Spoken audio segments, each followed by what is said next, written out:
Johnny wiped the grease from his hands onto a rag, tossing it aside as he stepped back to admire his work. The motorcycle, hanging on the lift above him, was a beast sleek black and chrome, with a design reminiscent of something straight out of hell. A Harley-Davidson, the kind that oozed raw power, the kind that demanded respect. It was his pride and joy, his escape from the dull hum of life in Lancaster County. The radio in the corner of the garage crackled, switching from a track by Metallica to the rough voice of the evening talk show host on 105.7 The X. And now to our top story tonight. If you thought gang violence was just a problem for the big cities, think again. Reports are flooding in about rising gang activity not just in Pittsburgh and Philly, but right here in the heart of Pennsylvania. The criminal underworld has been making moves, and with the police force stretched thinner than ever, even the National Guard has been called in to patrol the worst-hit areas. Johnny furrowed his brow, reaching for a wrench and absent-mindedly tightening a bolt on the engine. He had heard about the chaos on the streets, gangs taking control of neighborhoods, drugs, and violence pushing further into towns that once seemed untouchable. But Lancaster? This place was supposed to be quiet, far from the kind of lawlessness that ran rampant in places like Hell's Kitchen or Gotham. The host continued. For those of you wondering just how bad it's getting, let's put it this way: the hand has been seen moving in on Philly, the MAGA is making plays in Pittsburgh, and even the mutant gangs from upstate are making their presence known. If that wasn't bad enough, rumors are circulating about something bigger on the horizon. Could be nothing, or it could be the start of something we haven't seen before. Johnny exhaled sharply, placing the wrench down. The world was changing. He had felt it for a while, like an unease hanging in the air. Something was coming. Something bad. The garage door rattled as the wind picked up outside, and Johnny glanced toward the entrance. His bike was nearly finished. One last adjustment, one last test, and it'd be ready to ride. He wasn't just fixing it up for fun anymore. If things in Lancaster were about to go to hell, he had a feeling he was going to need it. And for some reason, deep down, he felt like that bike was going to be more important than he could ever imagine. Johnny tightened the last bolt on the bike, rolling his shoulders as he wiped his hands clean. His mind wandered as the radio droned on about rising crime, useless politicians, and overworked cops. Same old story. He muttered to himself, shaking his head. All these gangs running wild. Wish we had a hero like some of the other states. But the thought left a sour taste in his mouth. A hero wouldn't fix this mess. Cops locked these guys up, but the system always found a way to spit them back out. How many times had he seen the news? Some gang leader thrown in prison just for his crew to bust down the damn walls and pull him right back out. Nah, Johnny scoffed under his breath. A hero wouldn't solve shit. Lock 'em up, throw away the key, and all these bastards do is blast the damn door down to get out. He exhaled, shaking his head as he leaned against the bike, running a hand through his messy dark hair. "Humph, wish we had the Punisher here," he joked to himself, letting out a dry chuckle. But as the words left his mouth, he felt a chill crawl up his spine. Something about that thought lingered. The idea of someone who didn't just put criminals behind bars but made damn sure they never got back up. Johnny's gaze drifted back to the bike, the chrome reflecting the dim light of the garage.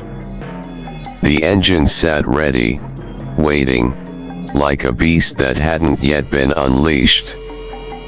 The weight of the wrench in his hand felt different now.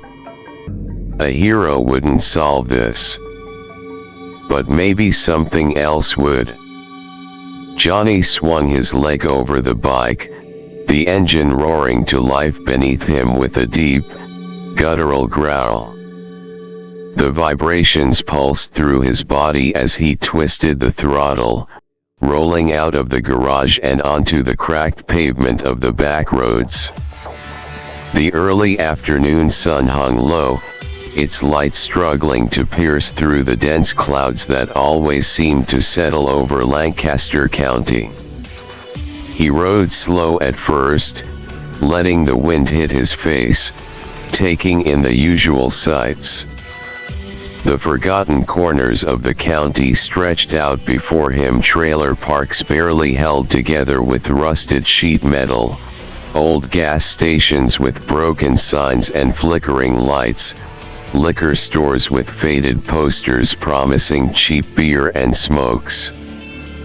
People slumped against the walls of run-down convenience stores, some sipping from brown paper bags, others lost in the haze of whatever drug was killing them slowly.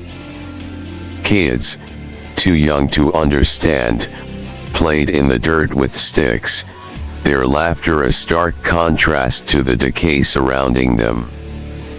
This was Lancaster.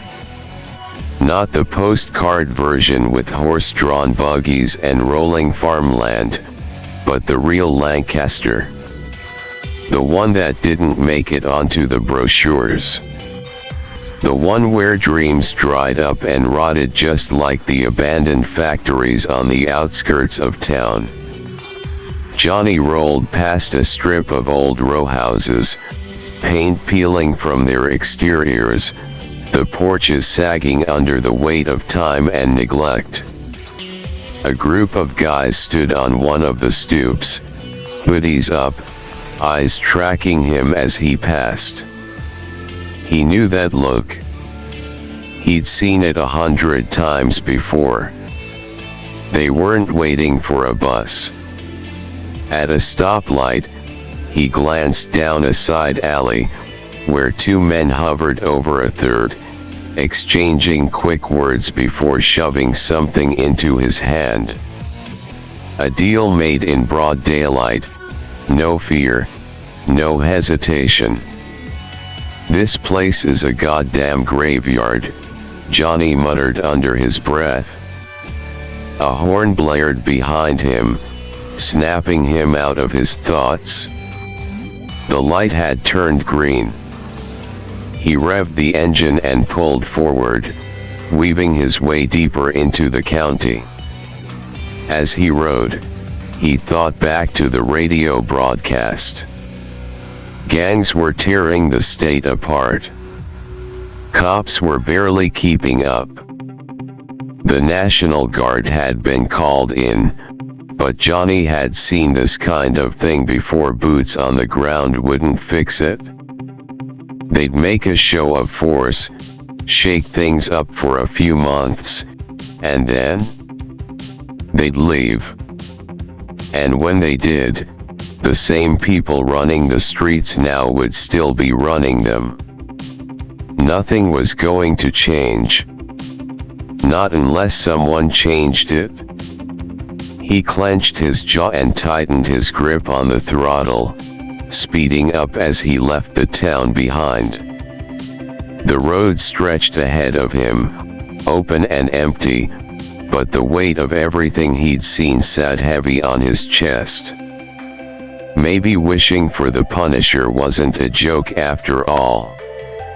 Johnny rode through the winding back roads, the endless stretch of cracked pavement leading him away from Lancaster and toward Columbia, PA. The miles passed under his tires, the engine's steady rumble drowning out the noise in his head. The further he got from Lancaster, the more he felt like he was leaving a graveyard behind. Columbia was no paradise, but it was different. It sat on the banks of the Susquehanna, an old industrial town that had seen better days.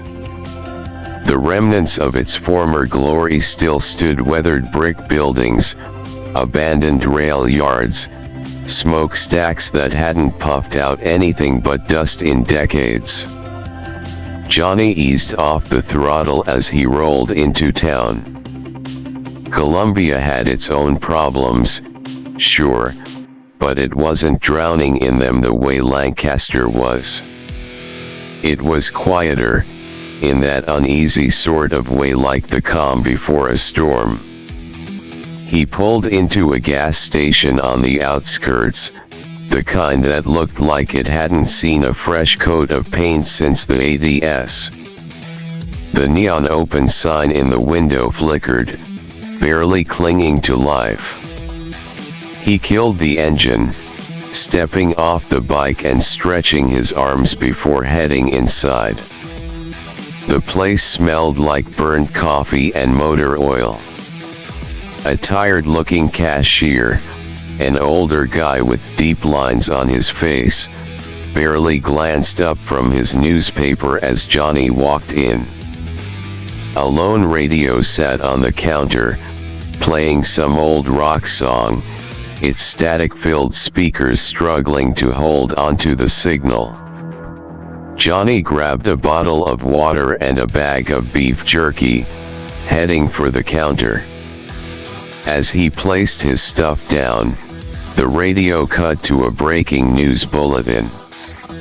More reports of gang activity have surfaced as violence spreads beyond Philadelphia and Pittsburgh. Sources confirm that smaller towns like Lancaster and Columbia are beginning to feel the pressure as larger organizations expand their reach. The governor's office has yet to comment, but with law enforcement stretched thin, residents are being warned to remain vigilant. Johnny exhaled sharply through his nose. So it's not just Lancaster. He glanced at the cashier, who was now listening intently to the radio, his lips pressed into a thin line. The old man finally looked up, locking eyes with Johnny. "Used to be safer out here," the man muttered. "Now, you got kids running round thinking they're Scarface. Ain't right." Johnny nodded, sliding a few bills across the counter. "Yeah, ain't right at all." The old man scoffed. "Ain't nobody gonna fix it, neither. Cops do what they can, but they ain't enough. Politicians don't care till it's their street getting shot up. And people just keep their heads down and hope it don't come for 'em." Johnny took his change and his stuff, tucking the jerky into his jacket pocket. He knew the old man was right. Nobody was gonna fix it. Which meant if something was gonna change, somebody had to make it change.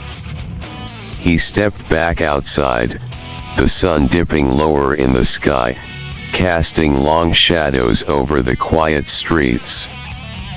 His bike waited for him, a dark beast against the fading light. He took one last look around before throwing his leg over the seat. Columbia was quiet now. But for how long? The ride back was supposed to be uneventful, just a stretch of open road between Columbia and Lancaster, the wind at his back, the bike roaring beneath him. Johnny felt the weight of everything on his mind, but he pushed it aside, letting the hum of the engine drown out the noise. Then wham! A thin, glistening line of steel flashed across the road, stretched tight between two poles. Johnny never saw it coming. His bike slammed into it at full speed, stopping dead, but he didn't. The force sent him flying, his body twisting through the air like a rag doll. Time slowed, the world turning in his vision, sky and pavement blending into a blur. The impact was sudden, brutal. His back hit the asphalt first, his skull cracking against the hard ground a split second later. The world around him went dark before he even felt the pain. His body tumbled lifelessly across the pavement, leaving behind a smear of blood as his momentum carried him forward. The only sounds were the slow creak of his wrecked motorcycle tipping over and the distant hum of approaching footsteps. From the shadows, figures emerged. They were clad in leather, red skull insignia sewn onto their jackets. The Dogs of Hell. A gang notorious for their brutality, deeply connected to New York's criminal underworld. Biker enforcers for the MAGA. They had expanded beyond the city, beyond Hell's Kitchen and Brooklyn, and now they had come for Pennsylvania. One of them stepped closer, his steel-toed boot nudging Johnny's motionless body. He let out a low chuckle, turning to his crew. "Poor bastard never had a chance," he muttered, pulling a cigar from his vest pocket. He sparked a lighter, taking a long drag. "Welcome to the new world, kid. No more rules." Another gang member crouched down, inspecting the wreckage of Johnny's bike. His fingers traced over the tank, a grin forming. "Nice ride," he mused. "Shame it's wasted on a corpse." The others laughed, the sound hollow, empty. They stood over Johnny's lifeless form like vultures over fresh carrion. And then a breeze rolled through. The laughter died down, one of the gang members suddenly shifting uncomfortably. The air felt wrong. Colder. The leader furrowed his brow, exhaling a puff of smoke. "All right, grab what you can. Let's get outta." Then, the street light above them flickered. And for the first time, something moved.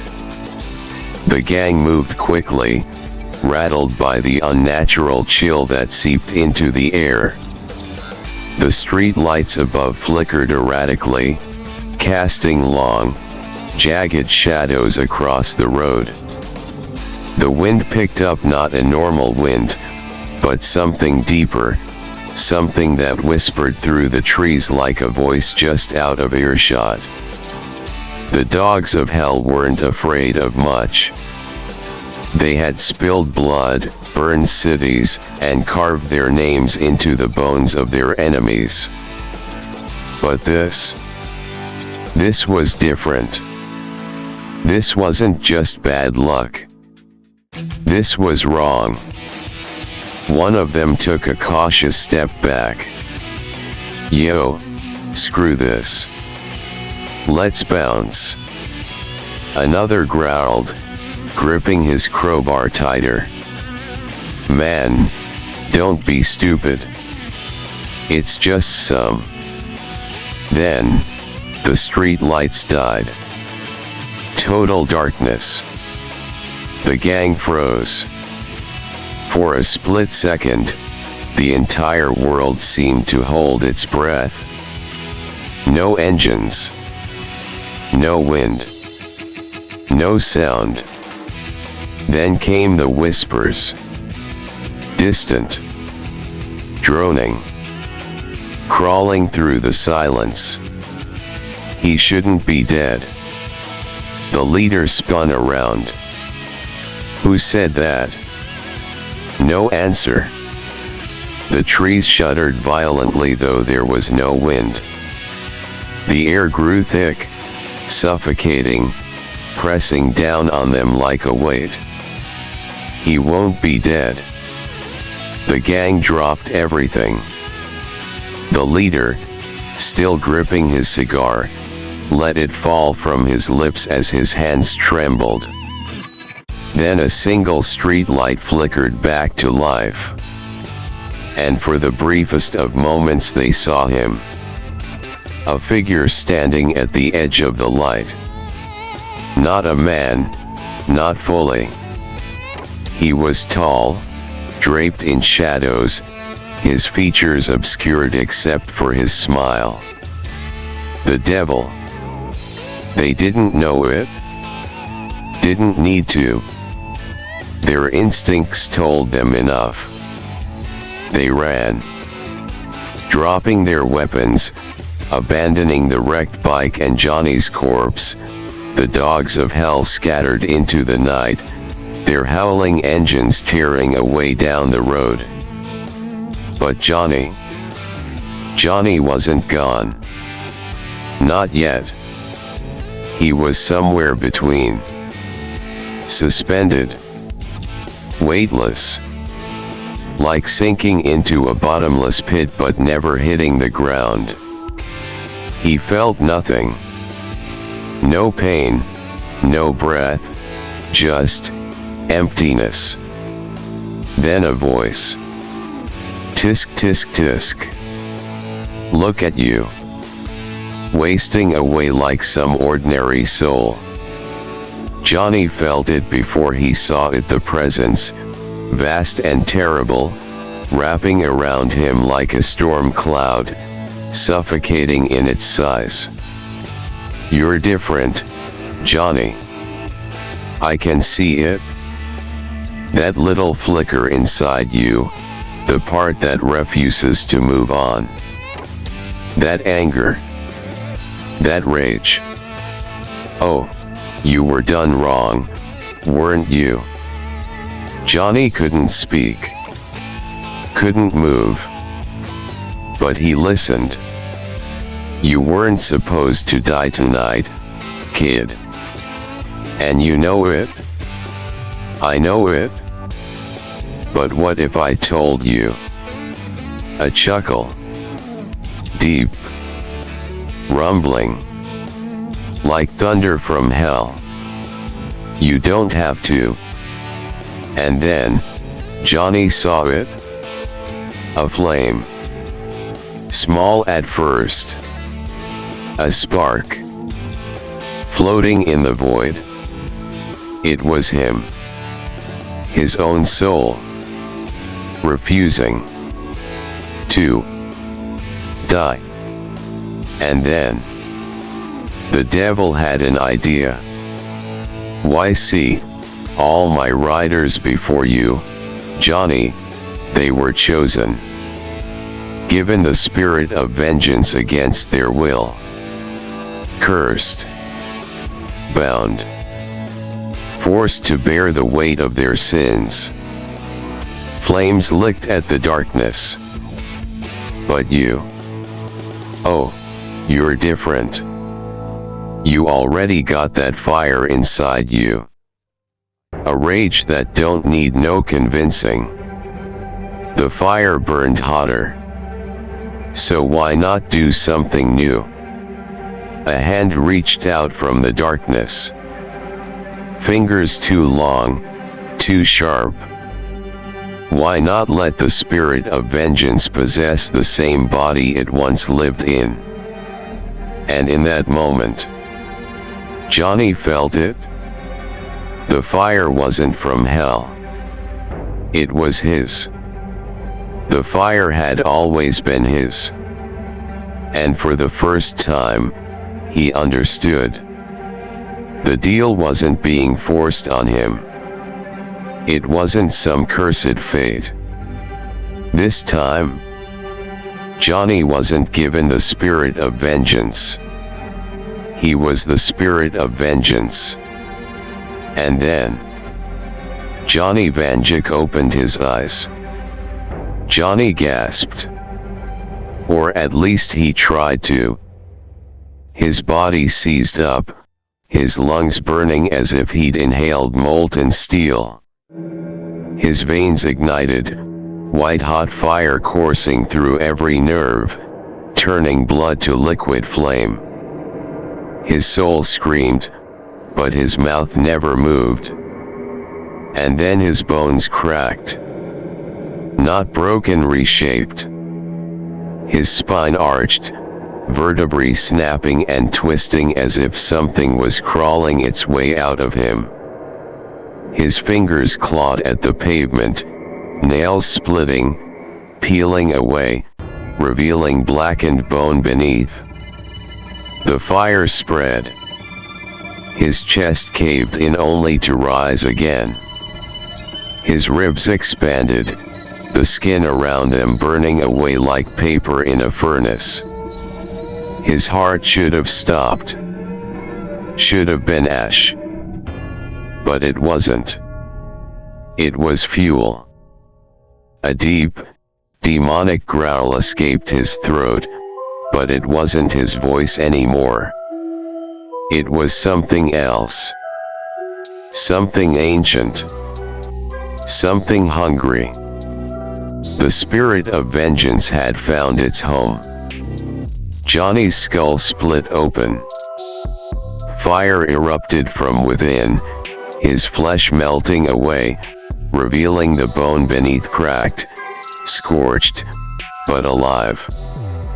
His eyes, or what was left of them, turned into twin infernos.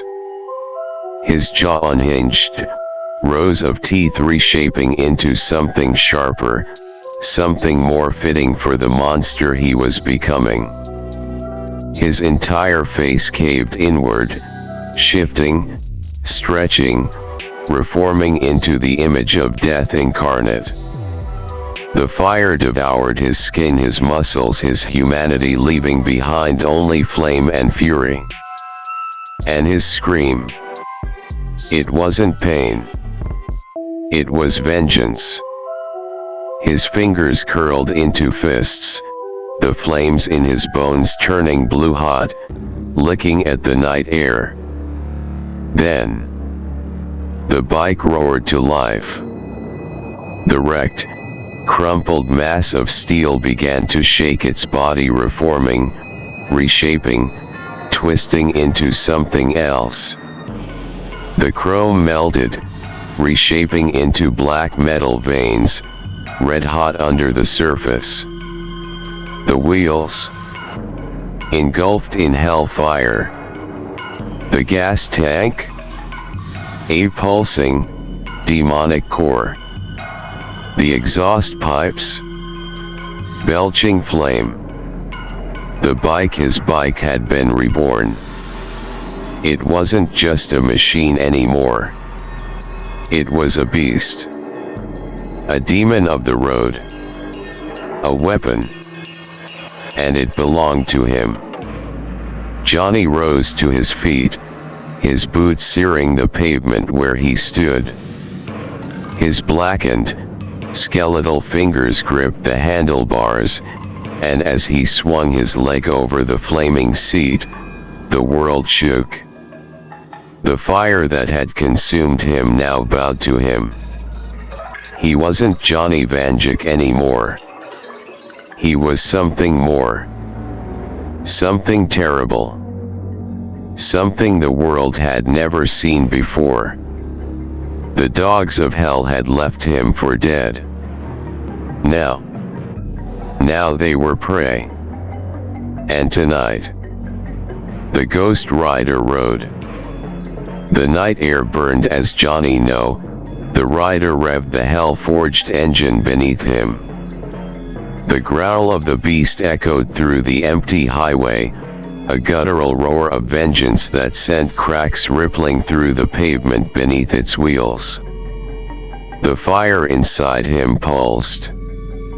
It wasn't just power, it was purpose. It was hunger. He could feel them. The dogs of hell had fled like cowards, thinking they had escaped. But there is no escape. The rider always knows. He can feel their sin. The very essence of their wickedness, their violence, their cruelty, their blood-soaked hands, left a stain on the air, a scent stronger than gasoline, stronger than burning rubber. Their sins pulled at him like chains. And chains were something he knew well. The flaming wheels spun, the pavement beneath them melting into smoldering tar. Then he launched forward. The hell cycle screamed, tearing across the empty road like a bullet shot straight from the abyss.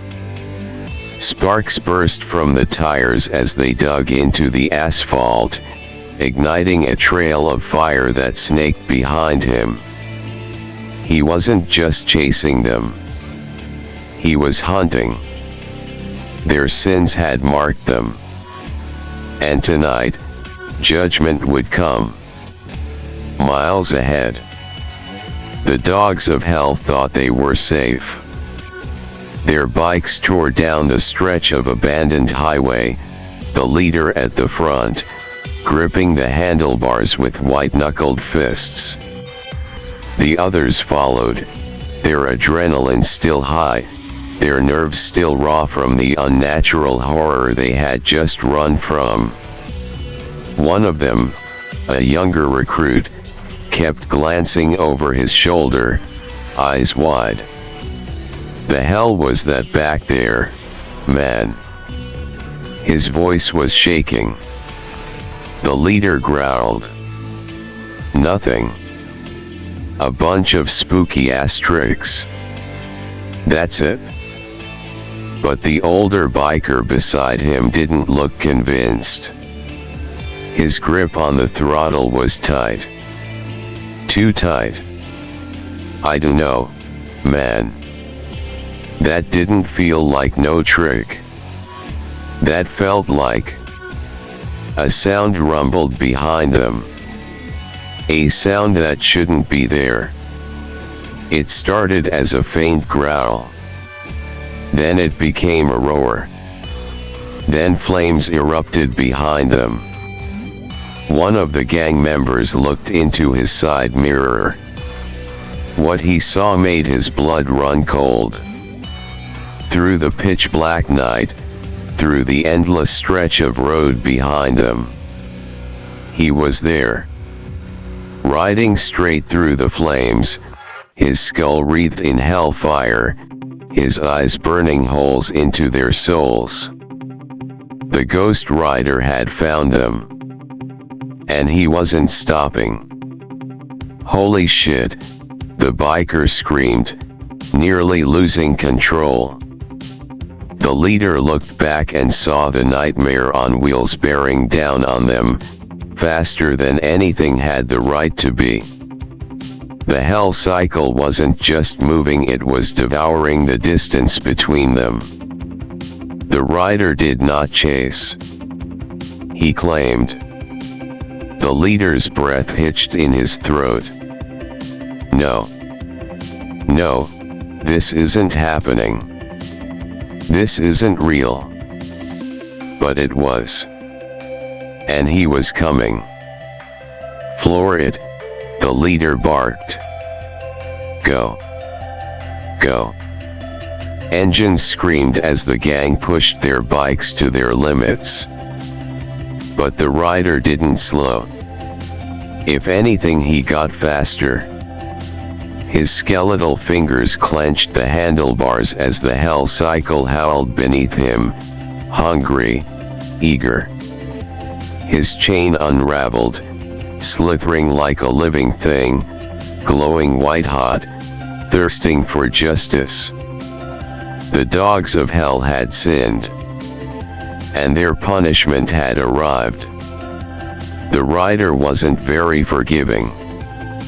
His flaming skull burned like a second sun in the darkness, illuminating the night with pure, merciless vengeance. The dogs of hell had made their choice the moment they strung that wire across the road. They thought it was just another hit. Another nameless body left in the dust. They were wrong. The hell cycle screamed, closing the distance with unnatural speed. It didn't obey the laws of man. It didn't obey the laws of physics. It obeyed only the hunt. And the hunt was almost over. Whip. The chain snapped forward, striking like a serpent from hell. One of the gang members barely had time to turn his head before it coiled around his chest. His scream was swallowed by the roar of his own bike being ripped off the road. The moment the chain tightened, his flesh burned. His leathers melted into his skin, his bones popping as they snapped under the rider's grip. The last thing he saw was the road rushing up to meet him before. Boom. His body exploded into fire, leaving nothing but ashes behind. The others panicked. Jesus Christ, one of them wailed. Split up, the leader roared. They tore off in different directions, tires screeching, engines screaming at full throttle. But there was no escape. The rider sees all. The rider knows all. And sin always leaves a trail.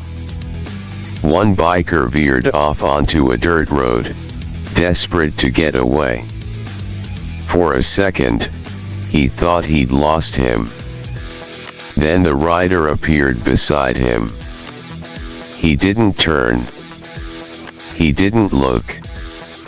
He just reached out. A bony hand, wreathed in flame, clamped around his throat.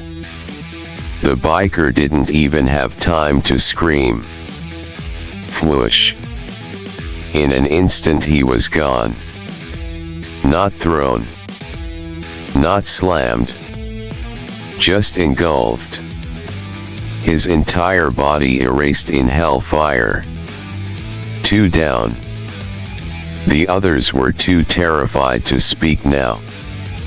Their leader kept pushing forward, his breath coming in ragged gasps. But something was wrong. The road ahead was bending. No twisting. The asphalt cracked, bubbling with molten fire. And then, the hell cycle burst through the ground ahead of him. As if hell itself had bent reality to put the rider in his path. The leader skidded to a stop, his chest heaving, his hands shaking. And then he felt it. The gaze. 2 flaming sockets bore into his soul. His sins rose up around him, no longer just memories but reality. Every face he had ever hurt. Every victim he had ever bled dry. Every innocent who had screamed for mercy. They were all here. And they were looking at him. The rider leaned forward, his voice a low, guttural growl that shook the earth. Look into my eyes. The gang leader tried to look away. He couldn't. The penance stare locked onto his very soul, digging into every sin, every crime, every drop of suffering he had ever caused. And he felt it. All of it. Every broken bone. Every scream for help. Every last, dying breath. And then he began to burn. Not his body. His soul. The dogs of hell had been judged. And the rider had spoken. The gang leader collapsed, his body intact but his mind shattered beyond repair. He would never be the same. He would never be anything again. And with that the ghost rider turned. His hellish mount roared, flames bursting from its exhaust, sending him back down the road. His hunt was finished. But his vengeance was far from over. The rider tore through the night, a demon on wheels, dragging sinners down into the fire they deserved. The highways, the back streets, the alleys, wherever darkness thrived, wherever sin festered, he found them. A drug dealer in a gas station parking lot burned in his own sins. A back alley enforcer shaking down a family business crushed under the weight of his own crimes. A murderer who thought the law had forgotten him, but the rider never forgets. One by one, they screamed. One by one, they fell. The county itself seemed to tremble under the judgment of the rider. Flames still lingered where his tires had kissed the pavement, scorch marks stretching for miles like trails of damnation. But then, the sky began to change. A faint glow at the horizon. The deep black of night giving way to creeping streaks of blue. The sun was rising. The hellfire within him flickered. Weakened. The curse was strongest in the dark, when the sins of the world ran free, when the wicked did their work beneath the cover of the stars. But the light meant Johnny was returning. The rider did not fear the sun, but it did not belong to him. His hands clenched the burning handlebars, flames licking at his knuckles, but the pain was fading. The hunger for vengeance was still there, but it was distant now. His speed slowed. His flaming skull flickered. The hell cycle's roar softened. And then, as the first rays of the sun breached the horizon, Johnny gasped. Not the rider. Johnny. His vision blurred, the world around him twisting, shifting. His body was his again. The fire receded, pulling back into his core like a serpent coiling in its den. His skull, once bare, once burning, was whole again. His leather jacket, torn and scorched, was just a jacket now. His hands, still shaking, were his hands. He barely had time to register what had happened before. The hell cycle skidded to a stop. The tires hissed, black smoke curling into the morning air. Johnny stumbled off the bike, breath ragged, chest heaving. His boots hit the dirt of an empty roadside, somewhere on the outskirts of Lancaster County. He didn't remember how he got here. Didn't remember taking turns, following roads he had just ridden. But now the fire was gone. The hunt was over, and Johnny Vanduke stood alone in the sunrise. His hands still ached. His body still felt like it had been through hell. Because it had. He looked down at the bike. It sat there, motionless, no longer a beast, no longer a demon. Just steel and rubber. Waiting. Johnny exhaled. The sins of the night were gone. But he knew, deep down they would come again. And when they did, so would he. Johnny sat on the side of the road, elbows resting on his knees, hands still trembling. The cool morning air clashed with the lingering heat beneath his skin, like the embers of a fire that refused to die. His breath was slow, steady. But his mind was racing. He shut his eyes. He could still see it. The flames. The bodies. The screams. That was no nightmare. That was real. His heartbeat thumped in his chest, deep and deliberate. He knew the difference between dreams and reality.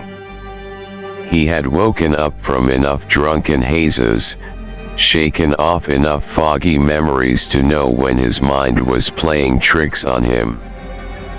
But this happened. He touched his arms, his chest still felt the heat, the burns beneath his skin. He looked down at the road, still saw the faint scorch marks trailing behind him. He smelled the faint, lingering scent of sulfur and smoke in the air. He swallowed. His throat still felt raw from screaming. Johnny exhaled sharply, running a hand through his hair. The devil's real. The words fell from his lips like a confession. Like an admission to something he had always denied, ignored, mocked. The devil was real. And he had just made a deal with him. But no. This wasn't like the stories. This wasn't some poor bastard tricked into damnation. This was different. The devil hadn't offered him a contract. There were no signatures, no exchanges of power. The devil didn't give him the spirit of vengeance. The spirit had always been inside him. Johnny wasn't chosen. He became. He was the rider. And that meant this wasn't over. Not for him. Not ever. He looked at his hands again, flexing his fingers. They were still his. For now. Johnny sat there, staring at his hands, fireless now, but he knew the truth. The flames might have died down, but they were never gone. He wasn't a fool. He knew how this worked. The devil always wins. Even when you think you're free, even when you think you've beaten him, you haven't. Because Mephisto knew. He knew Johnny couldn't control the rider. Not yet. Maybe not ever. And that was the real trick, wasn't it? The devil didn't need chains. He didn't need contracts written in blood. He didn't need to make Johnny his slave. He just needed Johnny to exist. Because Johnny might be the rider. But the rider didn't care about Johnny. The rider didn't care about justice. It didn't care about good or evil. It had no loyalty, no morality, no bias. It had one rule: vengeance. That was it. The sins of the guilty would always call to it. No matter who they were, no matter what they had done. The rider wasn't a hero. It wasn't some avenging angel. It was something older. Something primal. Something that didn't care if it was a murderer or a cop, a gang leader or a father, a monster or a man. If you had sin in your soul, if you had caused suffering, if you had left pain in your wake, the rider would come for you.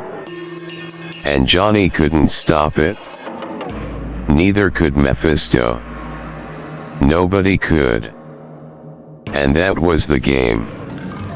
The devil didn't need to own Johnny's soul. He didn't need to force him into hell. He just needed to set him loose. Because the world was full of sin. Endless. Rotting. Overflowing with it. And sooner or later, the rider would burn it all down. Johnny shuddered. Not from fear but from understanding. He wasn't cursed.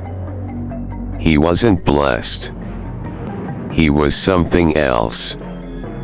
Something the world wasn't ready for. Something even the devil himself couldn't control. And as the sun rose higher, casting light over the scorched road behind him, Johnny stood up, dusted off his jacket, and looked at the horizon. The rider would come again. He didn't know when. He didn't know who it would come for. But he knew one thing for sure. He wouldn't be able to stop it. Johnny rode into town, the Hellfire long gone, replaced by the ordinary hum of his motorcycle's engine. The streets were still, caught in that eerie morning quiet where the world hadn't fully woken up yet. But something was different. The town felt different. And then, he saw it, the fruits of his labor. The wreckage. The ashes. The fear. People stood in clusters on the sidewalks, their voices hushed, eyes darting around, whispering to one another. The scent of burned rubber and charred pavement still lingered in the air. A street corner was blackened, the concrete cracked and scorched from a fire that didn't come from this world. A motorcycle, one of theirs, still lay in pieces on the road, its frame twisted, its gas tank melted into a shapeless lump of metal. Blood stained the pavement, but there were no bodies. Just the aftermath. The dogs of hell were gone. Not just gone, erased. Every set of eyes that met Johnny's carried the same expression. Fear. They didn't know what happened. They just knew something had. Some of them blamed the gangs. Some of them blamed the cops. Others knew better. Because this wasn't war. This wasn't some power struggle between criminals and the law. This was something else. Something ancient. Something unstoppable. Johnny pulled up to a gas station, cutting the engine. A few people turned to look, eyes flicking from his bike to him, scanning his face, searching for something. For proof. For answers. they wouldn't find any. A man middle-aged, rough hands, tired eyes stood near a newspaper stand, a half-smoked cigarette hanging from his lips. His voice was low, careful. "You hear what happened last night?" Johnny barely glanced at him as he pulled off his gloves. "Nope." The man exhaled, shaking his head. "Damn bikers been tearing up the county for months. But something hit 'em last night. Hard. Left 'em scattered. Some of 'em just disappeared. No bodies.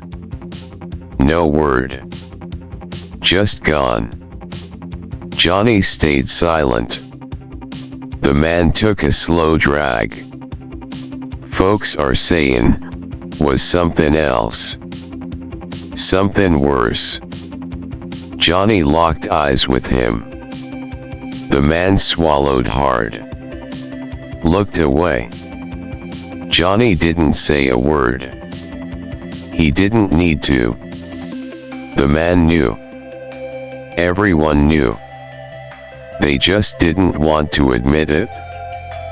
Because if they admitted it, if they spoke it out loud, it meant the world wasn't the same anymore. Johnny finished filling his tank, pulled his gloves back on, and swung his leg over the seat.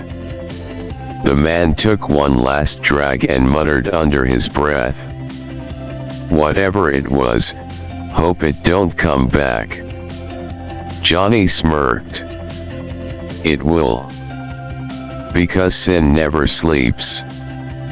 And neither does vengeance." He kicked the bike into gear and pulled away. The town watched him go, not knowing. They had just watched the devil ride through. Johnny barely noticed himself turning.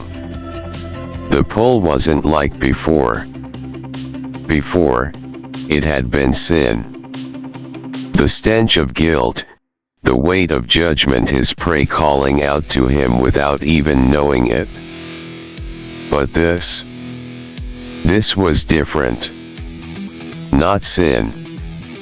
Not crime. Vengeance. Something old. Something buried. He didn't question it. He just rode.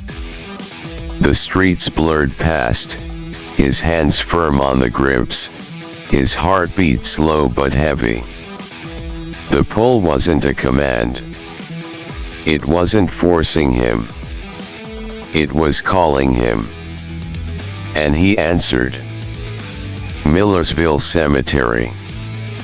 Johnny pulled up to the rusted gates, his tires crunching against the frost-bitten gravel. The old cemetery sat tucked away, forgotten by most, watched only by the dead. The pull was stronger now. But it wasn't like the rider's usual hunt. This wasn't an enemy. This wasn't prey. This was something else. He killed the engine and stepped off the bike. Silence. No wind. No animals. Just the weight of something watching him. The graves stretched out before him, weathered tombstones, cracked stone angels, names long faded by time. And then, there, a single headstone.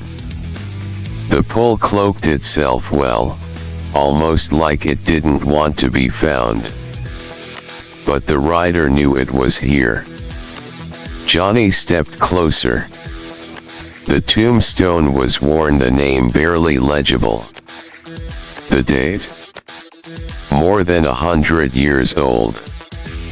His fingers brushed over the engraving, and the moment he touched it, fire. Images. A man, clad in old, scorched leather, a chain wrapped around his shoulder, his skull engulfed in flame.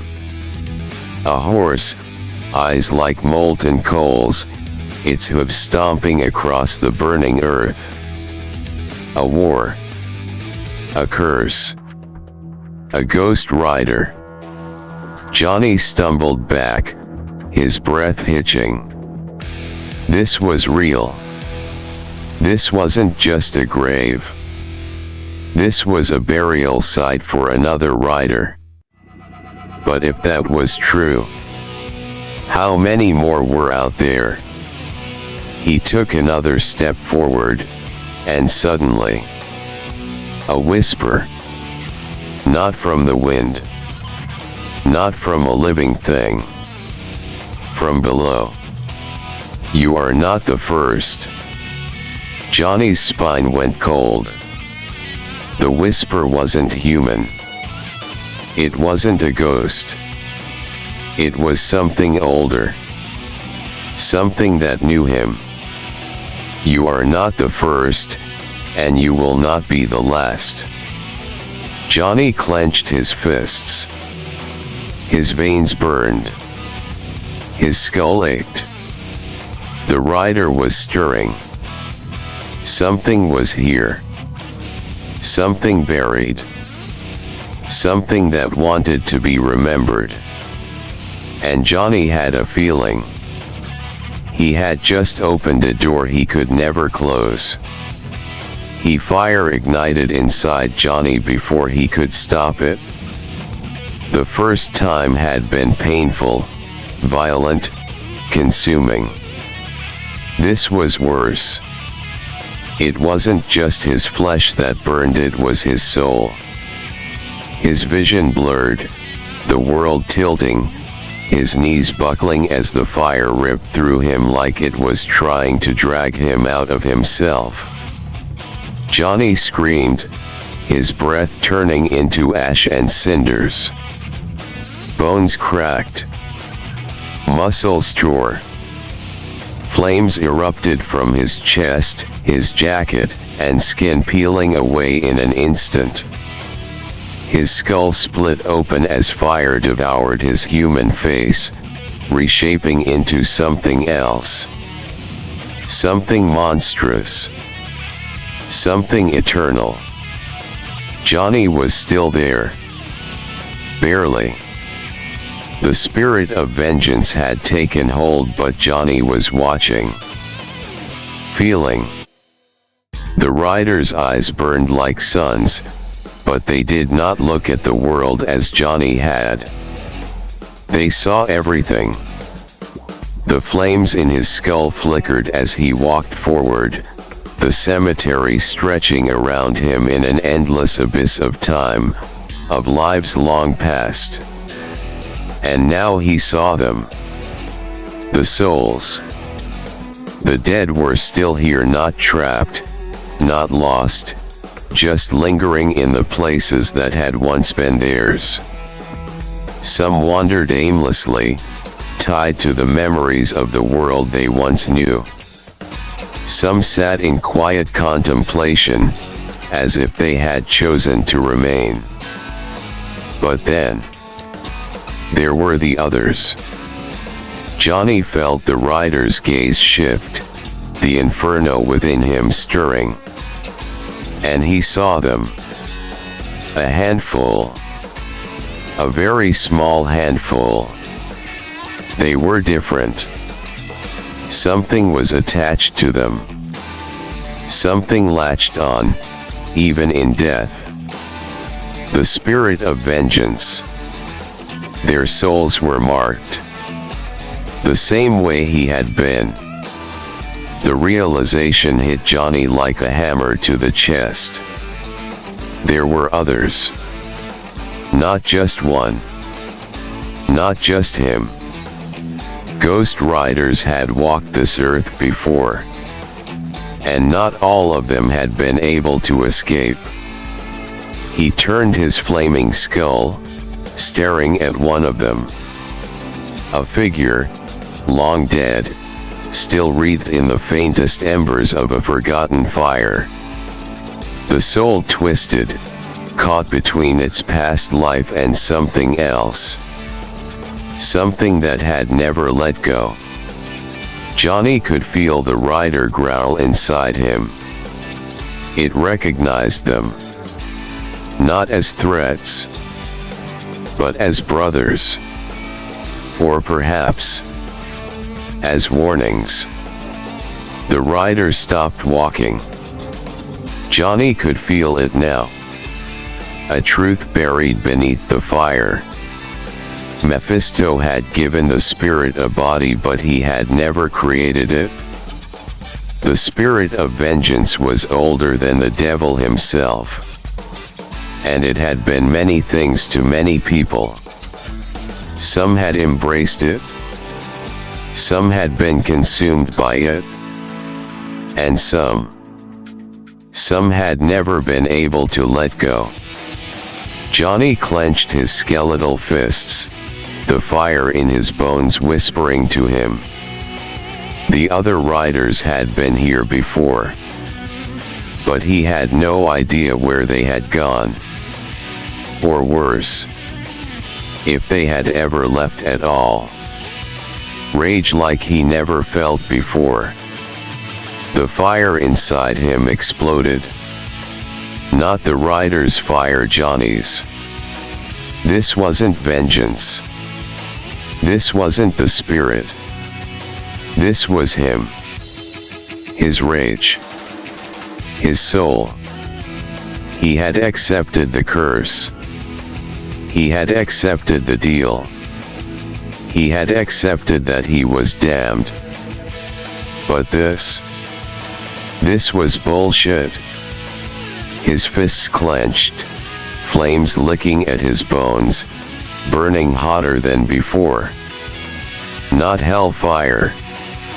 Not vengeance. Pure, undiluted rage. He thought about every Sunday morning, every prayer, every sermon. God was real. He had no doubt about that anymore. But standing here, in this graveyard of forgotten riders, of lost souls caught in a game neither heaven nor hell cared to win. Was he even better than the devil? He felt the thoughts crash into him like a wave of fire. What kind of God allows this? What kind of God allows people to devote their entire existence to faith, only to be thrown into a system of suffering and punishment they were never told about? What kind of God lets their people flounder, guessing at beliefs, prayers, rituals, salvation? What kind of God lets people die with the wrong words on their lips and punishes them for it? What kind of God lets hell exist? Lets this exist? Lets the spirit of vengeance exist? What kind of God leaves his people at the mercy of monsters? A monster like Mephisto. A monster like the rider. A monster like him. The flames around him roared, his chains rattling as his vision burned red. And then, for the first time since the transformation began, the rider fought back. Not against his enemies. Against him. The rider held Johnny back. The spirit wrestled him, fighting to keep him from tipping too far, from letting the fire consume him entirely. Because the rider did not rage. The rider did not question. The rider was. Johnny felt his body tremble, his hands twitching, the overwhelming heat inside him wanting to erupt. And for the first time, the spirit of vengeance was afraid. Not of God. Not of the devil. not of the sins of man, but of Johnny Vanduke. Because for all the riders before him, for all the souls that had burned under this curse, none of them had ever hated the system itself. They had all played their part. But Johnny wanted to burn the whole damn thing down. The rider forced itself forward, forcing Johnny back, forcing the balance to hold. For now. But something had changed. And not even the devil knew what would happen next. No. Not on them. The voice cut through the fire, like a knife slicing through molten steel. Johnny froze, his skeletal hands clenched, his flames roaring higher, but something held him back. Not chains. Not the devil. Not even heaven. Himself. Don't take the anger out on this graveyard. They are already dead. They have already suffered. They have already paid their debt. The word slammed into him, making him stagger, making his vision shake. It wasn't another person. It wasn't an outside force. It was him. Not the Ghost Rider. Not the spirit of vengeance. But Johnny Vanduke. For the first time, he heard it, his own voice, separate from the rider, but still the same. Two minds. One body. One soul split between two realms. His rage hadn't come from the spirit. It hadn't come from Mephisto. It had come from Johnny himself. The rider had no bias. It didn't rage against the world, it merely existed to judge. It didn't ask why. It didn't think about the rules, the purpose, the bigger picture. But Johnny did. Johnny thought. Johnny questioned. And Johnny was pissed. He had become something different. Not just another rider, a rider with a will of his own. And now, the spirit of vengeance, the very force that had taken countless others, was scared. Scared that it wouldn't be able to control him. Scared that Johnny would twist it into something else. The graveyard trembled beneath his feet, the air thick with flame and fury. Johnny took a breath. Not a normal breath, not lungs, not air. A spiritual breath. A deep, powerful pull from within himself, forcing the fire to pull back, forcing his own rage to settle for now. His eyes burned, the flames still dancing behind them, but his body stopped shaking. The ground beneath him cooled. The gravestones remained untouched. He had almost let go. Almost burned them in his rage. The forgotten riders. The lost souls. The ones who had already suffered enough. But he hadn't. Because Johnny Vanduke was still here. And no devil, no spirit, no cosmic power was going to take that away from him. Not now. Not ever. The fire in his skull dimmed, and for a moment, there was silence.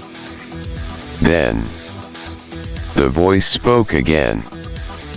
We are the same, Johnny. You and I. But you must choose. Do we ride for vengeance, or do we ride for something more? Johnny's flaming gaze lifted to the darkened sky. And for the first time since he became the rider, he didn't know the answer. Johnny sat on his hell cycle, feeling the heat dim, feeling the fire inside him pull back. It wasn't gone. It would never be gone. But for now, it had retreated. And as he rode back into the city, back to his garage, back to the place that once felt like home, he realized something was wrong. Not pain. Not exhaustion. Nothing. He hadn't been hungry. Hadn't been thirsty. Hadn't been tired. Normally, by now, he'd be grabbing a bottle, throwing himself into a drunken mess, maybe taking a few hits of whatever would make the world slow down long enough to forget. But now, he didn't want it. Didn't even feel the need. Hell, he didn't even feel the weight of his body anymore. Like he wasn't fully human. His vices had always been his escape. His way of numbing everything. The booze, the drugs, the reckless nights, the illusion of control. But now he had something worse inside him. And it wasn't numbing shit. He stood there, in his garage, staring at his tools, at the bike he used to love working on.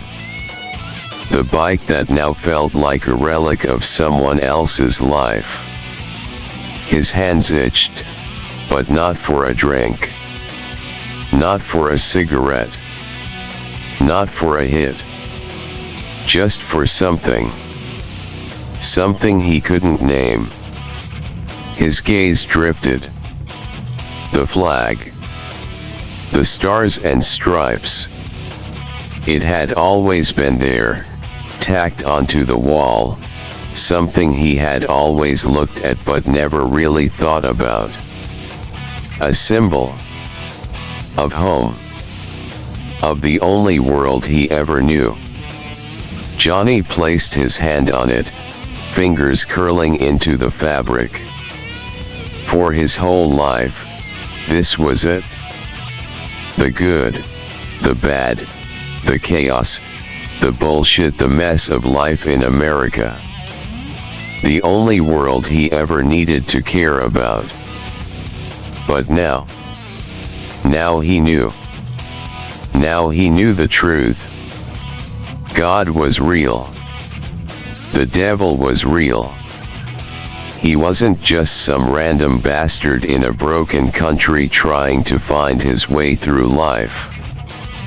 He wasn't just some nobody who got into fights and drank too much and worked on bikes to distract himself from the mess in his head. He had seen it. The real world. The world behind the world. And suddenly, everything he thought mattered. Everything he thought was important.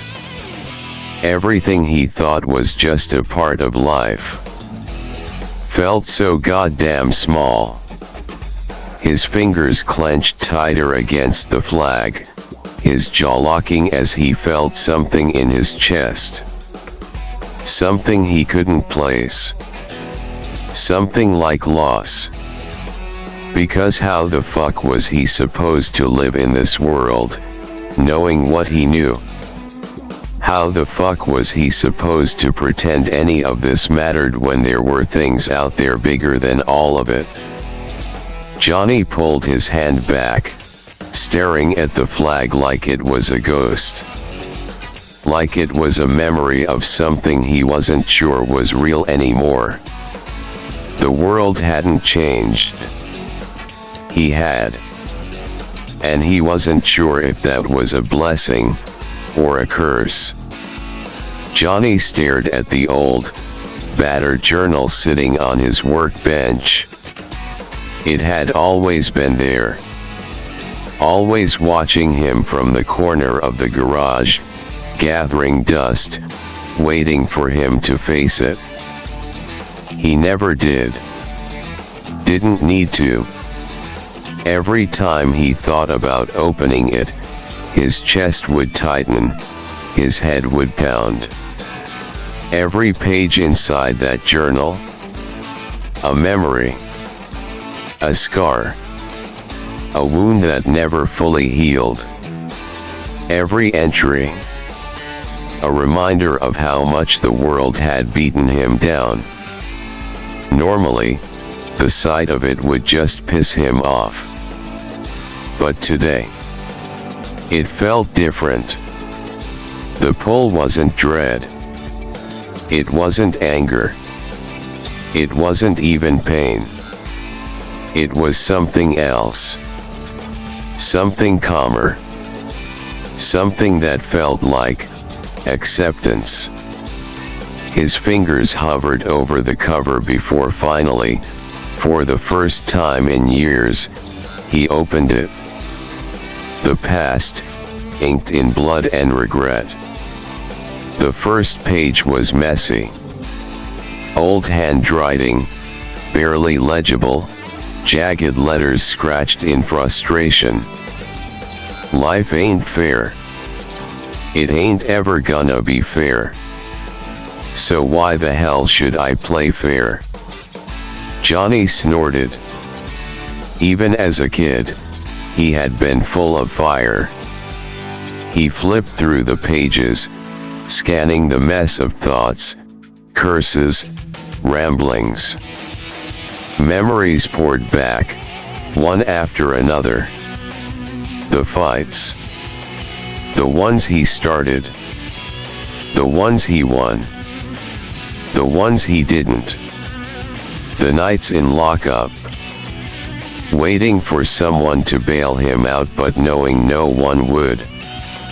The times he ran. From cops, from fights, from people who wanted to see him dead. The drugs. The booze. The haze that never fully made the pain go away. This was his life. It had always been hard. Always been ugly. Always been hell. And the more he read, the more he realized. Hell had never come for him.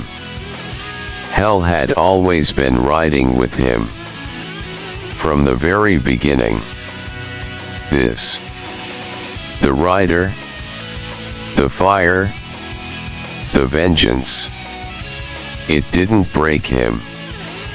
It didn't turn him into something else. It just gave a name to what had always been there. He turned to a later page. The last one. The last time he ever wrote anything down. It was short. Maybe one day I'll figure out where I'm supposed to be. Maybe one day I'll find out why the hell I keep getting back up. Johnny stared at those words. And for the first time, he felt it. The answer. The reason. He was never meant for peace. He was never meant for salvation. He was meant for this. The fights. The fire. The endless road that only ever led into darkness. He wasn't lost. He was exactly where he was always meant to be. Johnny closed the journal. For the first time in his life, he didn't feel like he had to run from anything. Not from his past. Not from the world. Not even from himself. Johnny felt the fire rise within him again, slow at first, like embers crackling beneath his skin. His hands clenched into fists, the heat pulsing through his veins, crawling up his spine, whispering to him. The rider was coming. But this time, it wasn't just vengeance calling. It was him. He gritted his teeth as the flames licked at his flesh, curling over his arms, eager, waiting. His body shuddered, muscles tensing, bones aching as the transformation began. The skull split through. The flesh burned away. But Johnny was still there. His voice wasn't shaking. It wasn't full of fear or pain. It was full of purpose. So God and the devil like to make games out of the lives on this earth. The fire in his chest grew hotter, the hellfire around him raging like an open wound in the universe. Out of the lives I grew up with, out of the people I know, and those I've yet to know. The flames crawled up his jaw, replacing skin with raw, scorched bone. The garage shook, the walls rattling, the old flag on the wall fluttering from the heat, but it did not burn. Johnny could feel them now. Both of them. Mephisto. And the other one. They were watching. They were always watching. Smirking. Laughing. Keeping their distance, knowing full well he was just another pawn in their endless war. Their stupid little game. And that's when Johnny made his choice. He was done playing. The rider fully emerged, his skull igniting in a wild blaze, his chains clattering against the concrete. His voice came out in a demonic, guttural growl, but it was still his own. They want someone to be their knight. The hell cycle revved on its own, its tires melting into the floor, flames spewing from its exhaust. They want someone to deliver the souls of the damned where they need to go. The rider took one step forward. Then another. The garage door shattered outward, exploding into embers as the heat melted the metal to slag. Outside, the world trembled.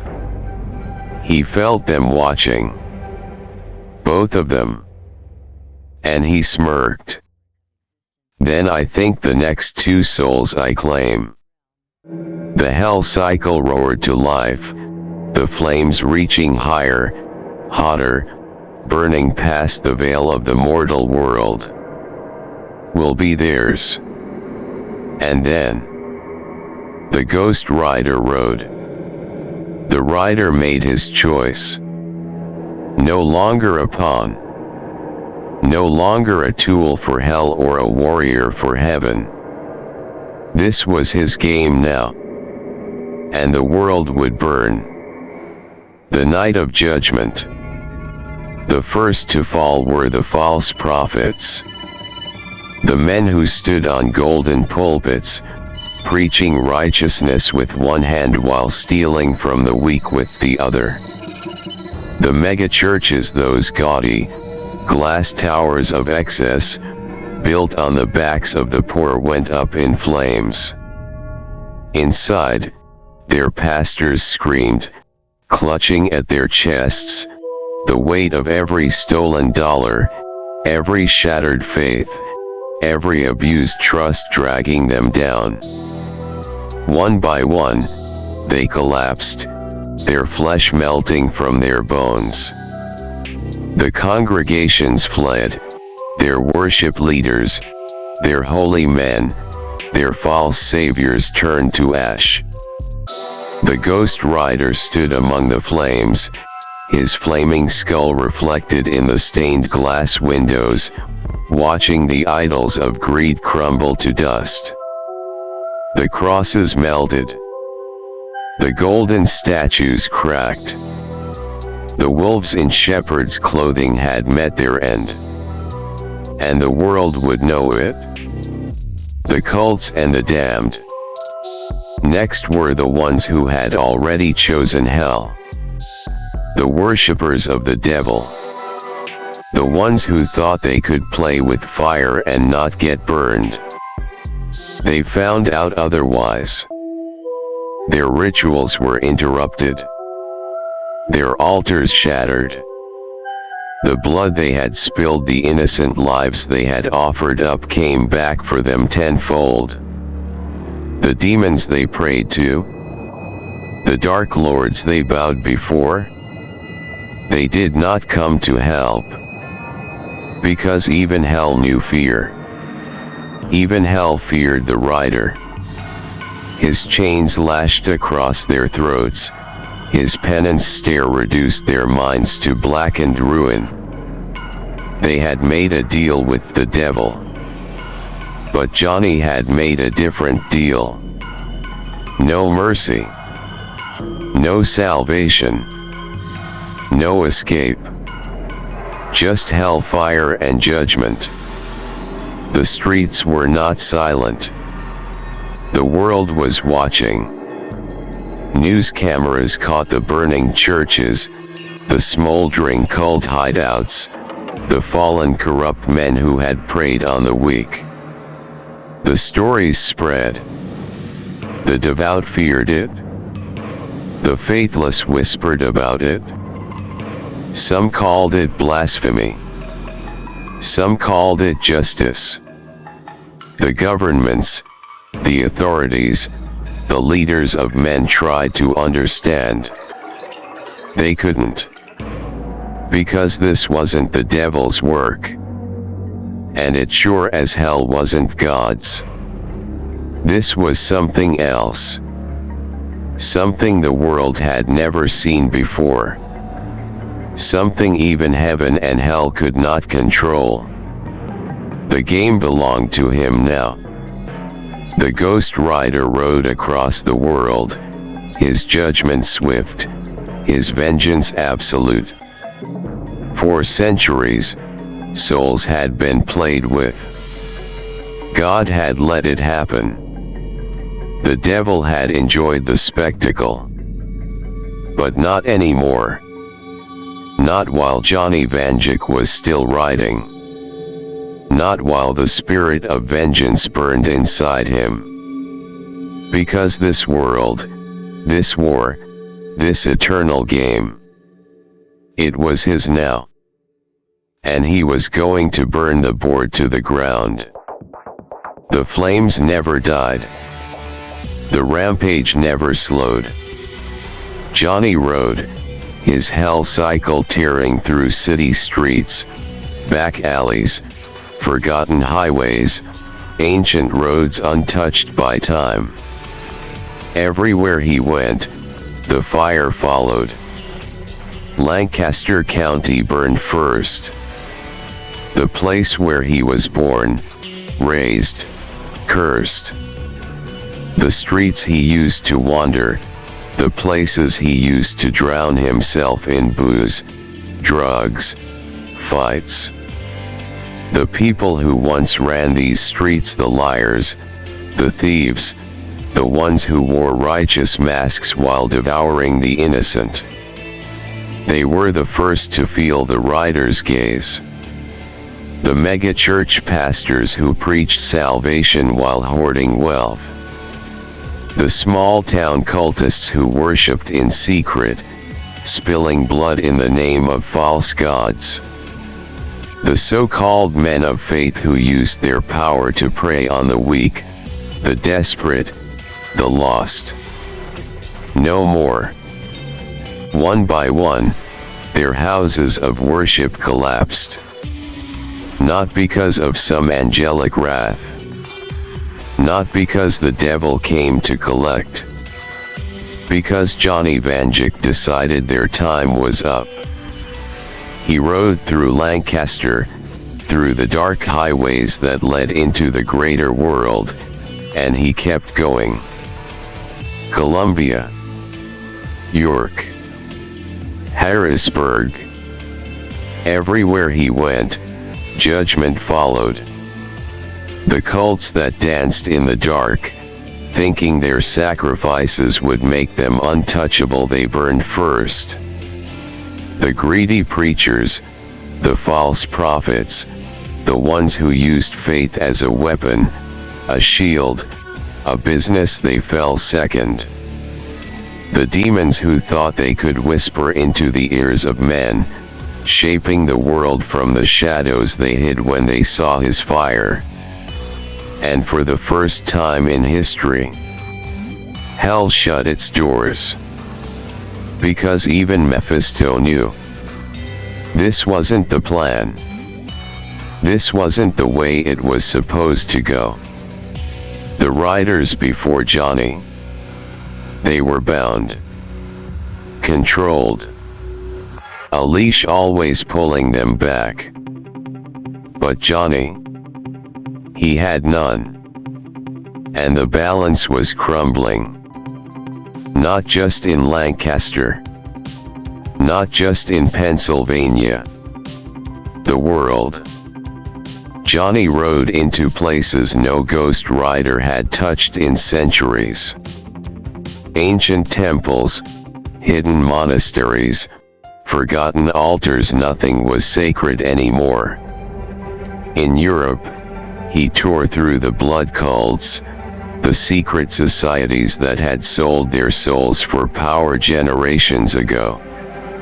The ones who thought their sins were too old, too buried, too deep to be judged. They were wrong. In Africa, he rode through tribes that whispered to demons, that offered men, women, and children to spirits that should have died long ago. They burned just the same.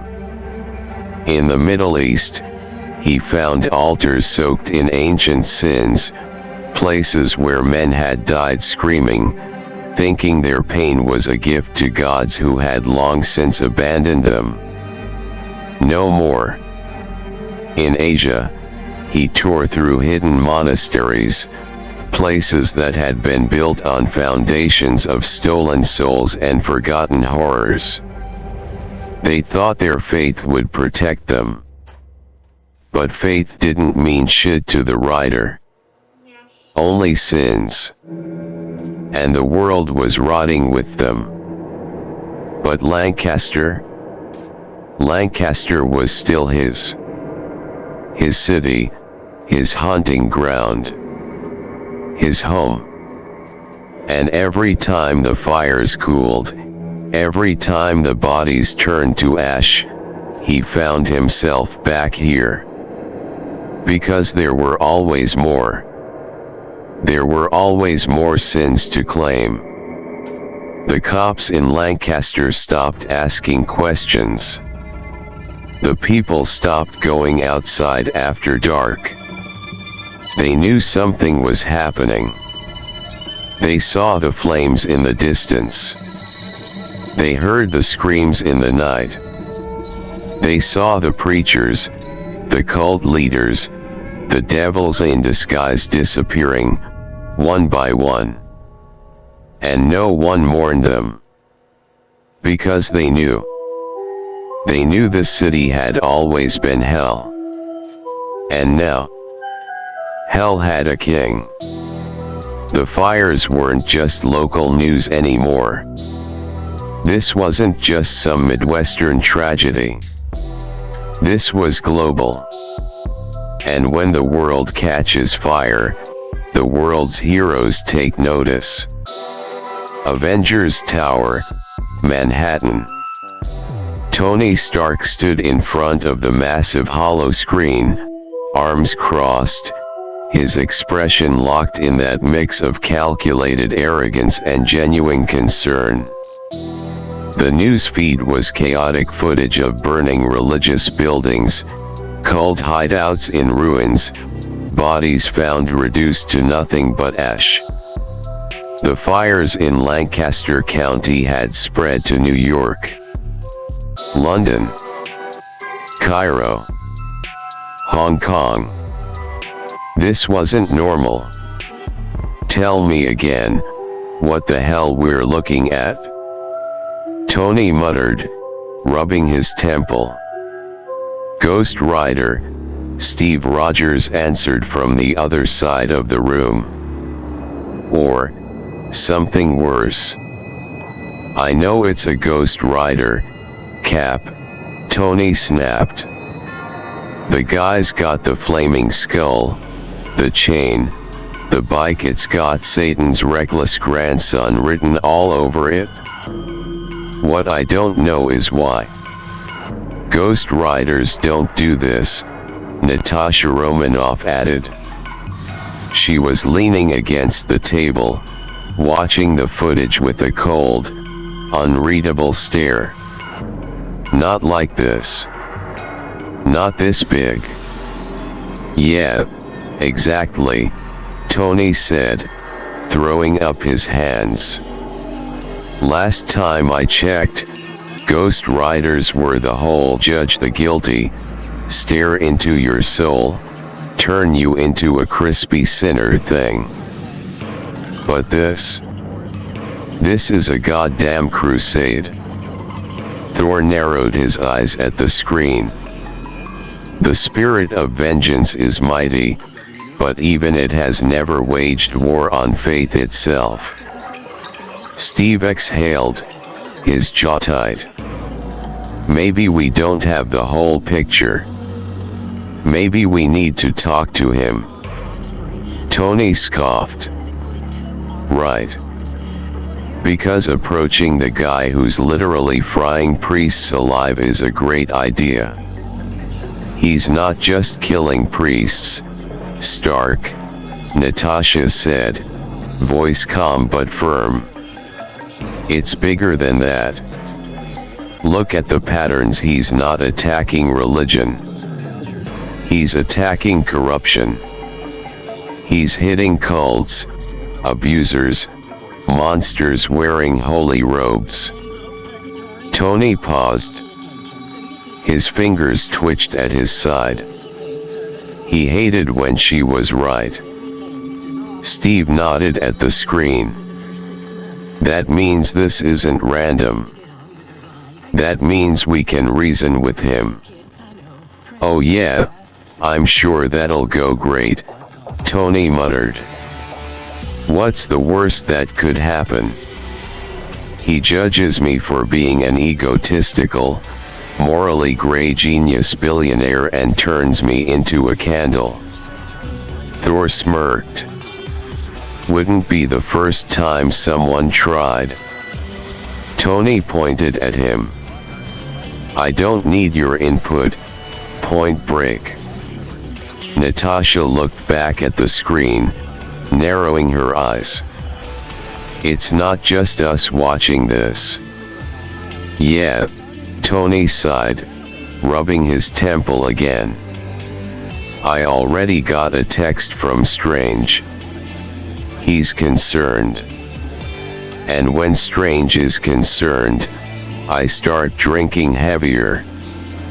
Steve sighed. We need to move. Yeah, Tony muttered. Because if we don't, somebody else will. Xavier's School for Gifted Youngsters, Westchester.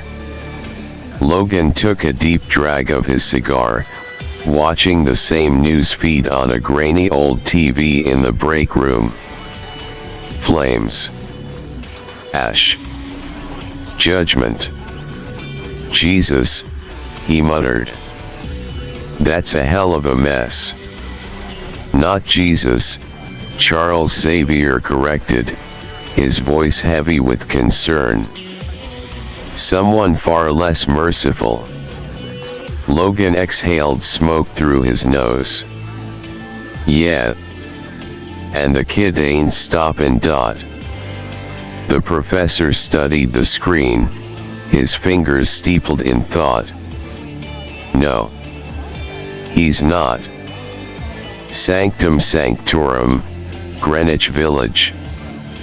Doctor Strange stood in the dim candlelight of the Sanctum's library, staring at an ancient tome glowing with an eerie, shifting light. Ghost Riders were unpredictable.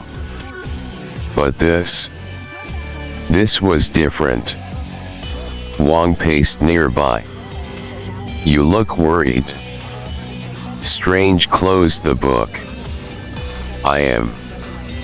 "Why?" The Sorcerer Supreme exhaled. "Because I don't think even Mephisto knows what's happening." Lancaster County. Johnny Vanduke had no idea the world was watching. Didn't care. The rider burned through the night, leaving no room for mercy, no space for compromise. The devil wanted him unleashed. God wanted him stopped. The heroes wanted him contained. But none of them mattered. This wasn't about their rules. This wasn't about their war. This was about him. And he wasn't done. Johnny sat in his garage, staring at the wall. The fire had dimmed, but it was never gone. It just sat there, simmering under his skin, waiting. He hadn't slept. Didn't need to. The days and nights blurred together. His body was still human, still flesh and bone when the rider wasn't in control, but it didn't act like it anymore. No hunger. No thirst. No exhaustion. And no escape. He exhaled, running a hand through his hair, but before he could even register the feeling of being alone, a voice cut through the air. "You're causing quite the stir." Johnny didn't flinch. Didn't look up. Didn't need to. He could feel him. A shift in the air. A weight pressing down, but not from hellfire or sin. Something else. Magic. Johnny finally turned his head, eyes locking onto the figure standing in his garage like he belonged there. Dr. Stephen Strange.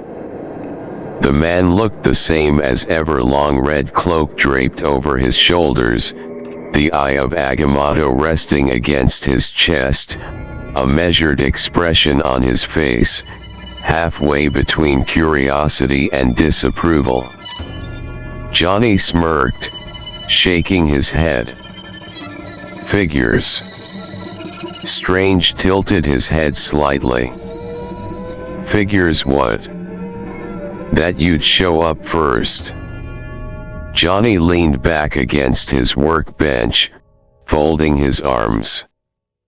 "Not Stark, not Rogers, not some overzealous X-Man trying to gut me in my sleep. You." Strange took a slow step forward, his boots clicking against the concrete.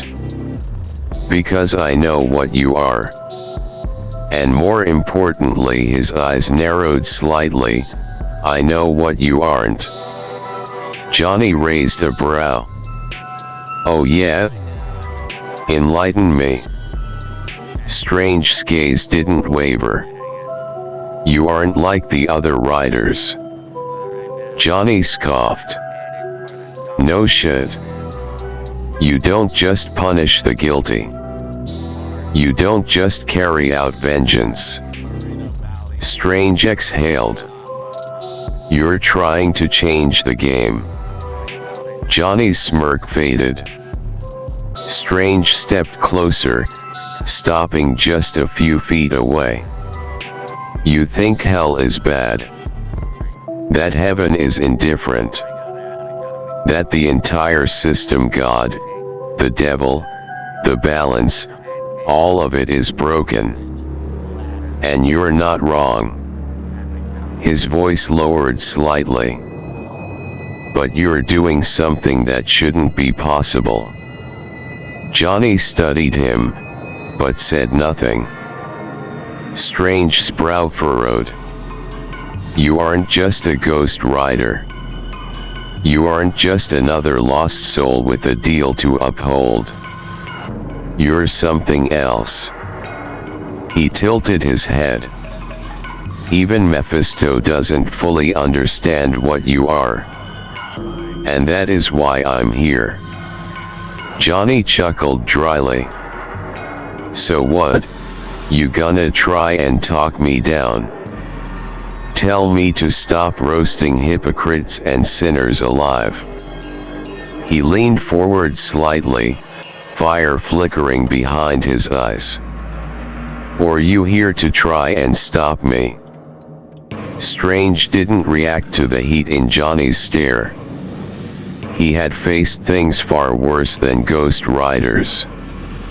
I'm here because I need to know, Strange said carefully. Are you in control?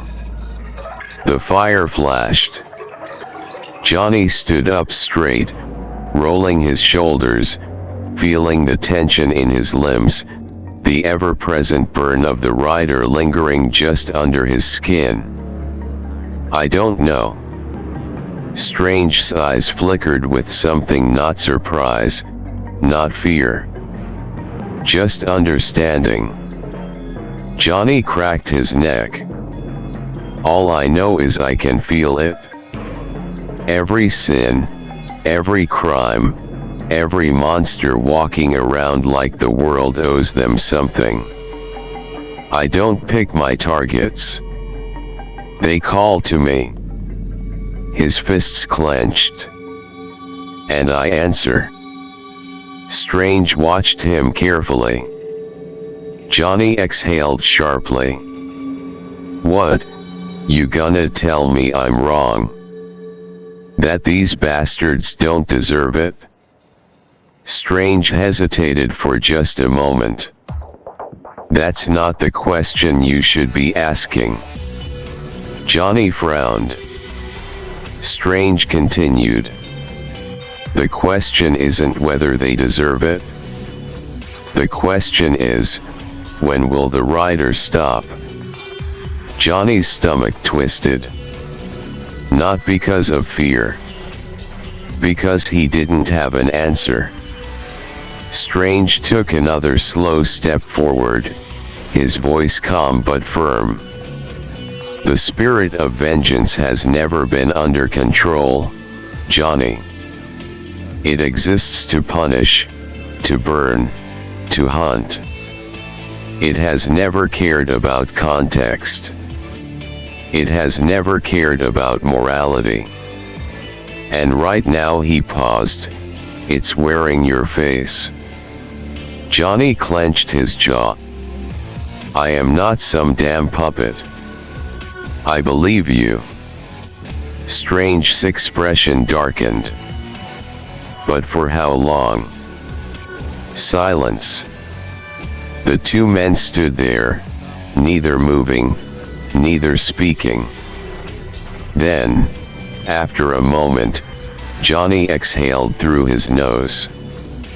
You didn't come here just to warn me. Strange nodded. No, I didn't.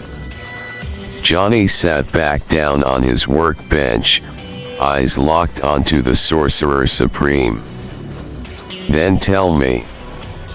What the hell do you really want? Strange met his gaze. And then, finally, he answered. You have heaven and hell's attention. Johnny leaned against the workbench, arms crossed, expression unreadable. The fire inside him was calm, not gone, never gone, but still. His eyes flicked toward Strange, who stood motionless, his cloak barely shifting, his face carefully neutral. Johnny exhaled slowly. Tell me something, Strange. That time stone of yours, can it see more than just our timelines? Strange didn't answer right away. His expression didn't shift. But Johnny knew that look. The kind of look a man has when he already knows the answer but doesn't want to say it. Finally, Strange nodded. Yes. Johnny smirked, but there was no humor in it. He glanced down at his hands, calloused, burned, human but not really. How many Johnnies actually become the Ghost Rider? His voice was quiet, steady. Certainly more than a couple. Strange didn't move. Didn't blink. Johnny looked up. His voice dropped lower. Out of all those timelines, how many times do I actually destroy the Earth? Strange inhaled softly. Johnny felt the air shift. The sorcerer's eyes locked onto him. No arrogance, no deflection, just truth. And then he answered. More often than not. Johnny didn't react. Didn't flinch. Didn't move. He just stood there, staring at Strange, the words hanging in the air like smoke from a fire that would never die. More often than not. The words rang cold, even against the heat simmering beneath his skin. Strange studied him for a moment longer, his expression never changing. He knew there was nothing left to say. With a slow, deliberate movement, Strange raised his hand. The air around him twisted, bending into a circle of golden light, flickering runes dancing along its edge. The portal opened. Strange stepped through. Then he was gone. The garage fell silent. No magic. No whispers of the supernatural. Just Johnny, standing there, alone. He let out a slow breath, running a hand through his hair. Then he laughed. A low, hollow sound, shaking its way out of his chest like it had been buried deep inside him for too long. He had always known. Always suspected. But hearing it? That was something else. More often than not. More often than not, he ended everything. Johnny sat down on his workbench, elbows on his knees, staring at the floor. His fingers curled into fists. The fire inside him flickered. So what the hell was he supposed to do with that? Johnny sat there, staring at his hands, at the rough edges of his knuckles, at the faint glow of embers beneath his skin. He chuckled. A slow, bitter sound. It's kind of funny. It is what he wants, after all. The whole damn world gone. No heaven. No hell. No system of judgment rigged from the start. No false gods, no scheming devils, no sins counted, no souls weighed. Just nothing. For the first time in his life, Johnny had been told the truth. And that truth, more often than not, he gets exactly what he wants. He leans back, running a hand through his hair, the flames threatening to lick up his arm, but they don't. They stay inside. Because that's the real kicker, isn't it? Nobody knows. nobody realizes. They think Johnny is the one fighting to stay in control. They think he's the one holding the rider back. But it's the other way around. It's the rider holding Johnny back. The spirit of vengeance. It's a force of nature. A thing of pure purpose. It doesn't destroy for the sake of destruction. It punishes. It judges. It keeps its fire aimed at the guilty. But Johnny wants it all to burn. And the only thing keeping him from letting go? The rider. The damn thing won't let him. It keeps him on a leash. It keeps him from tipping over the edge. Because for all its fire and rage, for all its thirst for vengeance, the rider does not want the world to end. But Johnny's not so sure. He leans forward again, elbows on his knees, the fire behind his eyes flickering just a little brighter. It's kind of funny. The whole world thinks the spirit of vengeance is the monster. They have no idea. The night was quiet, too quiet. Johnny rode through the streets of Lancaster, the hell cycle tearing through the empty roads, fire licking at the pavement. There were still sins to be judged. Still monsters in human skin, walking around like they were untouchable. Not tonight. He had his next target in mind. A man who had spent years hiding behind charity work, a man who everyone thought was righteous, noble, untouchable. But Johnny knew better. His sins were screaming. The rider could feel them, could taste them in the air. He revved the throttle, preparing to move in. Thwack. Johnny jerked forward violently, his entire body lurching as something heavy and solid slammed into his back. His bike skidded out, fire bursting against the pavement as he tumbled forward, rolling across the street before landing hard on one knee. For a second, he didn't move.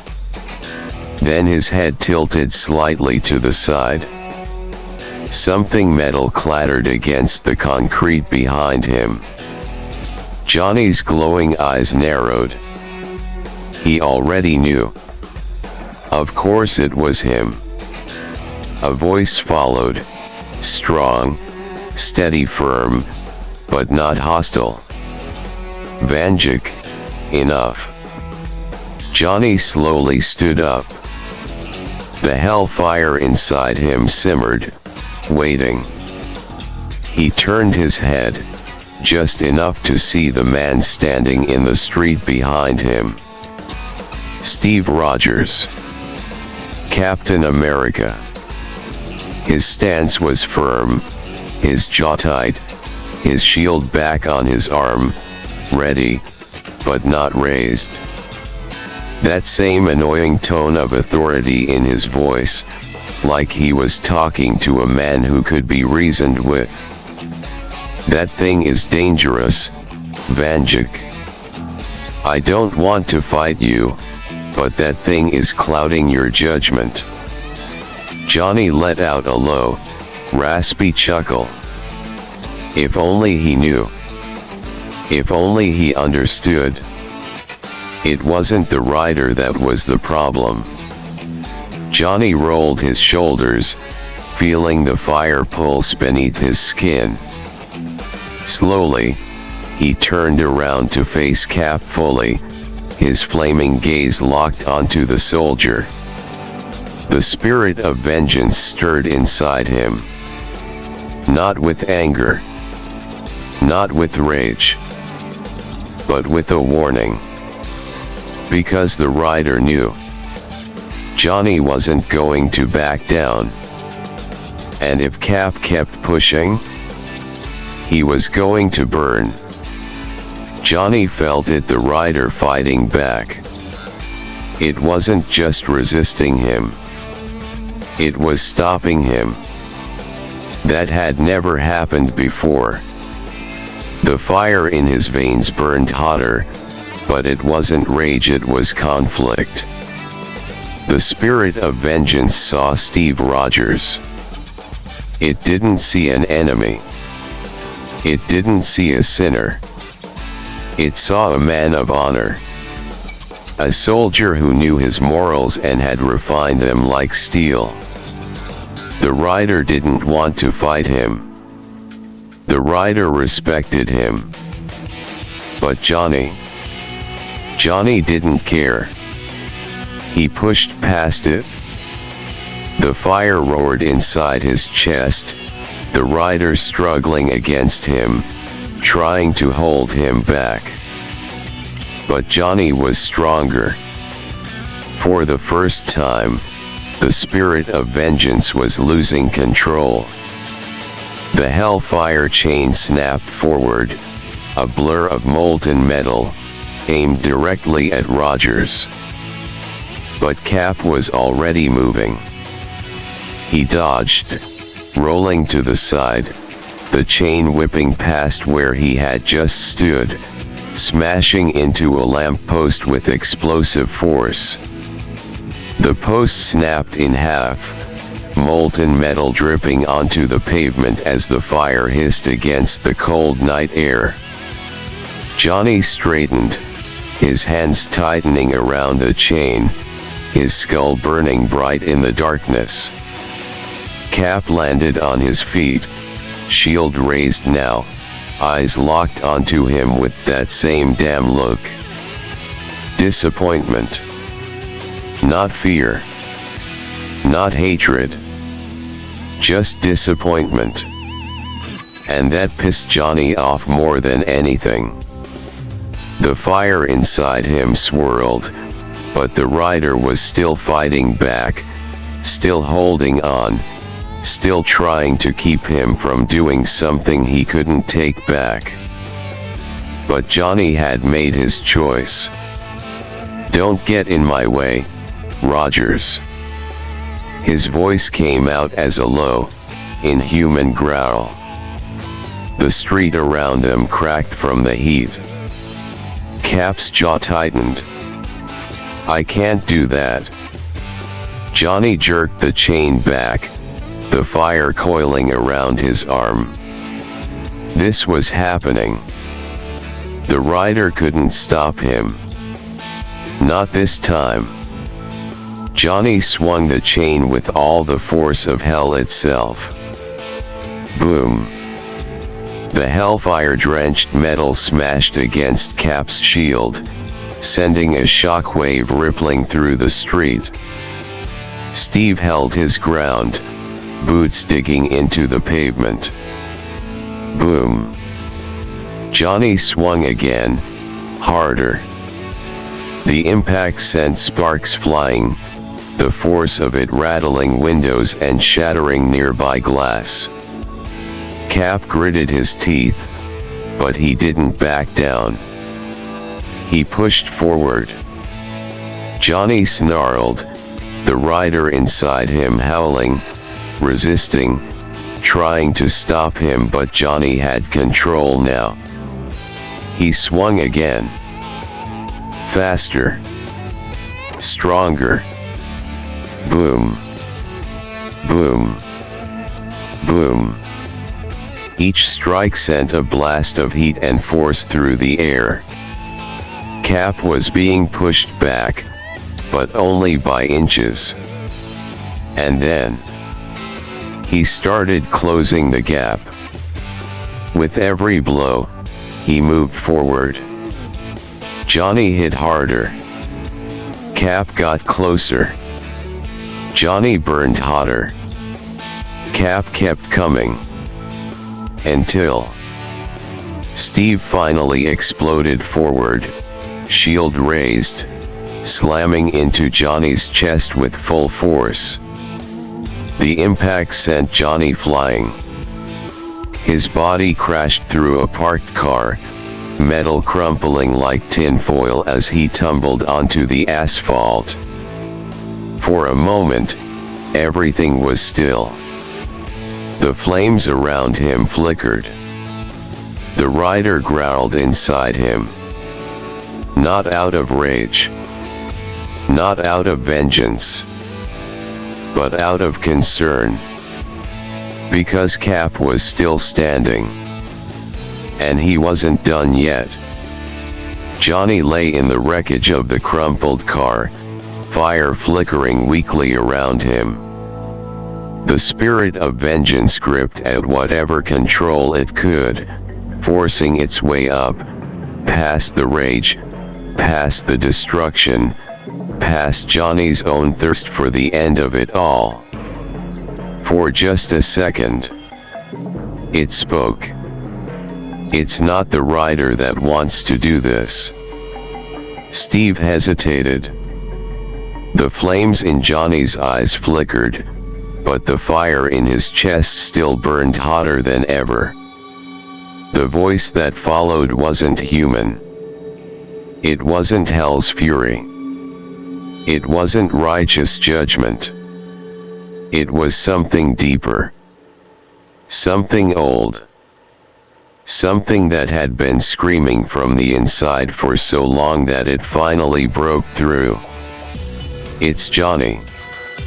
Cap's grip tightened on his shield. His stance faltered. His expression didn't change, not at first. But Johnny could see it. He could see the realization hit him. This wasn't just a man overtaken by the rider. This wasn't just a cursed soul losing control. This was something worse. The spirit of vengeance, the thing that burns the wicked, that punishes without mercy, wasn't the one trying to kill him. Johnny Vanduke was. Cap took a slow breath, his jaw tightening. Then we've got a bigger problem than I thought. Johnny rose from the wreckage, shaking off the crumpled metal like it was nothing.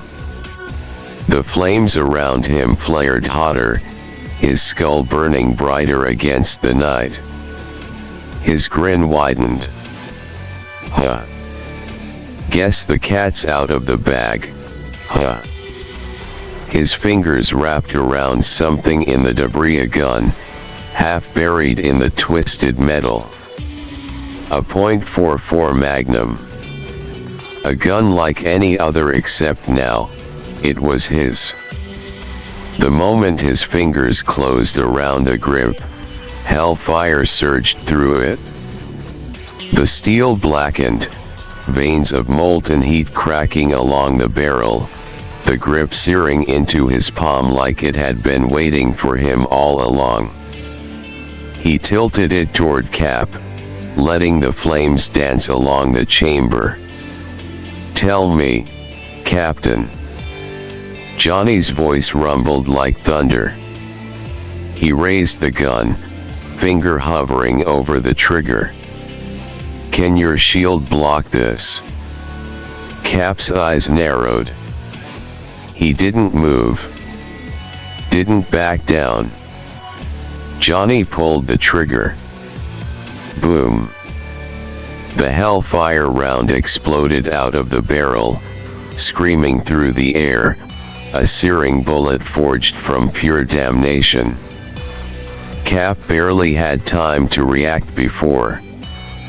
Crack. The shield shattered. Not just cracked. Not just splintered. It **ing broke. The force of the impact sent Cap stumbling back, pieces of the vibranium disc flying into the air like shards of glass. Johnny chuckled darkly, spinning the revolver in his grip. Guess not. He cocked the hammer, got ready for a second shot. Then, boom!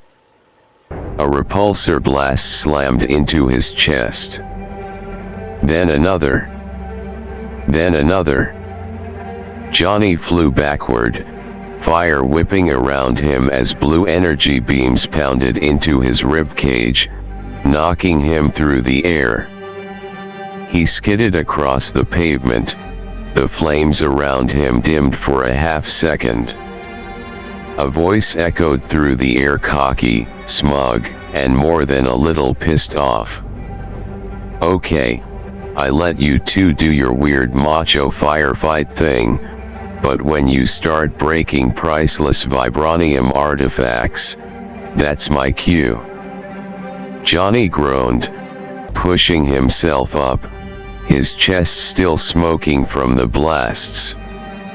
He turned his head just in time to see a red and gold figure land on the pavement, steam hissing from the repulsors on his palms. Tony Stark stood there, arms crossed, the arc reactor on his chest glowing in the dim light. "So, Vanduke." Tony tilted his head. "Are we doing this the easy way, or am I about to become the first guy in history to outshine hell itself?"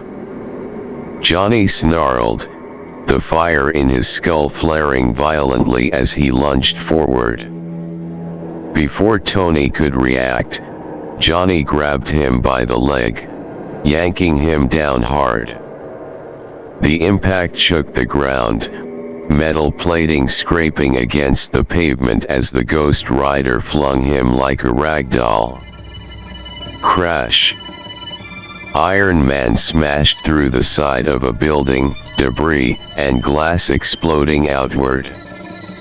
Johnny turned, his hands still burning with hellfire, preparing to light the entire damn block sky high. But then, rat-a-tat-a-tata. A hail of gunfire ripped through the air, bullets pinging off his burning body. Johnny barely flinched. His flaming skull tilted slightly, his rage building. Then, thwip, thwip, thwip. Arrows rained down, some embedding into his back, others exploding into small bursts of energy. Johnny growled, rolling his shoulders. The fire around him pulsed hotter, and the arrows burned to ash against his skin. He turned, spotting Black Widow and War Machine perched on nearby rooftops, their weapons trained on him. Further back, Hawkeye knelt, his bow still drawn, another arrow already knocked. Johnny let out a low chuckle. Cued. The ground shook beneath him. Johnny's grin faded. Something big was coming. Then, boom. The pavement exploded, and before Johnny could react, a green fist the size of a car slammed into his chest. Johnny was sent flying. The street blurred past as he crashed through 3 cars, his body bouncing off the pavement before finally coming to a skidding stop. Smoke and fire hissed from his ribs. He lifted his head, just in time to see a massive shadow looming over him. The Hulk stood there, breathing heavily, fists clenched. Ryder needs to calm down. Johnny gritted his teeth. Then the sky rumbled. He looked up. A bolt of lightning split the clouds. And descending from above, Mjolnir in hand, was Thor. "Thou hast burned enough for one night, demon." Johnny exhaled. "Oh, you've gotta be kidding me." Johnny laughed. Not a chuckle. Not a smirk. A full-bodied, howling, guttural laugh that echoed through the streets like an explosion from hell itself. The flames in his skull roared higher. The air trembled under the heat, the very ground beneath him cracking from the force of his joy. What a day to be alive! Hulk and Thor braced themselves, their muscles tense, ready for the fight of their lives, but that laugh wasn't the rider. That was Johnny. The rider was screaming inside him. Fighting. Desperate. Trying to wrestle back control. Trying to stop what was coming. Because this wasn't vengeance. This wasn't justice. This was pure, unfiltered chaos. Johnny loved it. This was what he lived for. The madness. The fire. The entire world turning its gaze on him, realizing that they couldn't stop what was coming. And now, even the heroes knew it. Johnny clenched his fists, the hellfire pulsing like a goddamn supernova. His laugh died down, but the grin remained, his voice dark, deep, and full of everything the world should fear. Come on then, Avengers. The street rumbled beneath him. The fire licked at the sky. Let's see who burns first. Johnny's flaming grin widened. His hand snapped forward, and the hellfire chain lashed out, moving like a living thing, slithering through the air with deadly precision. It coiled around the base of the building where Black Widow perched, its molten links melting through steel and concrete like butter. With a single pull, Johnny ripped the entire foundation apart. The building groaned. Then it collapsed. The structure came down in a shower of rubble and smoke, floors crumbling one by one, glass exploding outward. Black Widow leaped, flipping off the rooftop, but there was too much debris, too fast. Even she couldn't outrun gravity. For a split second, Johnny thought he had her. Then a red and gold blur shot through the dust. Tony! His repulsor screamed, catching her mid-air just before the wreckage could crush her. Johnny snarled as he watched Iron Man rocket away with Widow in his arms, his thrusters blasting through the smoke. Fine. Let Stark play the hero. He'd be next. Johnny yanked his chain back, the metal still dripping molten stone, and turned his attention to the others. The storm above rumbled. The green beast snarled. The Avengers were regrouping. Johnny rolled his neck, cracking his burning bones. This was gonna be fun. Johnny charged forward, the hellfire roaring around him, meeting the Avengers head-on. They were strong. They were coordinated.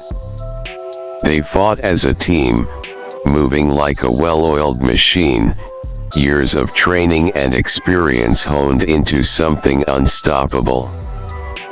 But Johnny wasn't a man.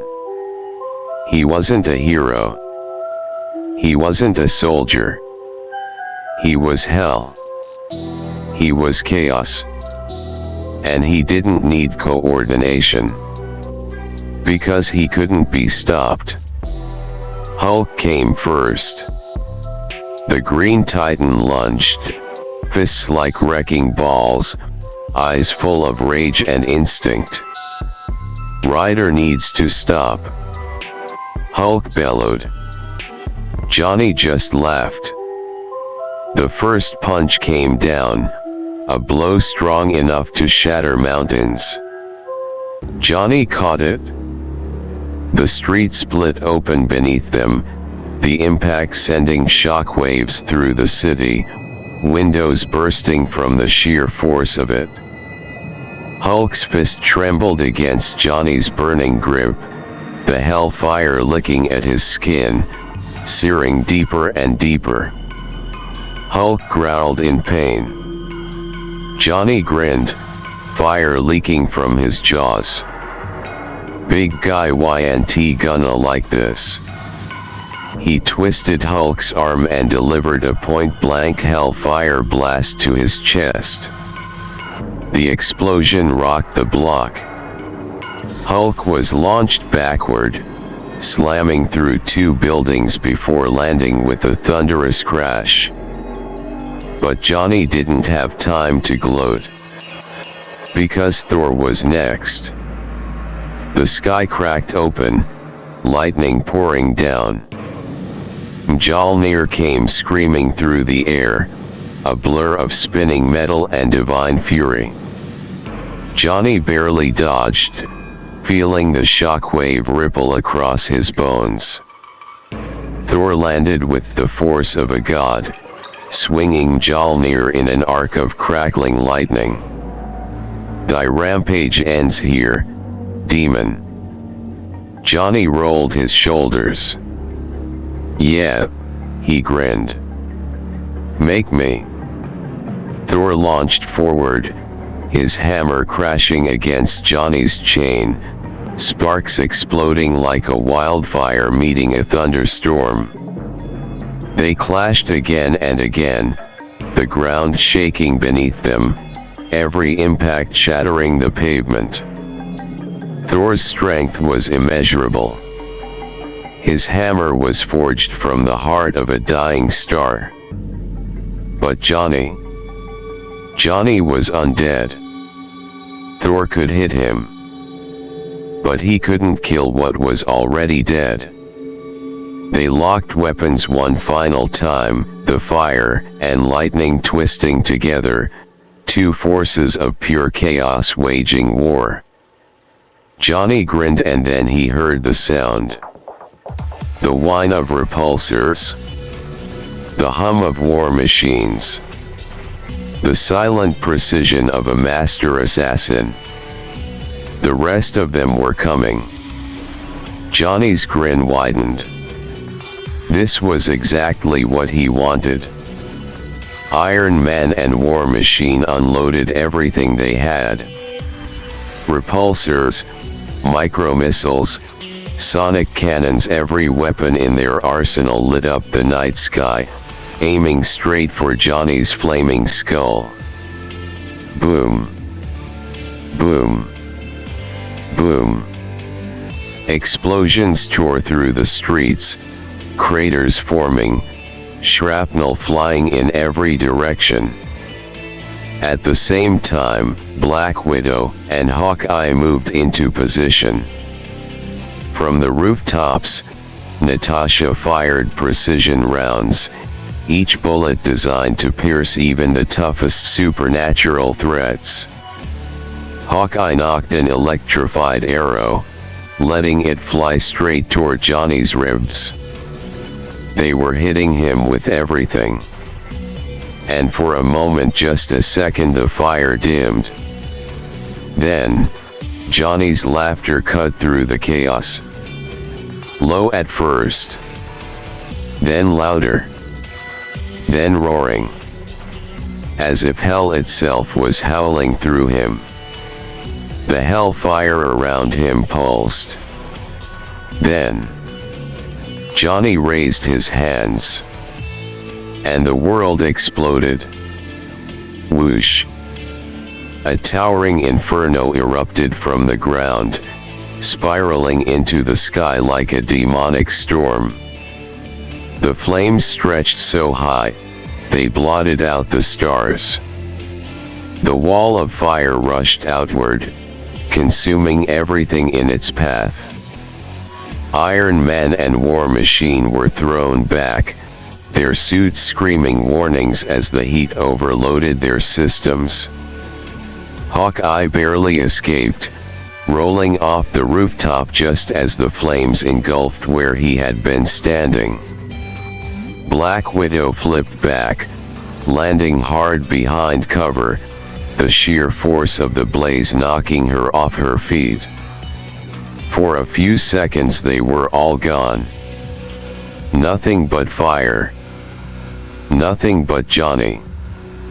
He stood in the center of it, flames wrapping around him like a king's cloak. His burning skull tilted upward, staring through the inferno at the heroes scrambling on the other side. You don't get it, do you? His voice boomed through the night, distorted and demonic, but still him. I ain't here to fight you. The flames coiled around him, growing higher. I'm here to burn it all. A new roar of fire erupted through the night, but this one wasn't hellfire. It was something else. Something brighter. Something burning just as hot if not hotter. Oh yeah, brat. The voice came from above. Cocky. Confident. Well, I burn a little hotter. Phoom. A streak of white-hot flames tore through the sky, slicing through Johnny's inferno like a comet. And then, a figure crashed down in front of him, flames flickering off his body like a walking supernova. Johnny barely had time to react before. Flame on. Johnny Storm the Human Torch landed, his entire body engulfed in searing plasma. His arms were crossed, his smirk wide, his eyes hidden behind a wall of fire just as wild as Johnny's own. For the first time that night, Johnny Vanduke wasn't the only one burning. The sky itself ignited. Johnny Vanduke and Johnny Storm, two beings of fire, two forces of nature, stared each other down, flames roaring around them, the world trembling beneath their heat. The Human Torch grinned. I gotta admit, you've got the whole flaming skull thing down. But you're not the only guy who knows how to light up a city. Ghost Rider didn't grin. He just moved. Whoosh. The Hellfire chain snapped forward, lashing through the air like a serpent, aimed straight for Johnny Storm's throat. But the Human Torch was fast. Whoosh. He shot straight up, the chain just barely missing as he blazed into the sky, spinning in midair before launching a fiery blast downward. Boom. The ground shattered, a shockwave of pure heat slamming into the pavement. Johnny Vanduke walked through the fire, unfazed. The hellfire around him pulsed hotter. That all you got? He growled, his voice echoing with something demonic. Johnny Storm gritted his teeth. Oh, you have no idea. He shot forward like a missile, his body leaving a trail of plasma behind him. Johnny Vanduke swung his chain. Johnny Storm dodged. Then they collided. Boom! A wave of fire exploded outward, sending glass shattering for blocks, the night sky glowing like a second sun had just ignited. Johnny Storm was fast. Too fast. He moved like a wildfire in the wind, never staying in one place, launching fireballs, plasma bursts, heat waves. But Johnny Vanduke was relentless. He didn't need speed. He didn't need precision. He just needed to keep coming. Every blast, every hit, every wave of heat, he walked through all of it. The Hellfire wasn't normal fire. It didn't just burn flesh. It burned souls. And Johnny Storm was starting to feel it. For the first time, he wasn't just throwing heat. He was feeling it. A searing pain that didn't come from plasma. Didn't come from the fight. It came from deep inside. Johnny Vanduke grinned. "You feel it, don't you?" he rasped. Johnny Storm's cocky expression faltered. Ghost Rider jerked the chain back, the fire curling around his hand like a living thing. "You think you burn?" His voice was low, guttural, almost amused. He took a step forward. "Boy, you don't know fire." Johnny Storm gritted his teeth, forcing himself to ignore the pain, forcing himself to push past it. "Yeah." He hovered in the air, hands burning brighter. He grinned through the pain. "Then let me show you how hot I can go." His body erupted in white-hot flames. Supernova. Boom. The city was about to feel true fire. Boom. The supernova exploded outward, engulfing the entire street in a blinding white-hot inferno. The heat was instant. Overwhelming. Glass melted. Concrete cracked and bubbled. Metal twisted and liquefied, turning into molten rivers down the street. Even the air seemed to scream, the oxygen devoured by the sheer intensity of the flames. Everything burned. Everything except Ghost Rider.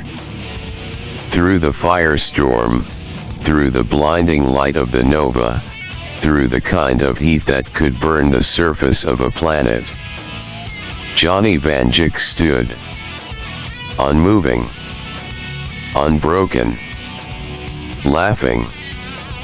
His skull grinned wider, the hellfire around him burning darker, almost black in contrast to Storm's searing white flames. His bones didn't crack. His fire didn't waver. Because the flames of vengeance were not bound by physics. Johnny Storm felt the exhaustion hit first. The supernova took a toll on his body every time he used it, and he felt his energy starting to drain. He could barely see through the wave of heat. Then, a shadow moved inside the fire. And before Storm could react, the hellfire chain lashed out. Crack. It coiled around his torso, wrapping tight, burning deeper than just flesh. Johnny Storm screamed. Because this wasn't normal fire. This was hellfire. And hellfire didn't just burn the body. It burned the soul. Ghost Rider yanked. Whoosh. Johnny Storm was ripped out of the sky, slammed into the ground with a force that cratered the pavement. His flames dimmed, his body shaking from the pain.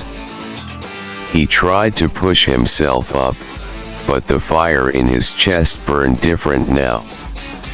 This was not normal heat. This was judgment. He looked up through the haze, and Ghost Rider was there. Walking forward. Slowly. Deliberately.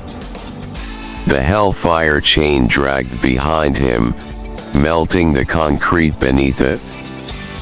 The air around him felt heavy. Suffocating. And then, Ghost Rider tilted his head. "Your flames are impressive," he rasped. "But you're still just a kid playing with fire." Johnny Storm gritted his teeth, but he couldn't move. The pain was still there, deep inside his chest. Ghost Rider stared down at him. The penance stare was right there. He could burn him. Could end him. But he didn't. The flames around Ghost Rider flickered. Something in him hesitated. Because unlike the others, unlike the sinners, the monsters, the liars, this one, he was just a kid. A kid who fought for something. A kid who still had something to lose. The battle wasn't over yet. Ghost Rider's skull tilted, the fire in his sockets smoldering like a decision was being made. Inside him, the spirit of vengeance screamed, "Stop! He is innocent." The rider fought with everything it had, clawing at the edges of Johnny's mind, trying to hold back the rage, the chaos, the fire. But it wasn't enough. Johnny's mind and body, his own will, were too strong. Too stubborn. Too broken. He had spent his whole life fighting. Fighting the world. Fighting himself. Fighting a system that was designed to crush people like him. And now he wasn't fighting anymore. He was burning. The decision had already been made. His flaming fingers curled tighter around the grip of his Hellfire Magnum. He lifted it, aiming straight at Johnny Storm. The Human Torch was too weak to move. The fight, the hellfire, the pain inside his very soul, it had drained him. The kid was just lying there. Helpless. Johnny cocked the hammer back. The street was dead silent. No more Avengers left to fight. No more obstacles. Just Johnny. And his next victim. Then, from the shadows of the alleyway, a voice cut through the night. So many timelines, you know. Johnny's burning skull snapped toward the alley. The air shimmered, a strange ripple in reality itself, like the very fabric of time was bending inward. Another voice followed Doctor Strange. But he wasn't here to fight. No, he knew better. He knew they stood no chance. Not against Johnny Vanduke. Not against Ghost Rider. That's why he had brought someone else. Someone who could. The shadows moved. A silhouette stepped forward, familiar, yet different. And then a voice. A voice Johnny knew all too well. His own. And in all those timelines, me and many others have fought against the worst of the worst, all in the name of keeping not just Lancaster City, but the multiverse safe. The figure came into the light. And standing there was another Johnny Vanduke. A different one. His jacket was worn, but sturdy. His boots were battered, yet steady. His eyes human, burning with something deeper than fire. Not hellfire. Something else. Something even Ghost Rider paused to recognize. The other Johnny smirked. And I did not fight for multiversal wars just to let some freak of nature calling himself Vanduke take over. Johnny's flaming skull burned hotter. His grip on the Hellfire magnum tightened. The air grew thick with fire, with rage, with something raw and violent. The other Johnny just stood there, unshaken, unmoved, unafraid. Then, he spoke again. "Tell me, nightmares." He took a step forward. The fire around them rippled. "Are you afraid of the dark yet?" And for the first time in his existence, Ghost Rider wasn't sure how to answer. Johnny Vanduke laughed. Not just a chuckle. Not just a smirk. A full, hellish, roaring laugh that echoed through the burning streets.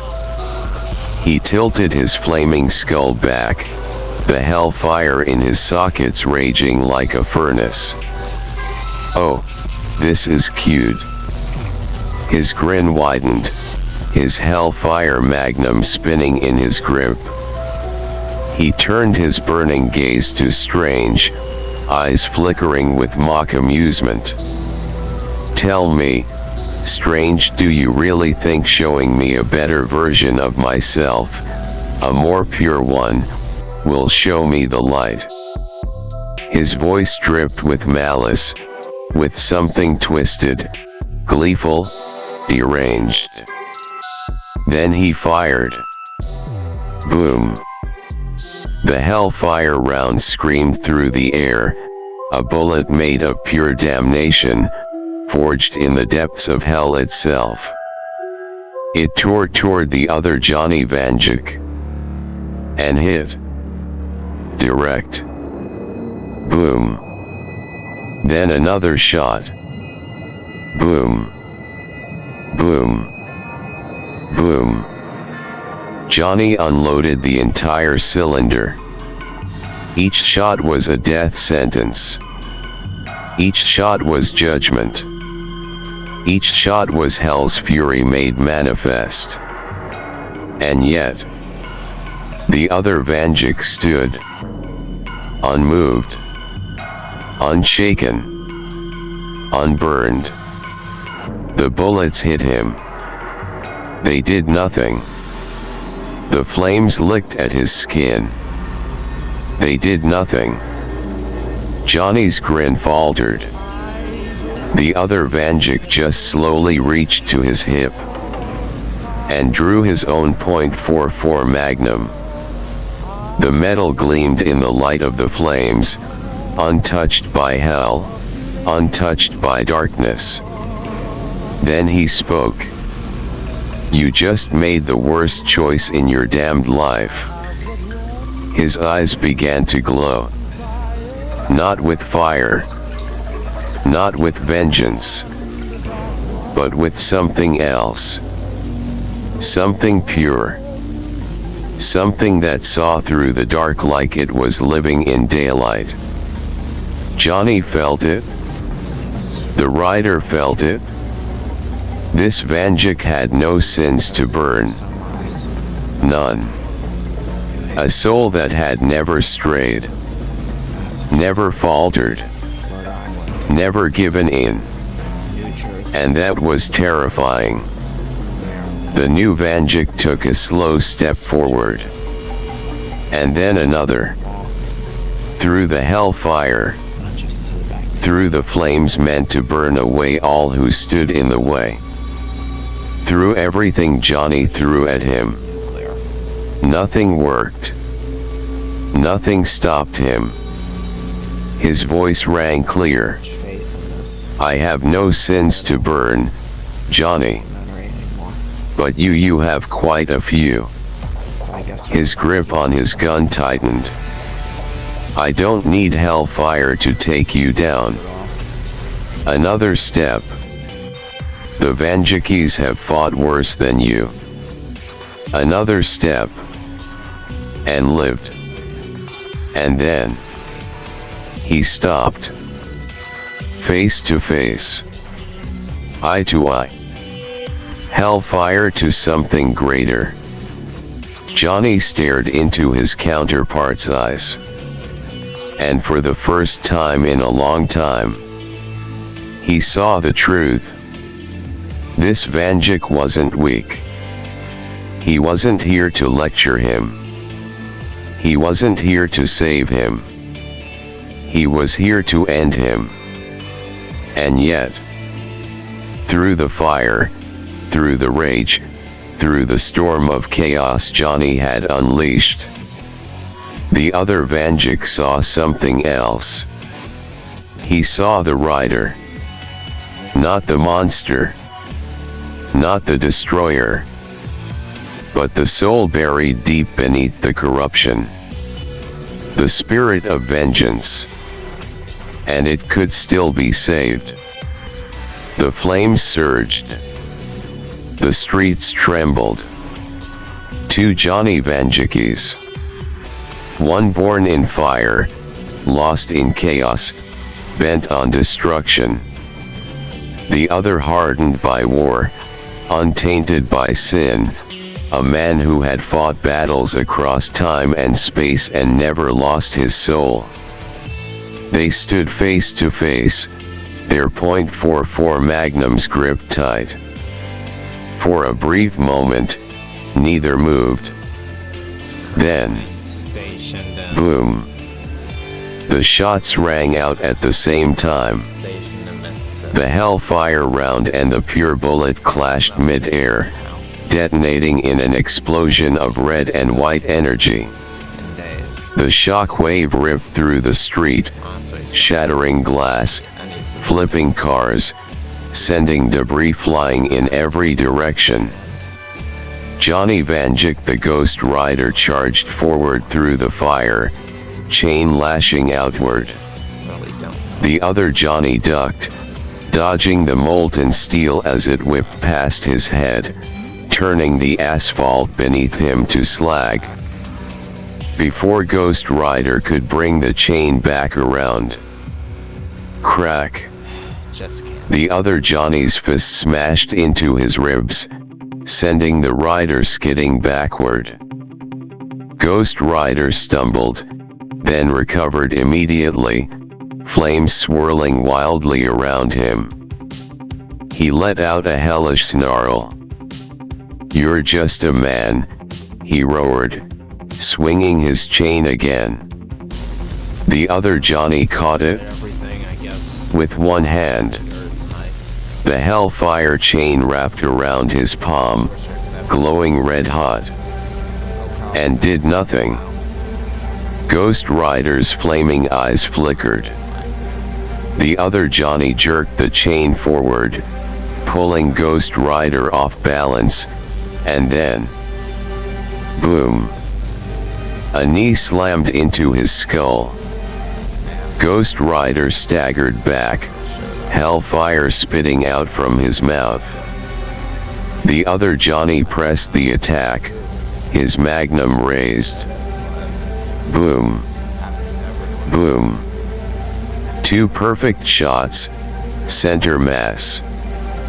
The Hellfire raged in response, trying to heal Johnny Vanduke's burning form. But for the first time, it was slow. The bullets weren't just lead. They were something else. Something that Ghost Rider couldn't just shrug off. He growled, fury rising again. And then he unleashed it. A wall of Hellfire erupted from his body, swallowing the entire block.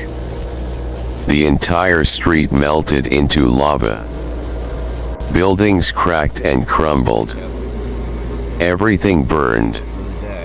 And standing in the middle of it all, the other Vanduke didn't move.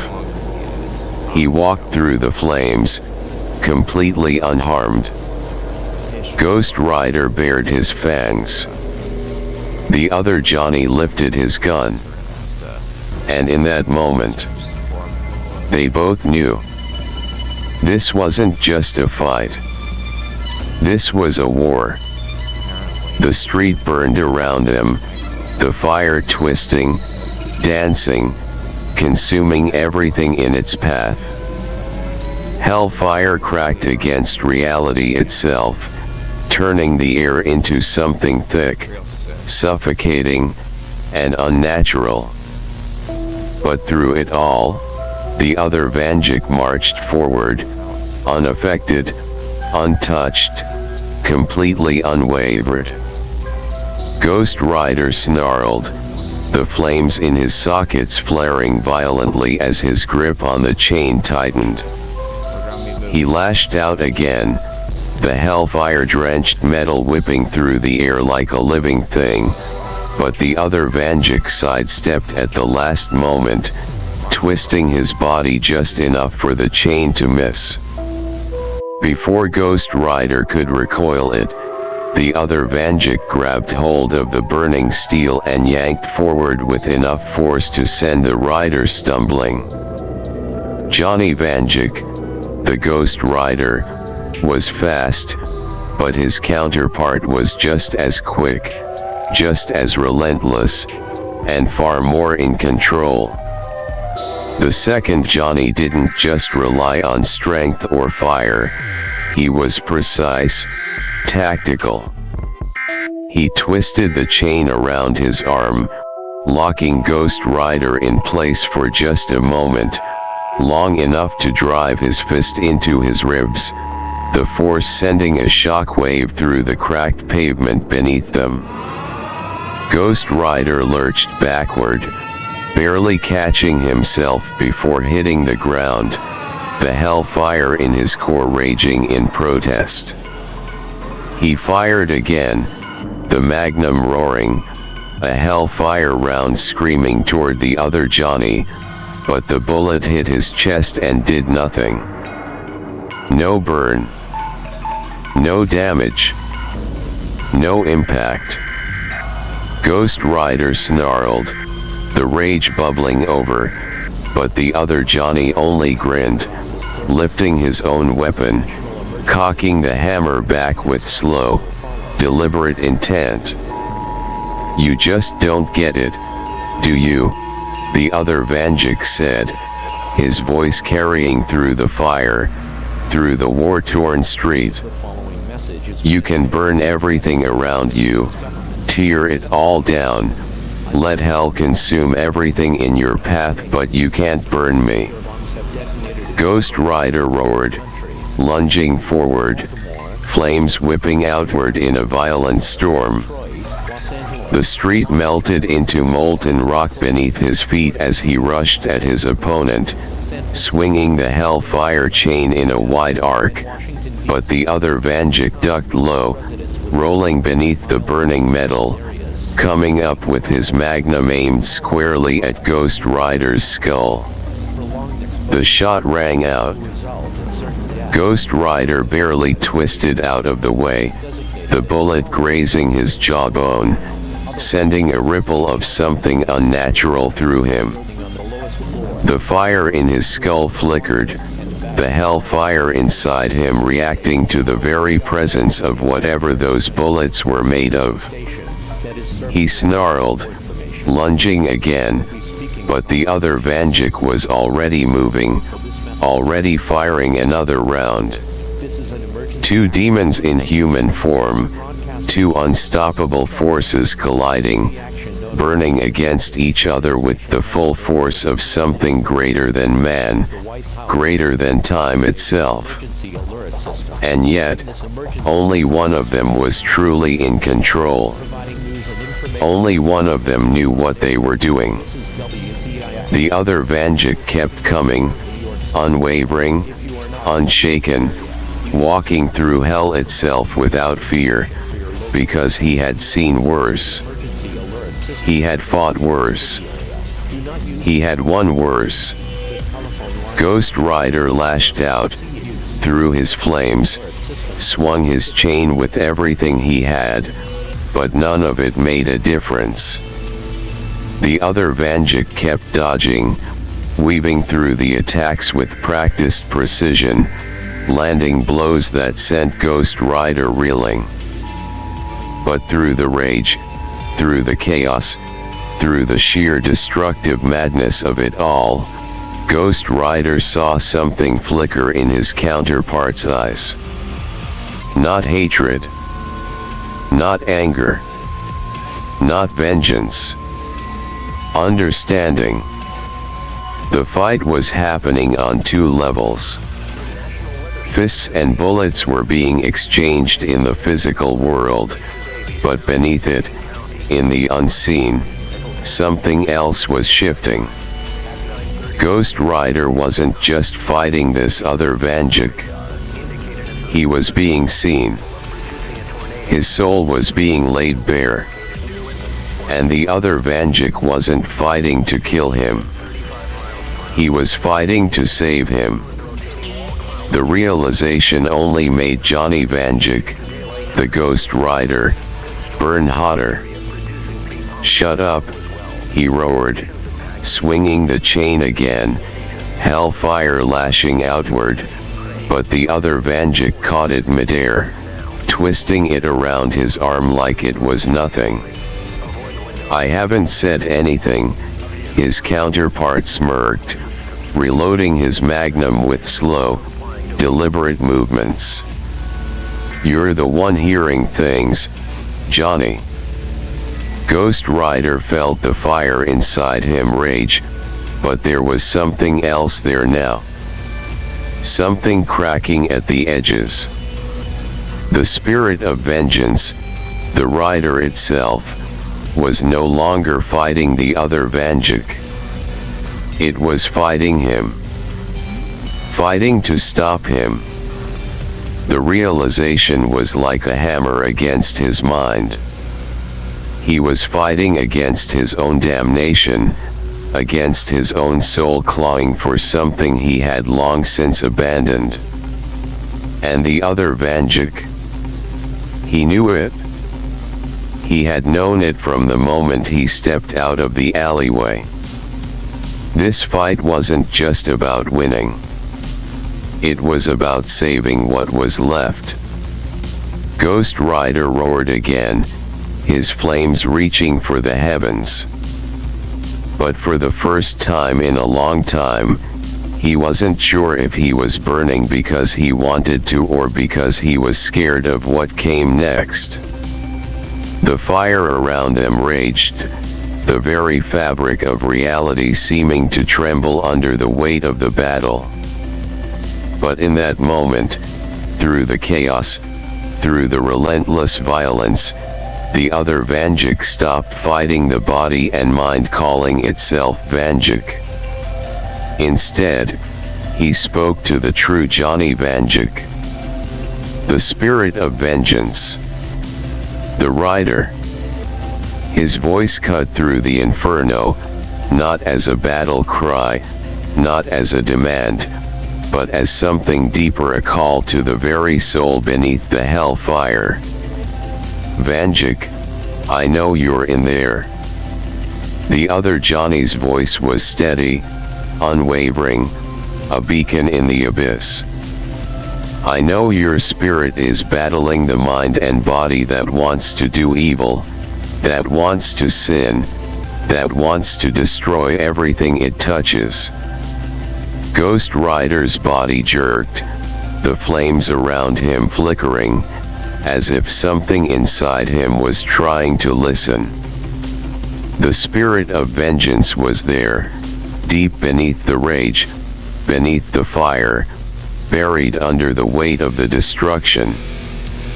It was drowning in the body and mind's fury, trapped inside a version of itself that had lost its way. The other Vanduke stepped forward, slowly, deliberately, holstering his magnum. This wasn't a fight anymore. This was a reckoning. Your existence is to judge possible wrongdoers, Vanduke. To deliver justice where none can be found. His eyes burned not with fire, but with something even more terrifying. Truth. And right now, I only see one. Ghost Rider froze. The chain in his hands trembled. His entire body shook. Because for the first time in this battle, the words dug deeper than the fire. They reached him. The spirit of vengeance was fighting to stop the destruction, but it was still bound, still trapped inside the mind and body of Johnny Vanduke, the man who had given up. And now it had a choice. The other Vanduke's voice lowered, but it carried more weight than any flame, any bullet, any attack that had been thrown. Fight it, Vanduke. Don't just aim for control. Aim for burning the sin away. The fire around Ghost Rider roared, then faltered. His fists clenched. His flaming skull tilted downward, as if something inside him was struggling. You don't need to burn yourself to ash, Vanduke. The body and mind can be yours again, but you have to burn the sin away. The fire in Ghost Rider's sockets flickered. His hands trembled. For the first time since this nightmare began, something cracked. The spirit of vengeance, the true Johnny Vanduke, the soul beneath the fire, was clawing its way to the surface. Fighting. Burning. And the flames were about to consume the real sinner. Inside the depths of Johnny Vanduke's soul, the battle reached its climax. The mind and body, the corrupt version of Johnny, the one that had surrendered to chaos, the one that wanted to see the world burn, screamed in fury. What are you doing? This whole world needs to go. The spirit of vengeance, the true Johnny Vanduke, the soul beneath the fire, screamed back. You damned fool! The hellfire inside him flared violently, clashing against the darkness, trying to consume it. This isn't what we live for. Look at the county. Look at the city.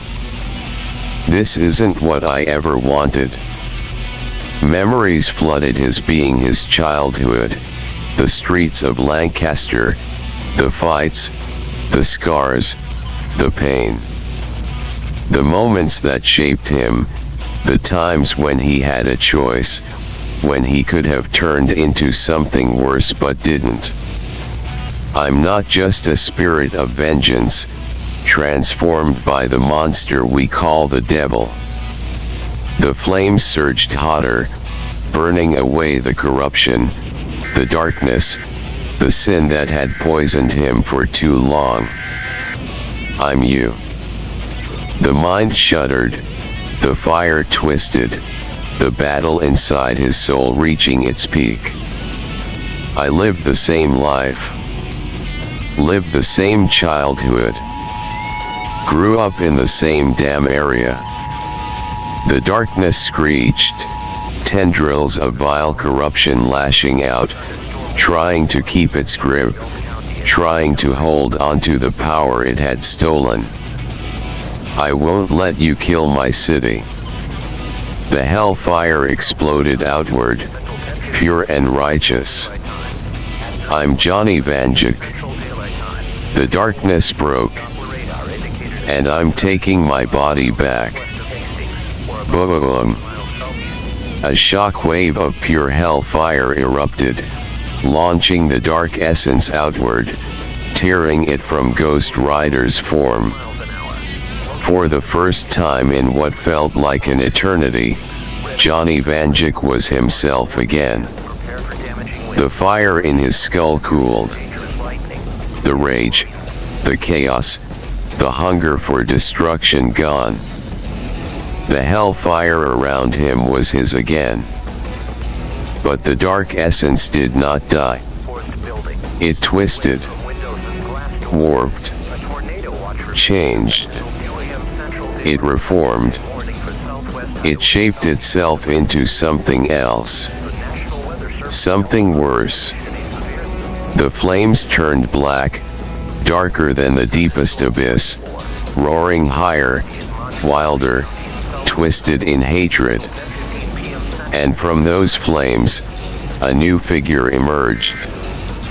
A rider, but not like Johnny. Bigger. Twisted.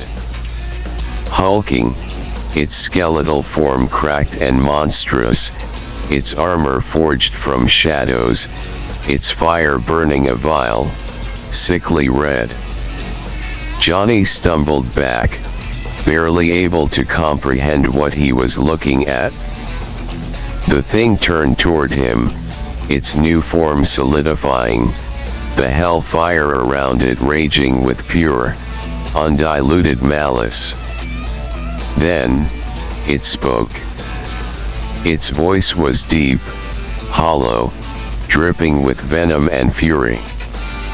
I am not Ghost Rider. The ground trembled beneath its presence. I am not Judgment. The fire around it twisted, stretching outward, dark tendrils lashing like whips. I am the vengeance you were too weak to carry out. The air turned thick, suffocating, the weight of its existence pressing down on reality itself. Johnny could barely breathe. The other Vanduke narrowed his eyes, already gripping his magnum. And the Dark Rider, the twisted essence of sin itself, took a slow step forward. Its skeletal grin widened. I am vengeance. The moment vengeance moved, the world shook. Johnny Vanduke, the Ghost Rider reborn, whole again, had seconds to react before the monster he had just cast out struck first. Boom! A single swing from vengeance's colossal, blackened chain sent shockwaves through the city, the sheer impact splitting the streets apart. The rider barely managed to dodge, rolling out of the way, his hellfire blazing brighter, but even as he moved, he could feel it. This thing was stronger than him.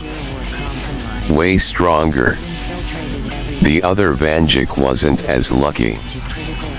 The backlash of vengeance's strike sent him flying, his body slamming into the remains of a half-collapsed building, the rubble caving in around him. Johnny barely had time to register it before vengeance was on him. The twisted monster surged forward, its black hellfire engulfing the air, its massive skeletal form a nightmare of corruption and raw fury. A fist wreathed in dark flame slammed into Johnny's chest. For the first time in his existence, the rider felt real pain. His body launched backward, smashing through several cars, his bones rattling, his hellfire dimmed by the sheer force of the hit. He barely had time to recover before vengeance was on him again. The hulking beast grabbed him by the skull, lifting him into the air like a toy before slamming him into the concrete with a force that made the entire block tremble. Boom! Johnny gasped, the hellfire inside him struggling to stay lit. The weight of vengeance's power was crushing, overwhelming. This wasn't just another rider. This was something worse. Something that had no rules, no restraints, no balance. This was all the rage, all the pain, all the sin that Johnny had let take hold. And now, it was punishing him. Vengeance's eyes deep, hollow sockets filled with an endless abyss of blackened fire locked onto Johnny. You were weak. Johnny gritted his teeth, pushing against the force bearing down on him. You held back. The darkness around them thickened, the weight of its presence pressing against reality itself. You could have burned it all, but you stopped. The hellfire in Johnny's chest flared, fighting back against the void trying to crush him. And now, you will suffer for it. Vengeance cocked his massive fist back, preparing to end him. But before the final blow could land, boom! A gunshot rang out. The impact rocked Vengeance's form, forcing it to stagger just slightly. A second later, another shot and another. Vengeance snarled, turning toward the source. The other Vanduke was still standing. He was bleeding, wounded. But his gun was still raised, still steady. His eyes glowed with that unnatural light, cutting through the darkness. He marched forward. You hit like a bitch. And with that he fired again. The bullets, forged from something even hellfire couldn't ignore, slammed into Vengeance's chest, pushing him back just enough for Johnny to break free. The rider roared back to his feet, his hellfire blazing anew, his eyes locked on the monster before him. This wasn't over. Not by a long shot. Both Johnny's the Ghost Rider and the warrior from another timeline stood side by side. Bruised. Burned. Barely holding on. But still standing. And in front of them, Vengeance grinned. This is only the beginning. Johnny stepped forward, raising a flaming hand, stopping the other Vanduke from moving any closer. His skull tilted, the flames in his sockets burning hotter, but something was different now. This wasn't just hellfire anymore. This was something greater. Something purer. The red and orange of his usual fire began to shift, twisting, growing lighter, hotter until it was no longer the flames of hell. It was something else entirely. A radiant, angelic blue fire erupted from his body, engulfing him like a beacon in the darkness. Vengeance paused. For the first time since it was born, the beast hesitated. Johnny took another step forward. No, Vanduke. His voice was stronger now, unwavering. He clenched his fists, the blue flames licking at his skeletal form, not just burning, but cleansing. This is my fight. The fire pulsed outward, sending waves of heat rippling through the broken city, forcing Vengeance to take another step back. I made this monster.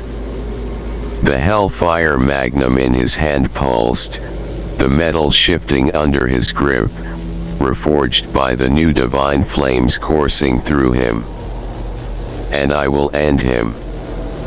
Vengeance snarled, the black hellfire around it twisting, raging, trying to counteract the new light burning before it.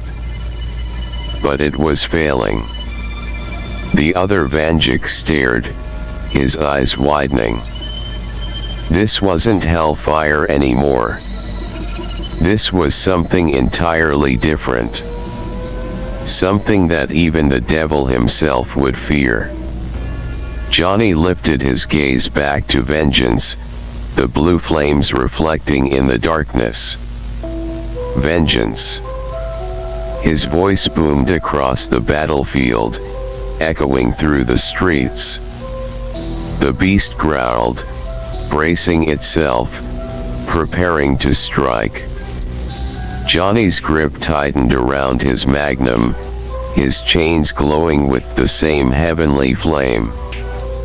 Your name will be your fate. Vengeance let out a monstrous roar, lunging forward. But Johnny didn't move. His skull burned brighter, his stance strong, unbreakable. You might not have a soul left to burn.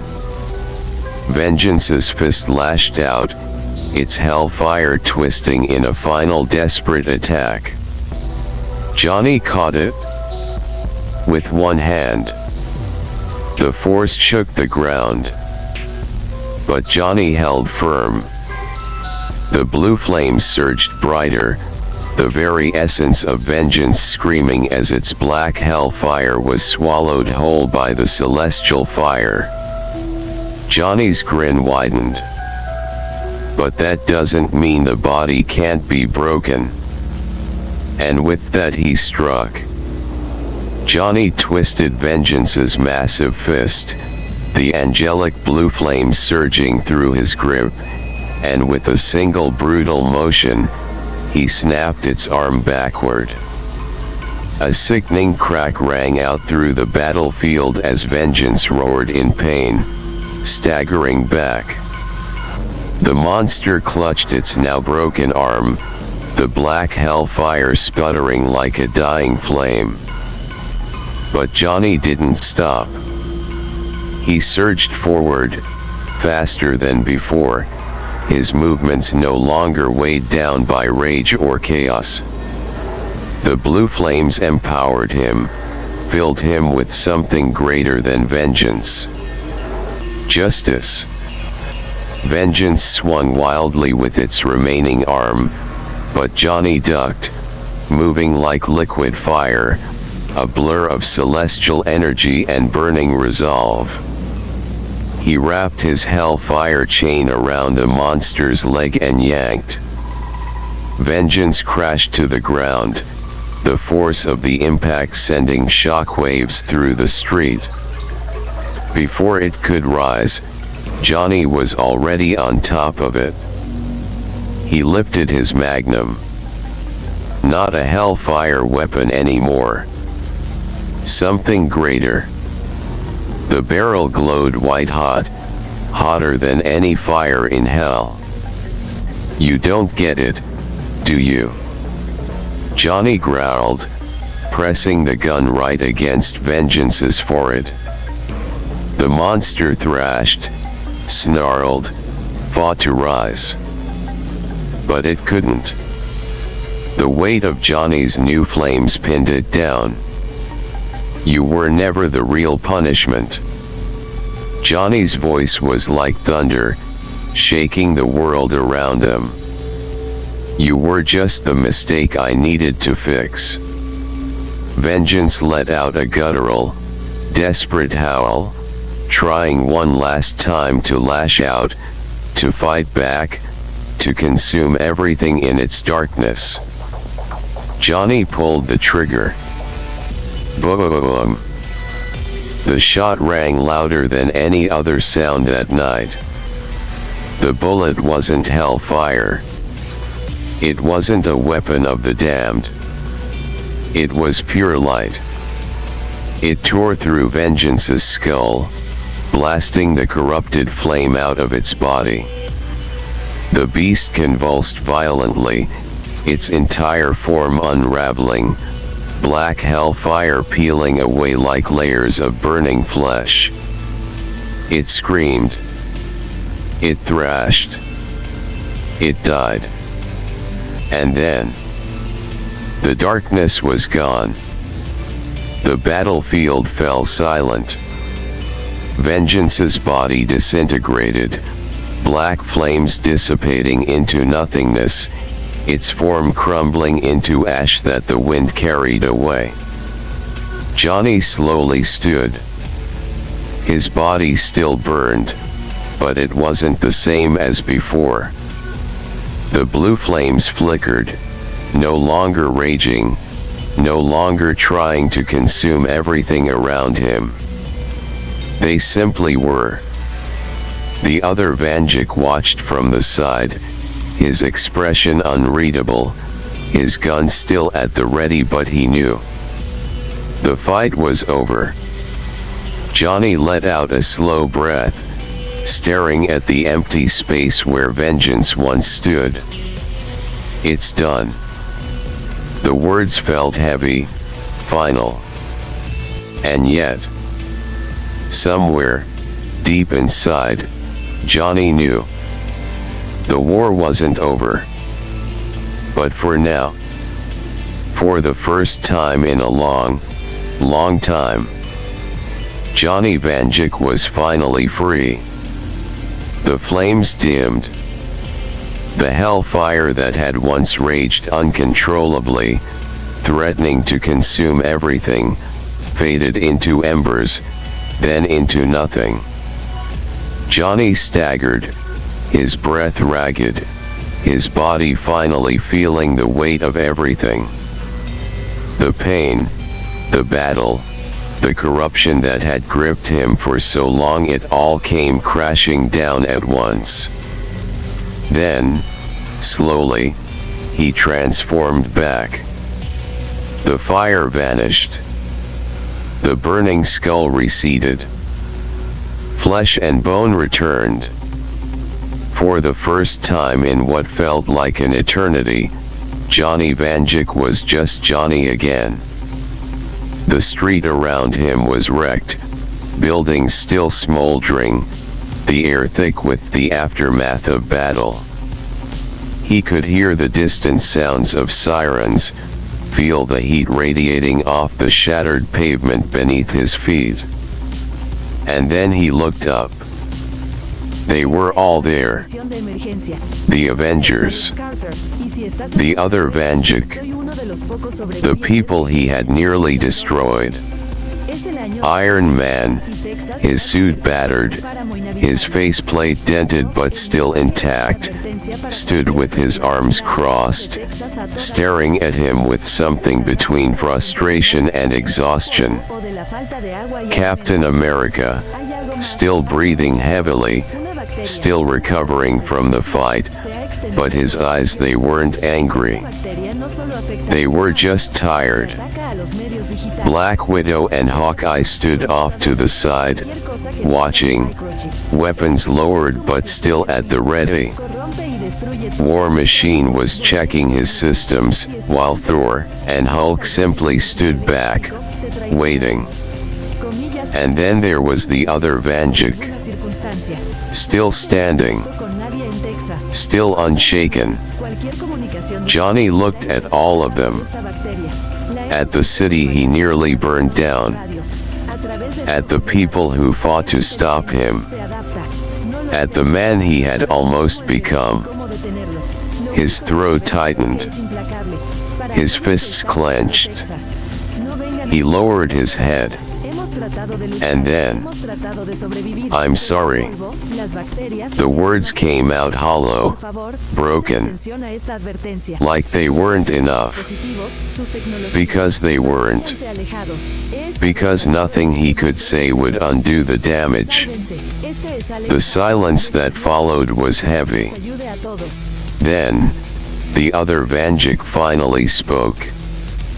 Good. Johnny lifted his gaze, meeting his counterpart's eyes. "You should be." The other Vanduke's expression wasn't angry, but it wasn't forgiving either. It was firm, steady, unshaken. "But sorry, ain't gonna fix this." Johnny swallowed hard, his hands trembling. "I know." The other Vanduke stepped forward, stopping just a few feet away. He studied Johnny for a long moment before speaking again. "So what are you gonna do about it?" The question hit like a punch. Johnny didn't answer. Because for the first time in his life, he didn't know. Johnny didn't say another word. There was nothing left to say. The weight of his actions sat heavy on his shoulders, heavier than any flame, heavier than any burden he had ever carried before. The world around him was still smoldering, the battle-wrecked city bearing the scars of what he had done, what he had almost allowed to happen.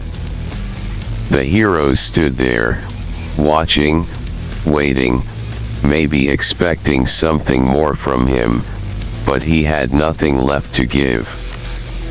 He couldn't fix what had been broken with words, couldn't erase the destruction with a simple apology. He knew that. They knew that.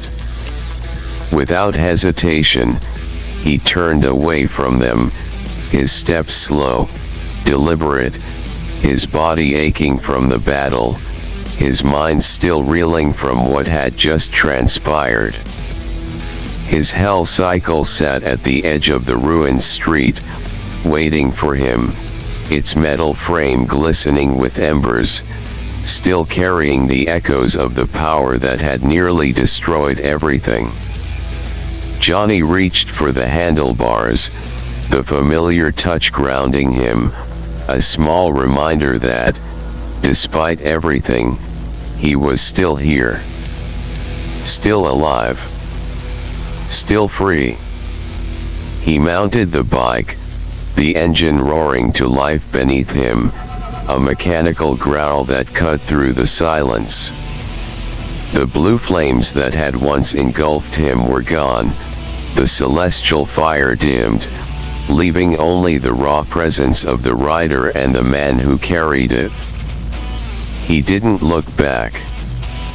He didn't need to see their faces, didn't need to see the wreckage of what he had done.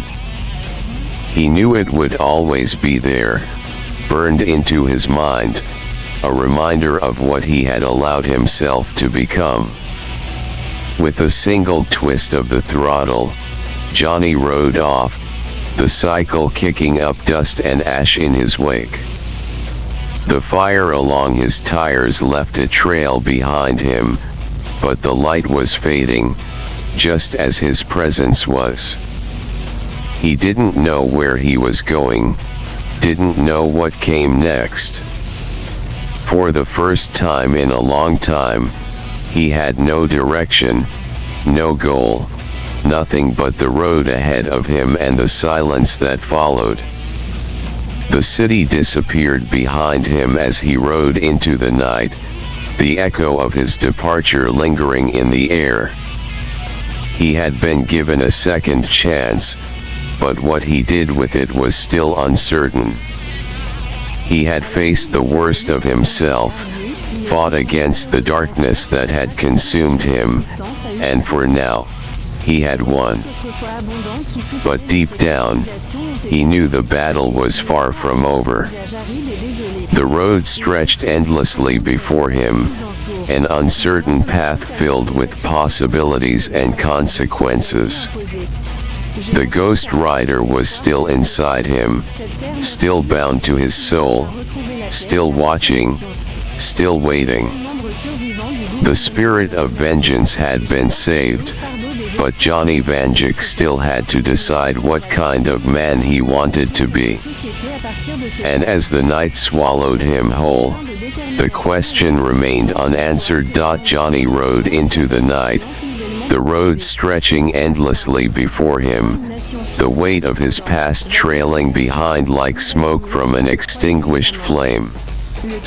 He didn't know where he was going, didn't know what came next, but for once, that uncertainty didn't feel like a curse. It felt like freedom. The chains that had bound him to destruction, to vengeance twisted beyond its purpose, had been broken, but that didn't mean he was free of the war itself. No, the war had only just begun. His hands gripped the handlebars tighter as the cycle roared beneath him, its flames dimmer now, more controlled. The blue hellfire still flickered along the edges of the tires, remnants of something greater than the damnation he had once known. He had walked through hell, burned in its fury, and for the first time, he had come out the other side without losing himself completely. He had seen the truth behind his curse, behind the games played by forces greater than man. Johnny's jaw clenched as the thoughts swirled in his mind.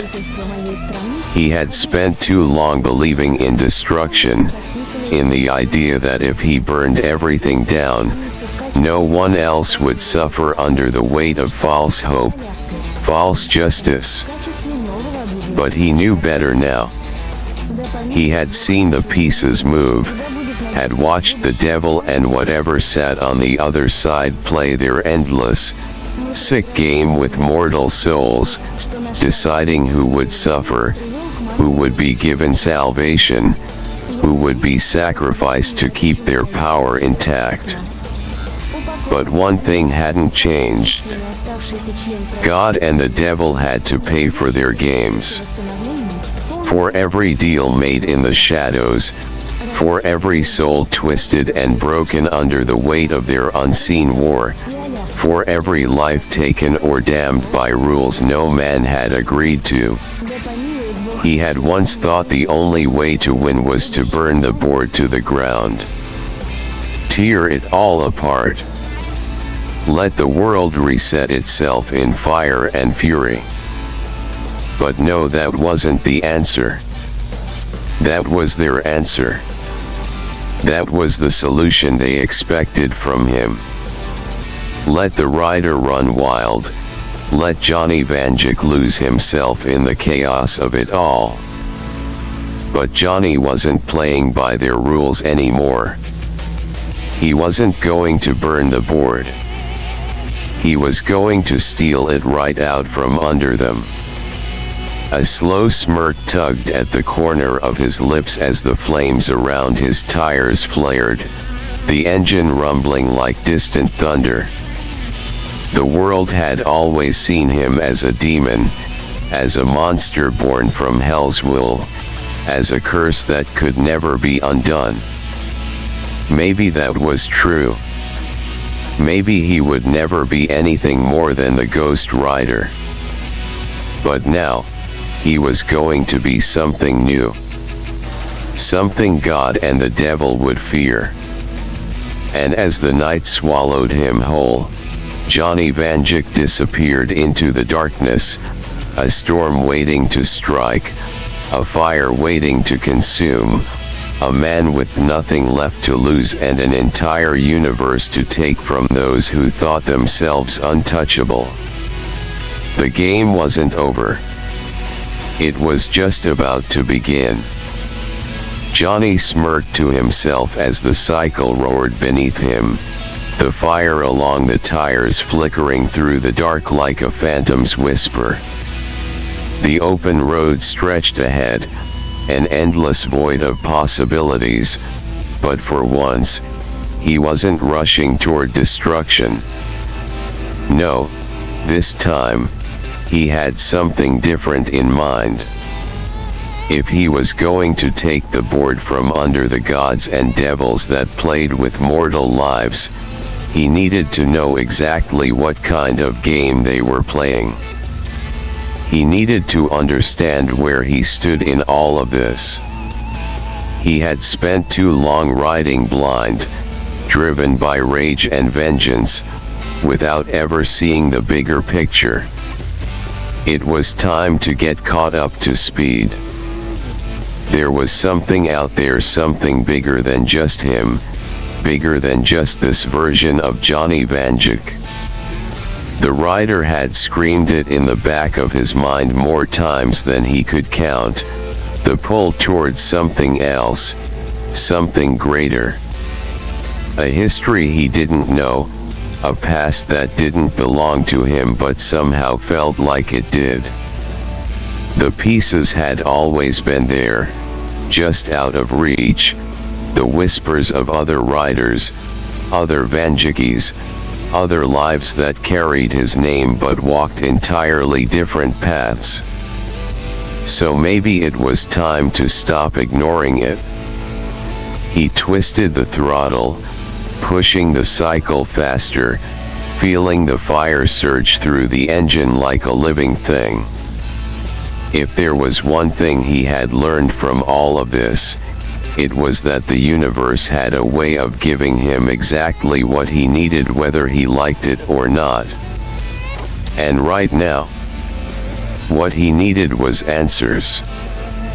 The flames along his tires burned brighter, hotter, twisting unnaturally, bending against reality itself.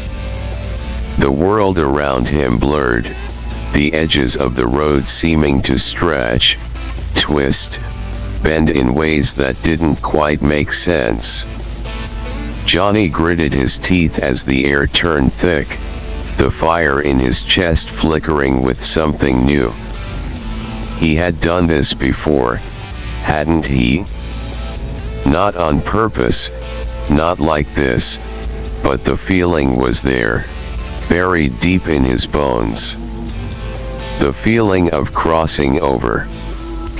The cycle burned through the fabric of reality itself, the road shifting, the stars above seeming to twist and multiply, reflecting infinite possibilities. A void opened ahead, not hell, not heaven, something else entirely. And Johnny, he didn't slow down. Because whatever was waiting for him on the other side, whatever truth had been buried, whatever past had been rewritten, whatever secrets had been stolen, it was time to wake them up. The moment Johnny's hell cycle tore through the barrier of reality, he felt the shift immediately. The open road, the endless stretch of empty highway, was gone.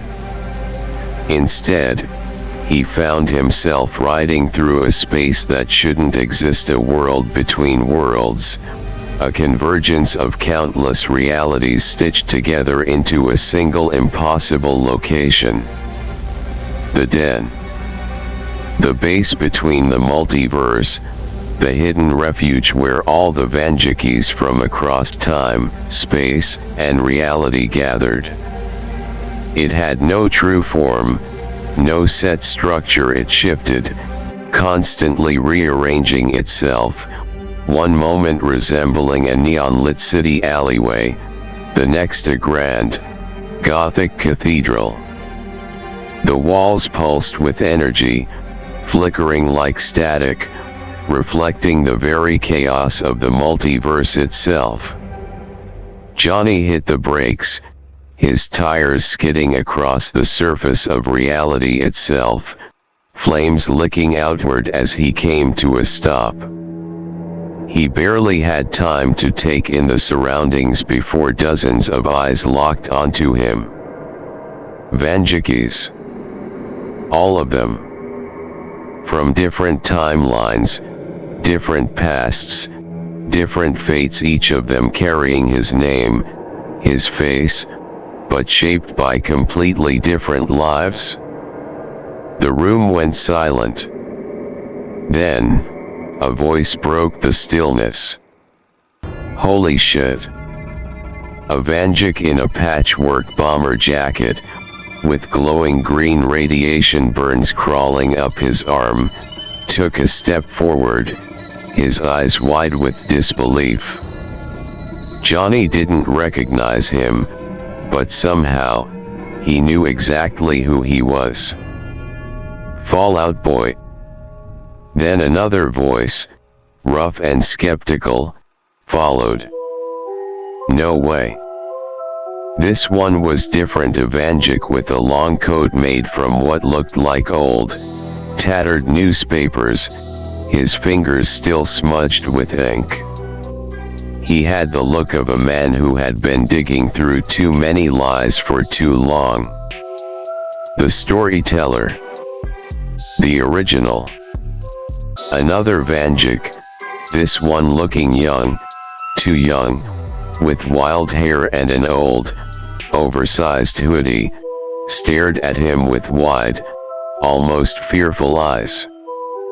The orphan. Johnny scanned the room, taking in all of them. A Vanduke wearing stealth gear, his armor plated with urban camouflage, 2 pistols strapped to his side. Street rat, the one who survived purely by wit and speed. Another one, wearing a long coat made from a stitched-together Mothman's wings, his expression unreadable, his presence unsettling. The Mothman Vanduke. A towering figure, cloaked in the hides of massive beasts, a hunter's knife strapped to his chest. His aura was primal, a man who had lived by the law of survival for too long. The hunter. And then, near the back, standing apart from the others, there was one Vanduke whose very presence felt off. His clothes were too pristine, his hair too well kept. He had the face of a man who didn't belong here, a man whose very timeline was a fabrication. The false Vanduke, the one from the timeline that should never have existed. All of them were staring at him. Then they moved. Fallout Boy was the first to step forward, disbelief on his face, almost cautious, as if afraid to believe what he was seeing. Hell Rider. Johnny stiffened. The name hit him like a hammer. There was weight in that name. A Vanduke from another timeline. A ghost rider, just like him. A rider who had died in the Second Multiversal War. The other Vandukes murmured amongst themselves, disbelief, confusion, even hope slipping into their voices. He can't be. Hell Rider's gone. He died. We all saw it. Maybe the multiverse spit him back out. That's impossible. Johnny clenched his fists. He had no idea what the hell they were talking about, but what mattered was that they were looking at him like a ghost. And Johnny Vanduke wasn't a ghost. He was something else. Taking a slow step forward, he let the hellfire in his veins flare slightly, just enough to make his presence undeniable. His voice came out low, steady, certain. I ain't Hell Rider. His eyes flickered, scanning all of them. And I sure as hell ain't dead. Silence. Then, the false Vanduke took a slow step forward, his arms crossed, a smirk tugging at his lips that didn't quite reach his eyes. Then who the hell are you? Johnny smirked right back. Wouldn't you like to know? The room buzzed with energy, tension thick as fire, questions lingering on every face. but Johnny had a feeling he was about to get a lot of answers himself. Johnny took a long, slow breath, feeling the weight of the moment settle around him. The air inside the den was thick, charged with something just shy of electricity, like the calm before a storm. He could feel the eyes of the other Vandukes burning into him, some filled with curiosity, others with suspicion. They were waiting, watching, trying to place him in the grand, tangled web of the multiverse. He had no idea where to start. No idea how to even explain what had happened, because it still felt surreal, like a nightmare that had never ended, only shifted into something else. But he needed to say it, needed to put it into words, not just for them, but for himself. He rolled his shoulders, letting his gaze sweep across the gathered Vandukes, letting the weight of the past settle deep in his bones before he finally spoke. "I was just a guy," he said, his voice low, gravelly, but steady. "Nothing special. Just a kid working out an old garage, barely keeping my head above water. My days were spent fixing up bikes, my nights spent wasting time, burning through whatever scraps of life I could get my hands on. But I had one thing that meant something. His jaw tightened as he thought about it, about the machine that had been his constant, the one thing that made sense in the chaos of his life. My ride. My bike. A goddamn beauty, suspended up on the lift like a prize I'd never get to finish. She wasn't just some scrap of metal, she was mine, built with my own hands, the only thing in my life that I could control." He paused, exhaling slowly before continuing. "I'd work on that bike with the radio humming in the background. My favorite station, 105.7 The X, blasting rock and metal through the speakers, just loud enough to drown out the rest of the world. The music kept me grounded, kept me sane.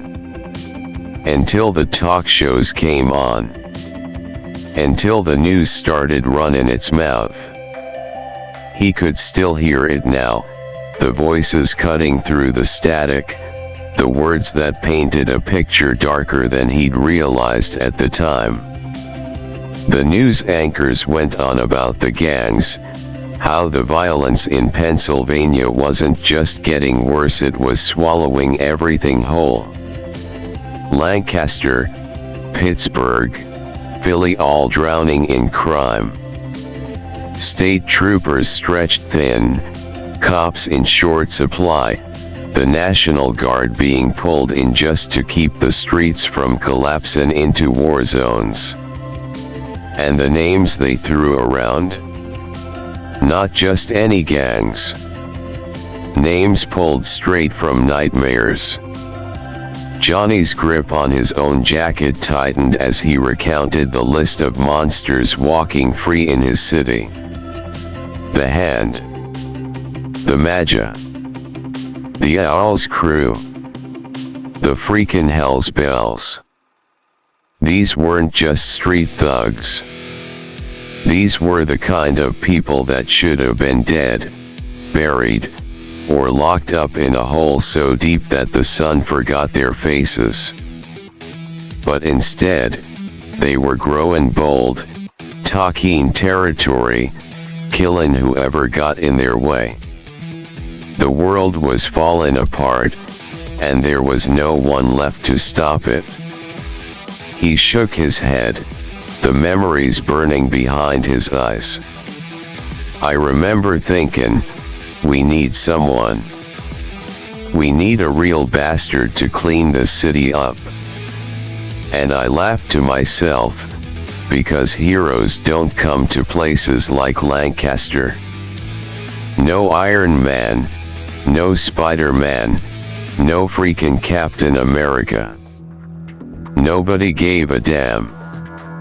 And even if they did, locking these bastards up don't mean shit. They always come back.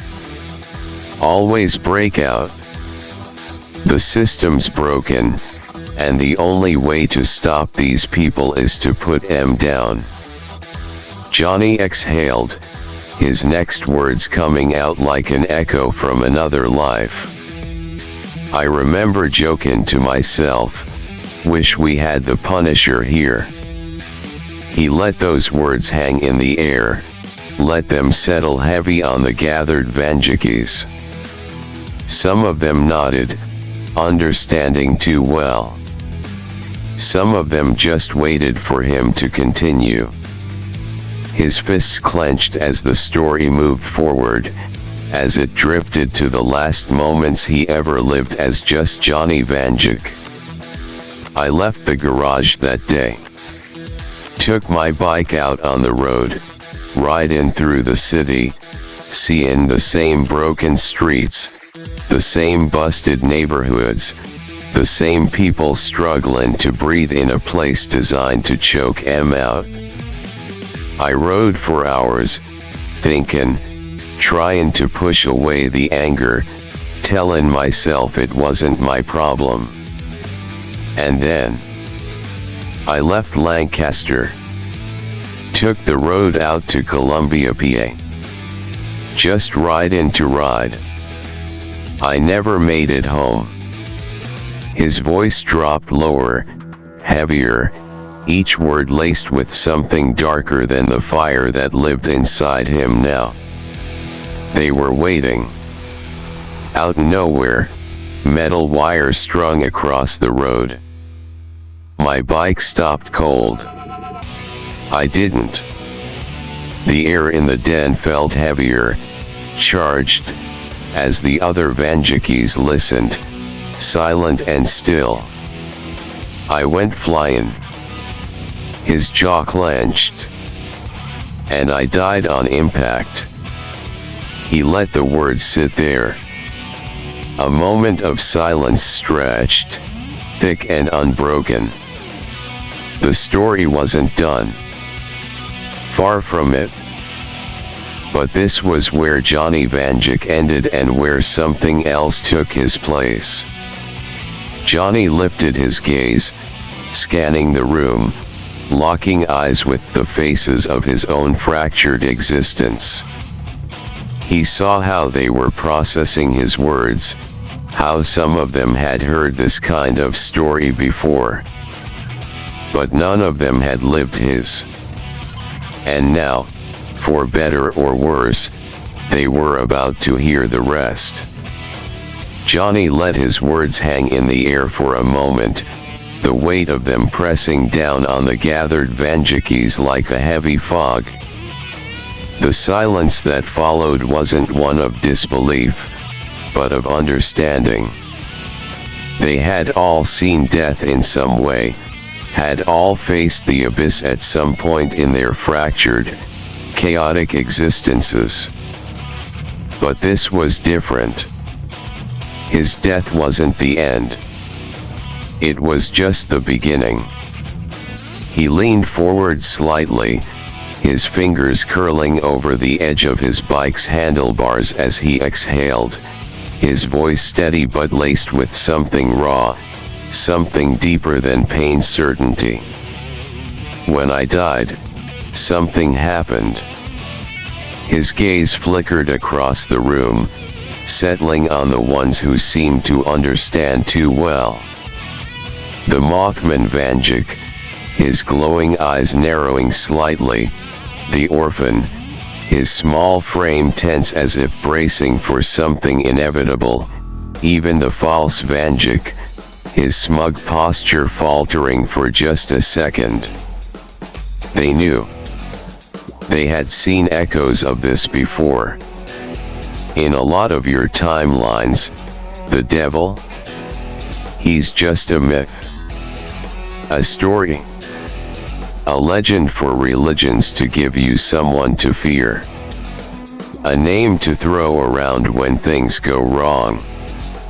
Johnny scoffed, shaking his head. But in mine, the devil is very much real. The murmurs in the room were barely audible, but he could hear them, feel the slight shift in atmosphere. Some of them already knew this part of the story. Some didn't. Some maybe even most wished they didn't. You already seem familiar with ghost riders, Johnny continued, his voice steady but laced with something more dangerous than fire conviction. So I'll spare you the mumbo-jumbo, the long-winded speeches about hell and contracts and curses. His hands tightened on the handlebars. His skull still burned, not physically, not with hellfire, but with the memories, with the truth. Just know this. His voice dropped lower, colder. The spirit of vengeance wasn't the issue. His eyes lifted, locking onto the others. I was. And with that, the fire inside the den flickered, the flames dimming for just a second, as if even the multiverse itself was waiting for what came next. Johnny let the weight of his words settle like a storm cloud hanging over the room. The den, for all its shifting, chaotic nature, felt unnaturally still, as if reality itself was holding its breath, waiting for him to continue. He wasn't just telling a story, he was confessing. Unlike the other riders forced into a contract, forced to be something they never asked for, my spirit of vengeance wasn't some ancient force shoved into my body against my will. It wasn't a demon taking the wheel, wasn't some entity whispering in my ear, bending me to its will.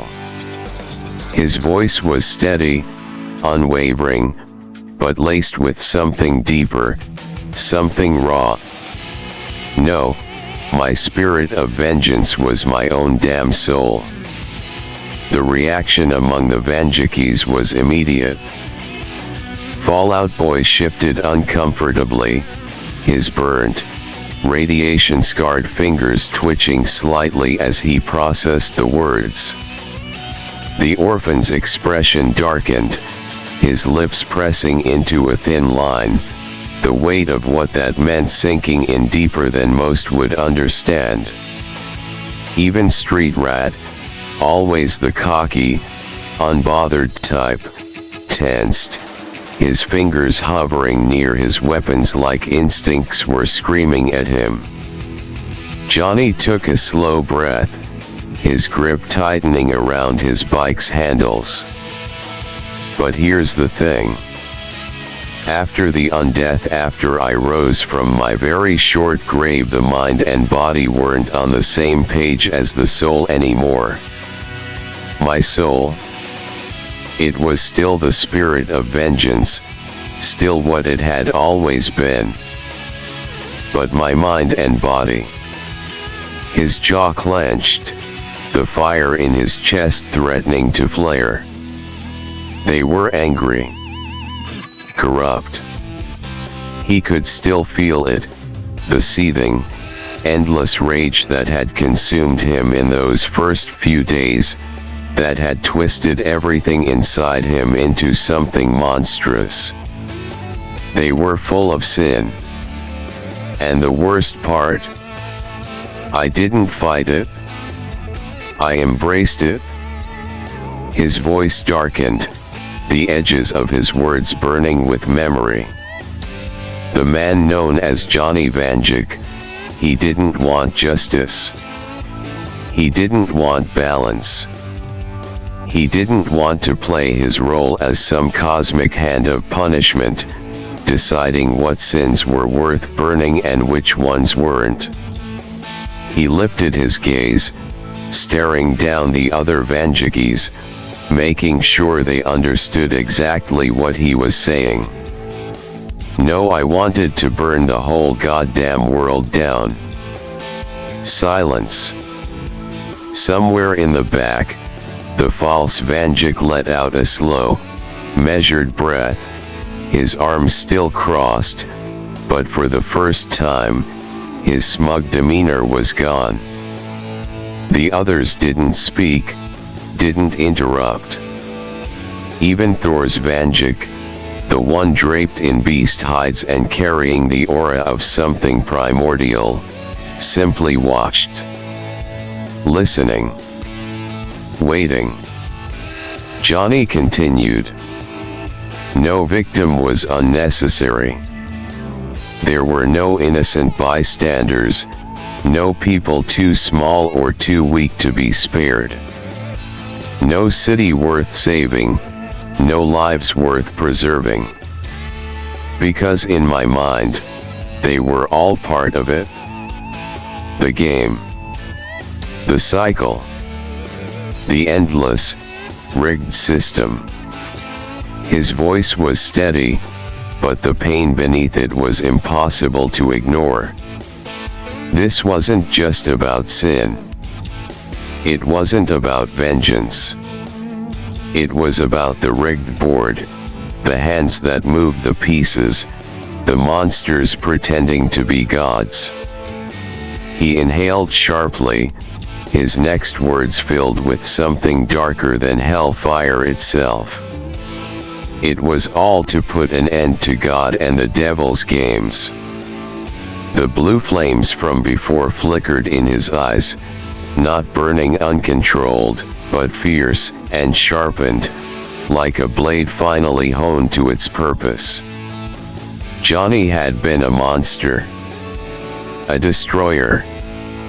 A force that didn't just judge the guilty, but refused to acknowledge the innocent. And as the silence stretched across the gathered Vandukes, as the weight of his past sat heavy between them, one truth remained clear. He wasn't telling them this to ask for forgiveness. He was telling them because they needed to understand who he was. And what he still might be. Johnny exhaled slowly, feeling the weight of his words sink deep into the room.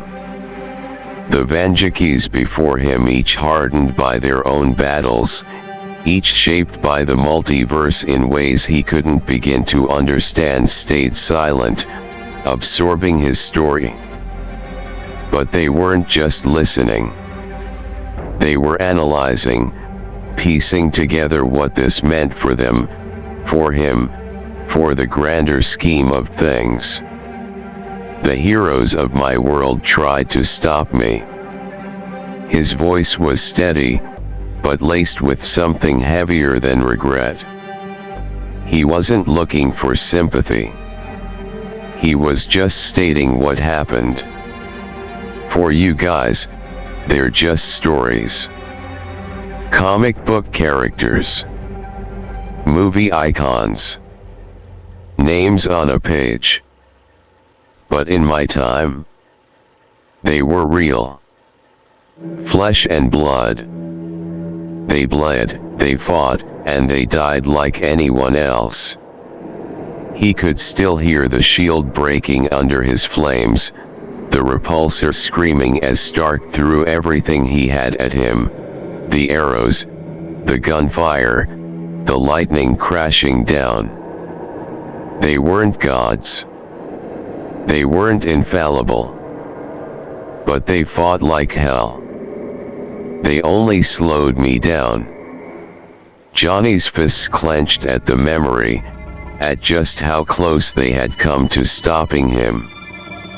If things had gone just a little differently, he wouldn't be standing here right now. They couldn't save me.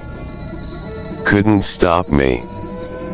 I was too far gone. But then, it wasn't until another Vanduke showed up. The room shifted. He could feel the tension rise. Because now he was talking about them. The gathered Vandukes weren't just listening to his past anymore. They were part of it. He fought me back into a corner. Johnny's grip on his bike tightened as the memories surged, clear as day. He weakened the mind and body. Took the fight straight to the monster I had become. He pushed me harder than anyone ever had. And because of that, my soul, my spirit could fight back. The weight of it pressed against his chest, the moment where he felt the shift. The moment where, for the first time since his resurrection, he realized he wasn't in control.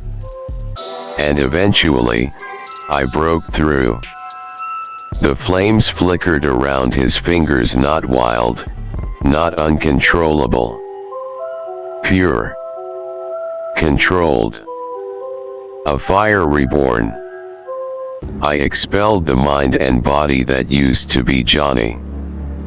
He let the words settle, let them sink in. The corruption, the hate, the sin, I ripped it out. And when I did, me, the spirit of vengeance took over. Murmurs spread through the den, a few Vandukes exchanging glances, others remaining completely still. Some of them had seen versions of Ghost Riders before. But this was something different. When I finally got control of my body, of my life, once again I didn't just walk away. I didn't just let it go. Johnny's voice hardened, his eyes narrowing. I put an end to that evil version of me. I killed the Vanduke who, in my time, became the monster known as vengeance. The memory was seared into him, just like everything else. The final shot. The final burn. The moment where it all ended. And well, he shrugged slightly, fire still crackling along his knuckles. You guys know the rest. The room was silent for a long time. Then, Fallout Boy let out a low breath, shaking his head slightly. Damn. The orphan crossed his arms, his expression tight, unreadable. He had seen monsters before, but never one he had to face from the inside. The false Vanduke, for the first time since Johnny arrived, looked intrigued. Not smug. Interested. Calculating. The storyteller rubbed his jaw, the gears in his mind clearly turning. The hunter simply nodded. As if this was the way of things. As if Johnny's fight had been inevitable. Finally, the Mothman Vanduke, his eerie presence still unsettling, spoke in a quiet, steady voice. And yet, you stand here. You lived. That means something. Johnny didn't answer. Because deep down, he knew they were all thinking the same thing. If the multiverse was pulling Vandukes together, if it had drawn him here, it meant something bigger was coming. The gathered Vandukes exchanged glances, the weight of Johnny's words still hanging thick in the air. They all understood why he told them his story. A multiversal awakening was a rite of passage among them, a way to introduce yourself, to mark your existence as something real beyond your own timeline. Every Vanduke had a different past, a different struggle, but at the end of the day, they were all connected in ways no one else could comprehend. But even with that understanding, there was something different about this one. This Ghost Rider, this Johnny Vanduke, didn't seem like the type to just wander into the multiverse to help out. He wasn't here for camaraderie, for some grand multiversal alliance. No, there was something more, something personal. It was the false Vanduke who spoke first, his arms still crossed over his chest, his expression still unreadable. "All right, Ryder. We get it. You burned your whole damn world to the ground and clawed your way back. But you're here now, which means there's something more to it. You didn't just stumble into the den by accident." His eyes narrowed slightly. "So, what's your end goal?" Johnny didn't hesitate. He looked at the gathered versions of himself at Fallout Boy, the Orphan, the Hunter, the Mothman, the Storyteller, Street Rat, the False Vanduke, and all the others. He met their gazes head-on, unflinching, unshaken. And then, with absolute certainty, he answered. "It's still the same end goal as before." The flames in his eyes smoldered like embers ready to ignite. "I want to put an end to the God and the Devil's game." Silence settled over the room. Johnny let the words hang for a moment, knowing full well what he had just said. The false Vanduke raised an eyebrow, but his smirk was gone now. The storyteller's fingers twitched over his notes, as if already trying to make sense of this timeline. Fallout Boy let out a slow exhale, while the Orphan stiffened slightly, eyes darting toward the others, waiting for their reactions. And the Hunter? He just nodded. Like he already expected this. Johnny continued. "But I can't be the same as before."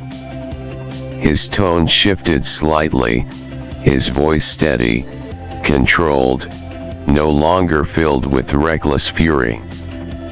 "I can't just burn everything down and call that a solution. I need to be better. I need to stop dragging the innocent into my fight, stop letting my rage make the decisions for me. The people I want to take down, the ones pulling the strings. They've been playing this game for longer than I've been alive. Longer than any of us have been alive." He exhaled, rolling his shoulders, his fists clenching slightly as he spoke his next words. "If I'm going to stop the gods, I need to know what's out there." He looked at each Vanduke in the room, his gaze unwavering. "I need to learn more. Not just about my world, but about the multiverse as a whole." The Mothman Vanduke tilted his head slightly, his unsettling gaze fixed on Johnny. Johnny continued, voice steady, filled with something that hadn't been there before, a new kind of purpose. "I came here to learn. To see the patterns, to figure out what's really happening beyond just my timeline. Because I know one thing for sure." He leaned forward slightly, his flames flickering just a little brighter. "If I don't understand the game, I'll never know how to flip the damn board." And with that, the den fell silent once more. Because now they understood. Johnny Vanduke wasn't just another ghost rider. He was something else. And for the first time in a long time, the multiverse had something to fear. The silence in the den didn't last long. The other Vandukes had been expecting some kind of explanation for why this ghost rider was here, but now that he had given it to them, now that he had made his intentions clear, they had no choice but to take him seriously. The first to speak was the storyteller. The original. The one who had spent his entire existence piecing together the truths of the multiverse, unraveling the tangled web that connected them all. He adjusted his tattered coat, the smell of old ink and forgotten words lingering around him, before he finally looked at Johnny with something between patience and understanding.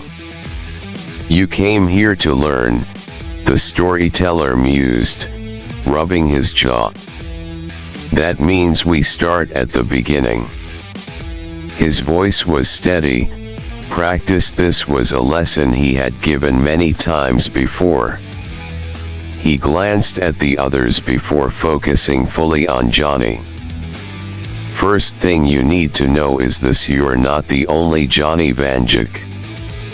I mean, you already figured that much out, but I don't just mean in a multiverse doppelganger kind of way. We aren't just different versions of the same person. We aren't just accidents of fate." He took a step forward, his boots scraping against the shifting floor of the Denmark we're meant to exist.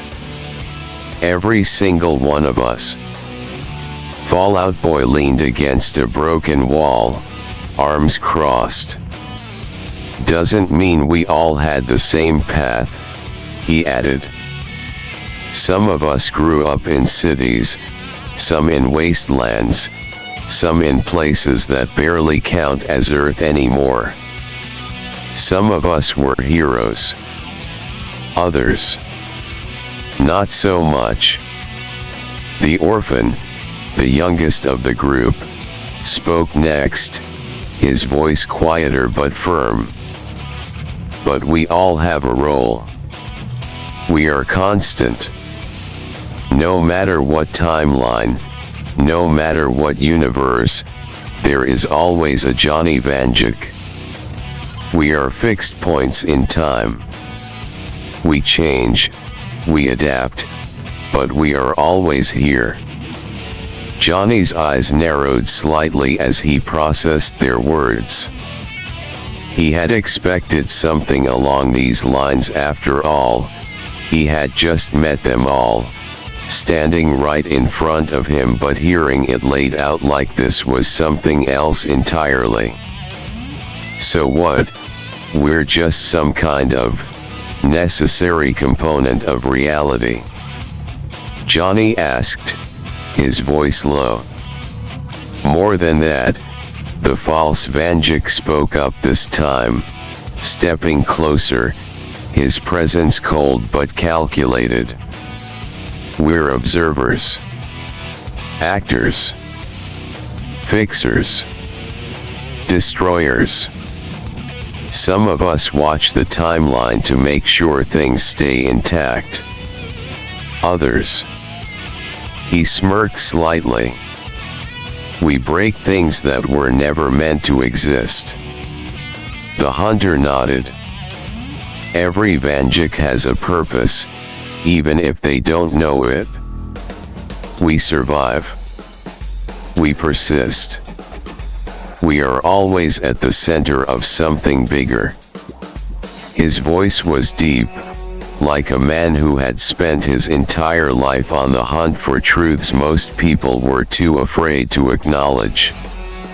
Johnny exhaled slowly. "And what about me?" His eyes flickered with hellfire, the blue flames still resting just beneath his control. If every Vanduke has a role, then what the hell am I supposed to be? The Mothman Vanduke finally spoke, his voice an eerie whisper, like wind cutting through dead trees. You are an anomaly, Rider. His glowing eyes locked onto Johnny's, unblinking. But you are not alone in that. The storyteller took control again, gesturing toward the den around them. Some Vandukes walk paths that were never meant to be.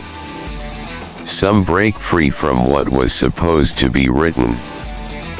But that doesn't mean they don't have a role. His eyes studied Johnny carefully. Your goal? Your purpose? It's still unfolding. But one thing is certain, you were brought here for a reason. Johnny's grip on his bike tightened.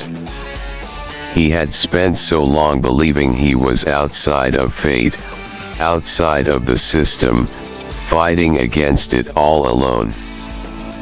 But this was something else. This was confirmation that he had a place, whether he wanted it or not. He let out a slow breath. So we're constants. Fixed points in the multiverse. And now that I'm here, now that I know this, what happens next? The other Vandukes exchanged glances. And then the storyteller smiled. Now. His fingers brushed against his old notes, the pieces of history he had dedicated his life to unraveling. Now we show you just how deep this rabbit hole goes. The storyteller stepped forward, adjusting his tattered coat, the weight of history settling in his voice as he spoke. The other Vandukes stood silently, giving him the space to tell the story that shaped them all, the story that shaped everything. It all started with me, he said, his voice steady but heavy with centuries of knowledge, of burden, of responsibility. The original storyteller, as they call me now. His fingers grazed the edge of an old, worn journal tucked inside his coat, a relic of a past that was never meant to become real. His eyes scanned Johnny Vanduke, the Ghost Rider, the one who had fought against fate itself, before continuing. My timeline, it was the first. The original one. The foundation for every other Vanduke, every other story, every other universe. All other timelines are based off of mine. At the time, I didn't know I had powers. To me, this multiverse was nothing more than a storybook. A collection of ideas. A fictional world that I built with my own hands, with my own imagination. His gaze flickered, the firelight in the den casting shadows across his face. I used to call it Tales of the Red Rose. That was the name I gave it. A story about heroes and monsters, about cities and tragedies, about a man named Vanduke who existed in 100 different forms, walking paths of destruction, redemption, war, and survival. I wrote it all and I thought it was just that. A story. He let the weight of that sink in before he continued. The Vandukes you see here? I wrote most of them into existence. At first, mind you, it was all an accident. Just names on a page, just ideas that I never thought would become something more. but my words carried weight. And one day, his breath slowed. His fingers curled slightly, as if bracing himself. One day, I wrote up a monster. The Mothman. The room seemed to darken slightly, as if even the mere mention of that name sent ripples through reality. The Mothman Vanduke, who stood near the back, didn't flinch. He already knew his place in this story.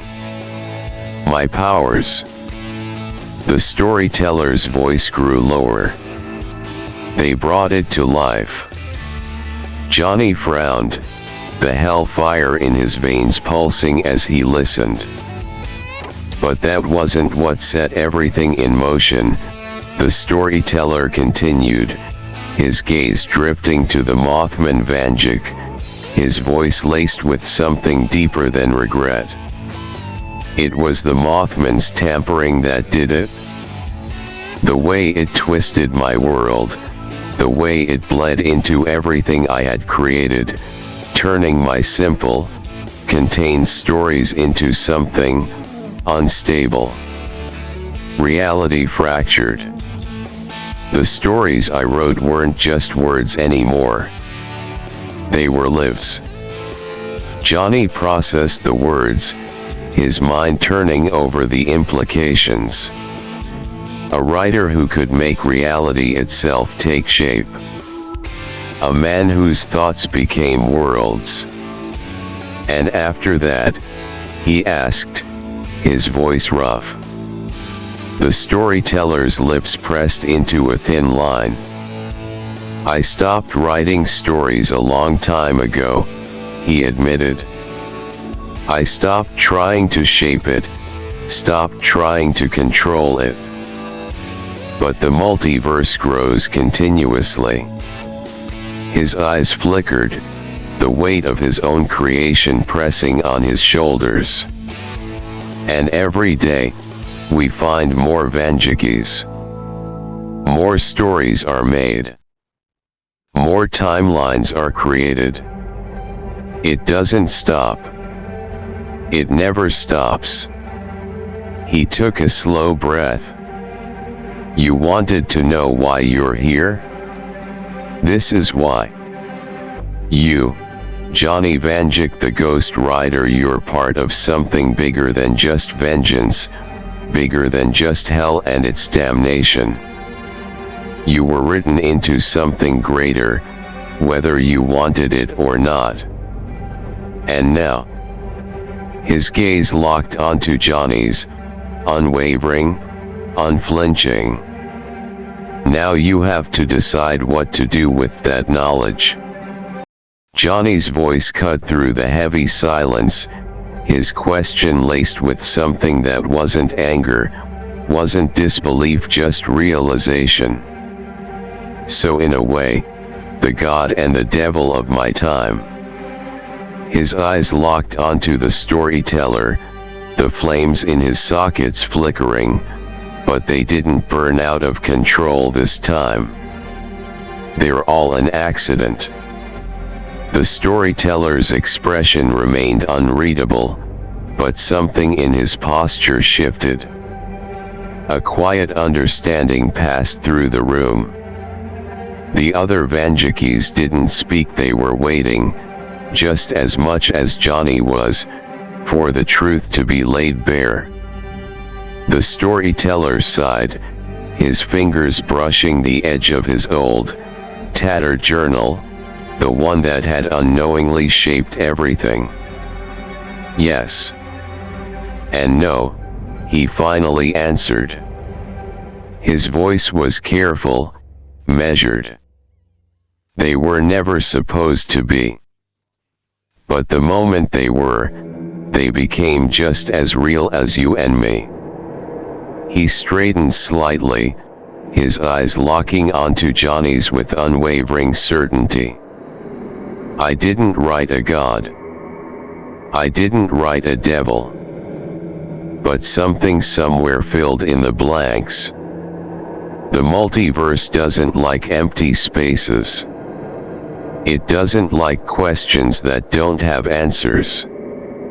And when it realized that the stories I wrote were growing beyond my control, that entire realities were forming from my words, it compensated. Johnny exhaled through gritted teeth, trying to wrap his head around the sheer scale of it. So what? The multiverse just created them. Filled in the gaps because it didn't like that there wasn't some ultimate authority at the top. The storyteller nodded. Think of it like this: if you build a house, but forget to put in a roof, nature doesn't wait for you to fix it. It takes over. The rain floods in, the wind tears through, the wild animals move in. What started as an accident becomes something self-sustaining. It takes a life of its own. Johnny ran a hand through his hair, the weight of it all sinking in. So everything I've been fighting against, the war I nearly burned the world down to stop, it was all just the byproduct of a story that got too big for its own damn good. The orphan spoke up, his voice quieter but steady. That doesn't mean it's not real, though. His young eyes met Johnny's with a certainty that spoke of experience beyond his years. Even if it started as an accident, even if the universe just filled in the gaps, the power they hold, the choices they make, they're real. Johnny inhaled sharply, letting that sink in. He had spent so long hating them. So long believing that they were the ultimate manipulators, the forces at the top pulling the strings, playing their game while the rest of existence suffered for their amusement. But if this was true, then maybe they weren't some grand masterminds after all. Maybe they were just another mistake that got too big to contain. Maybe just like him, they were trapped in something they couldn't escape. His grip on his hell cycle tightened, the blue flames flickering to life along the metal frame as he let out a slow, steady breath.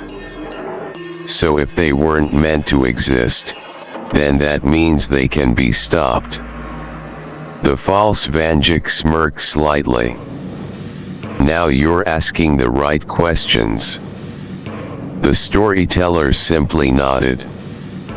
If something was written into existence, it can be unwritten. But the question is how? Johnny's jaw clenched. He didn't have the answer to that. Not yet. But now he knew what he was looking for. And for the first time since his resurrection, he had a clear goal. The weight of the realization hit Johnny like a freight train, his mind piecing together the implications faster than he could process them.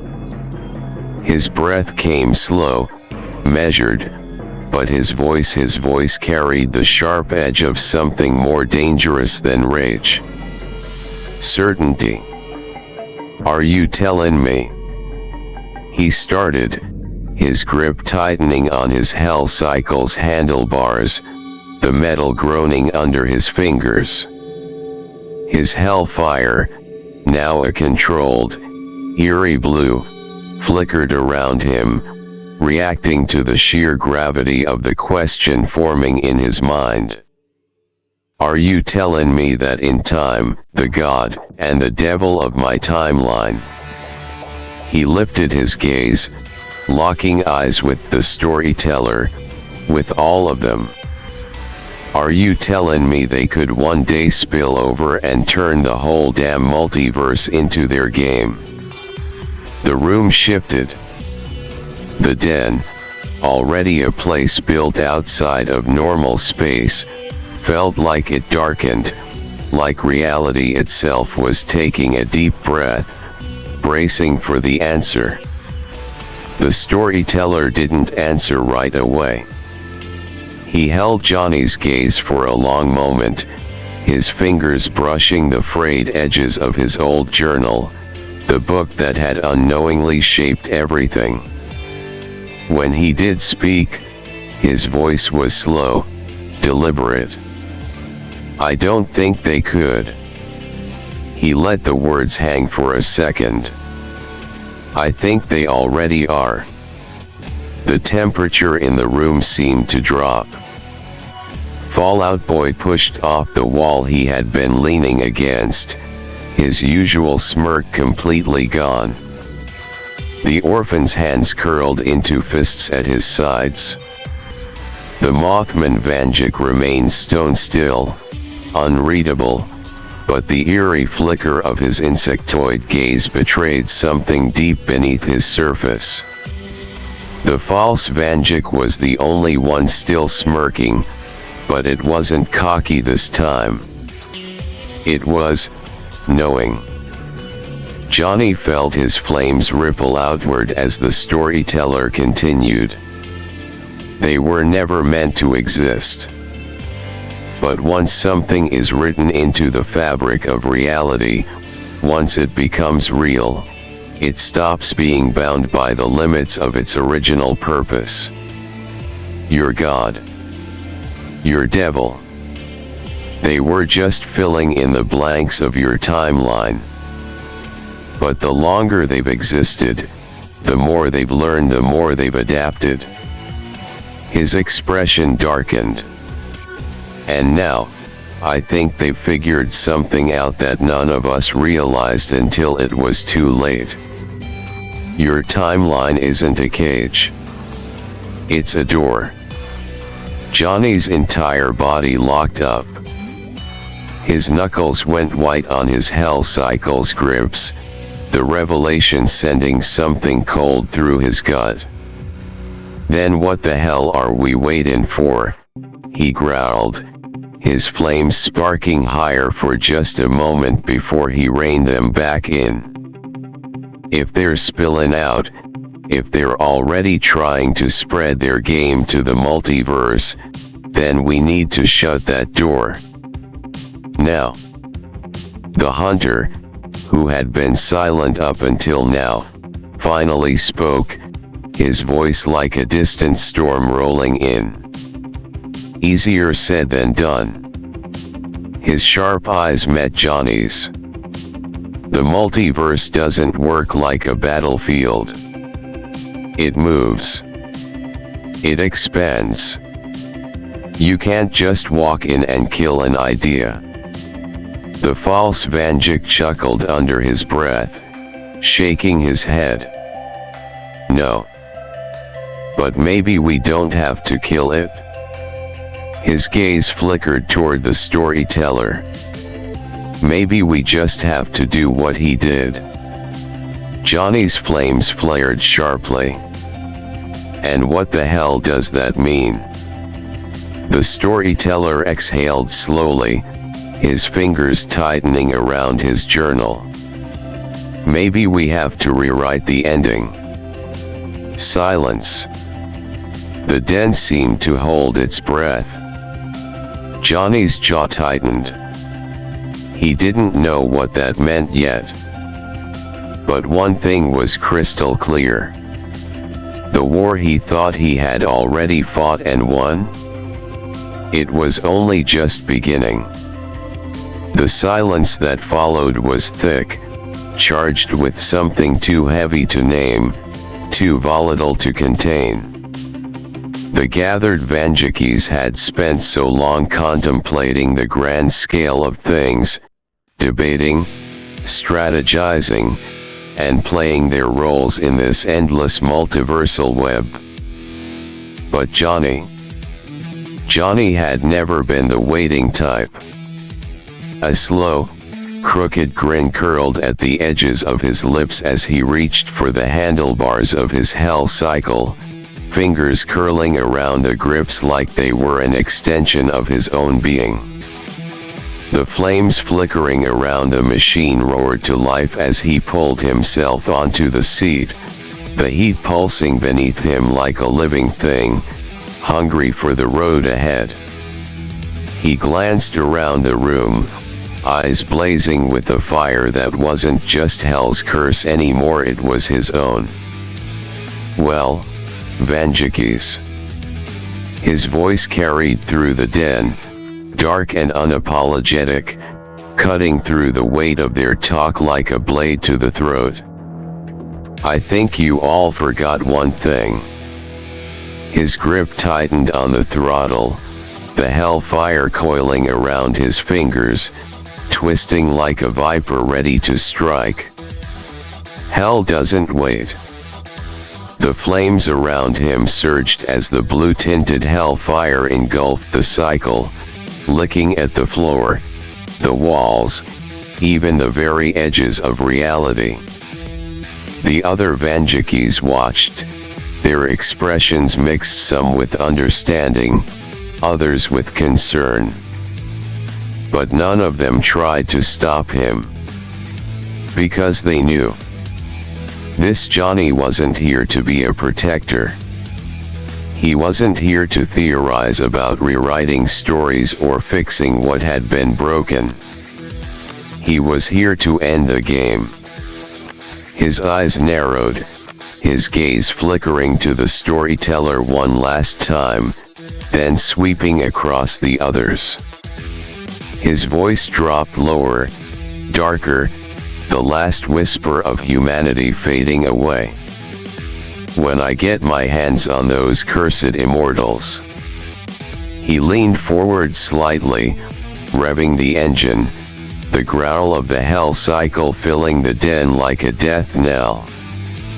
"I will deliver them to hell itself." His lips curled back into a wicked grin. "Talk about your stories and rewriting endings all you want." The engine roared, the flames turning a deeper, more sinister shade as he twisted the throttle.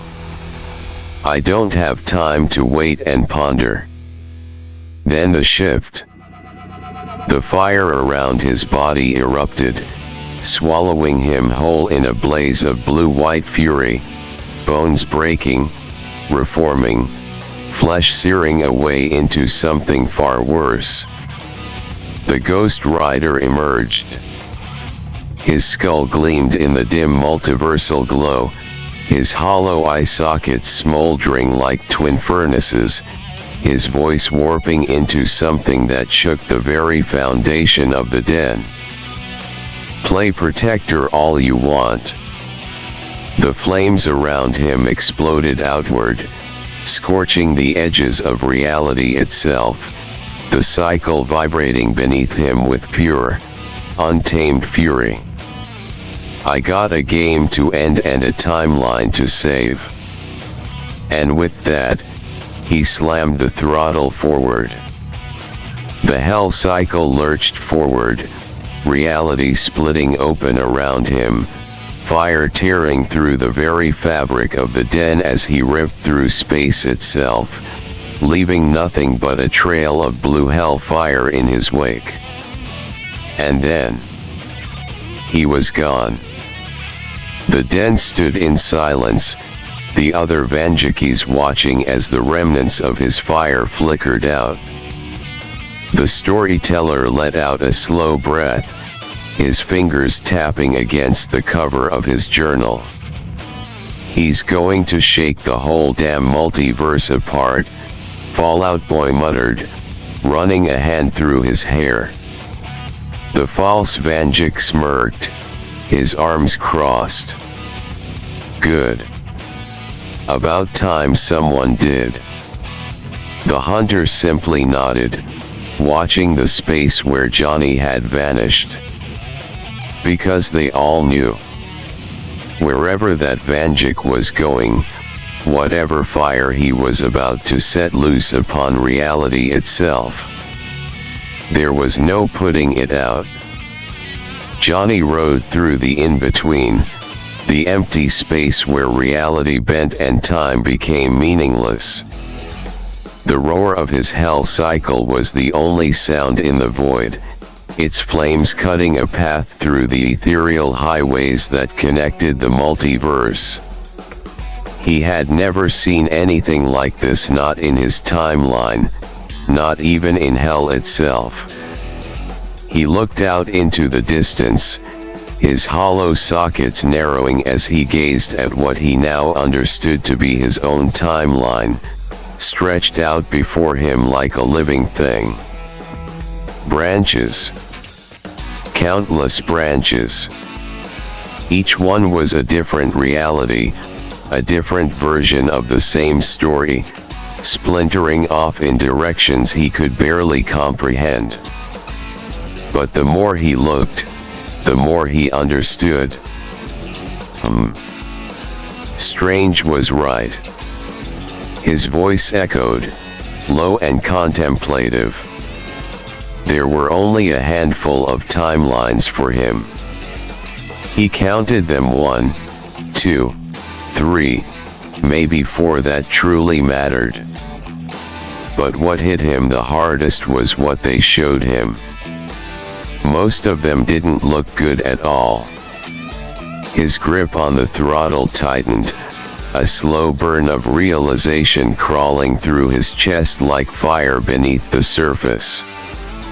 And it seems like so far, the branch I'm in is the only one where I haven't destroyed Earth with my rebellion. The thought sat heavy on his shoulders. In so many worlds, he had failed. In so many timelines, his war against God and the devil had ended in nothing but fire, nothing but ruin.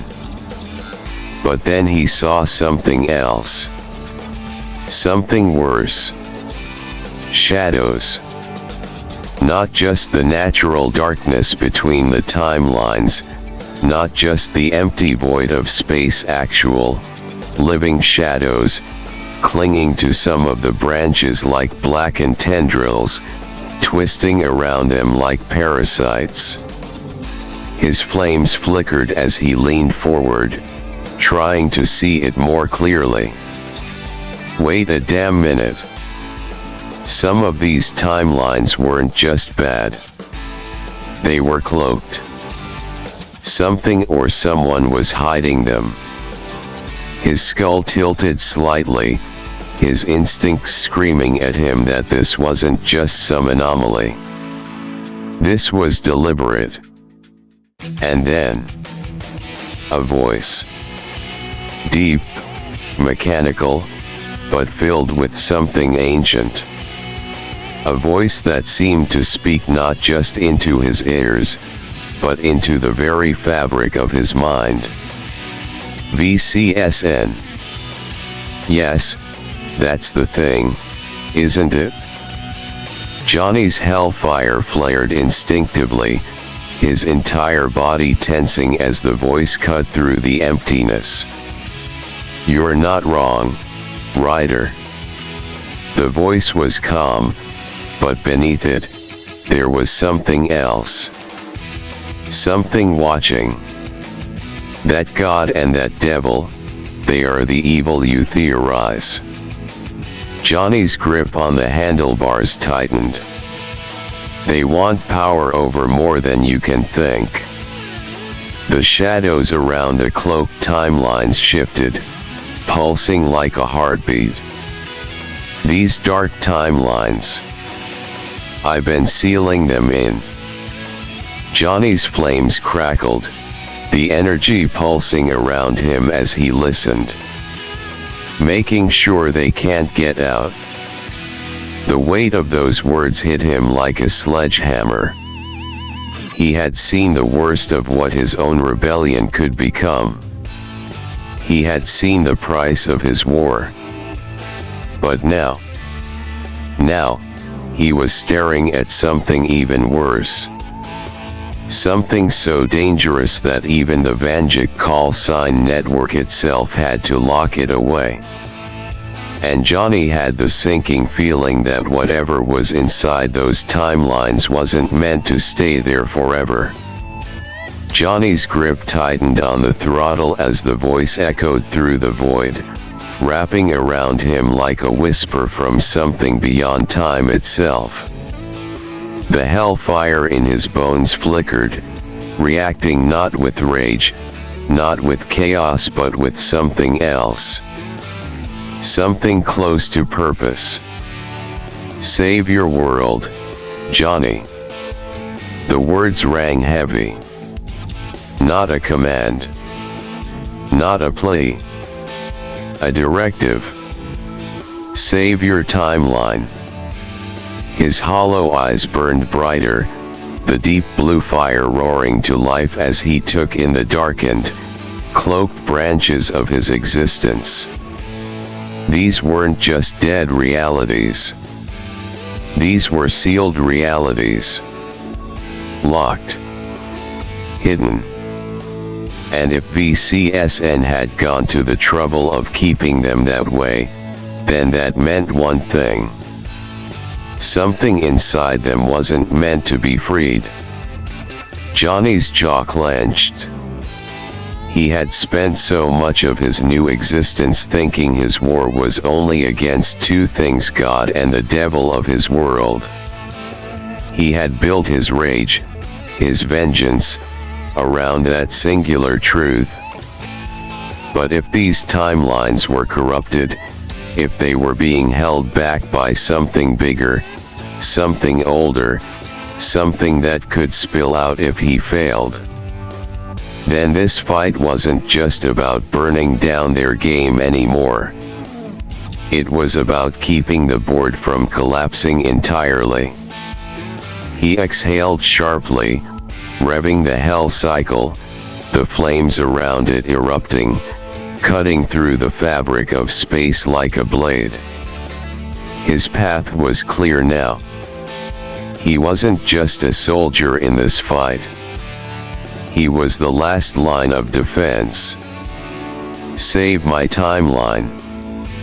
His voice rumbled, distorted by the flames curling from his mouth. No. His hell cycle lurched forward, the force of its power shattering the space around him, launching him toward the branches of his world. I'm gonna do more than that. And with that, Ghost Rider rode into the storm. And that's when he felt it. Not just the power of the rider. Not just the searing hellfire coursing through his undead veins. Not just the relentless hunger for vengeance that had once defined his every move. No, this was something else. Something bigger. Something older.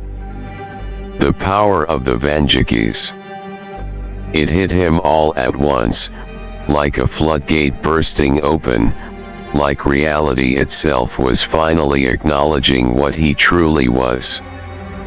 The rush of it sent shockwaves through his body, through his very soul, and for the first time since he had become the Ghost Rider, he understood what it meant to be a Vanduke.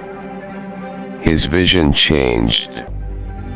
The void around him twisted, bent, rearranged itself into something clearer. His skull tilted slightly, his hollow sockets burning blue, but now they weren't just flames. He could see.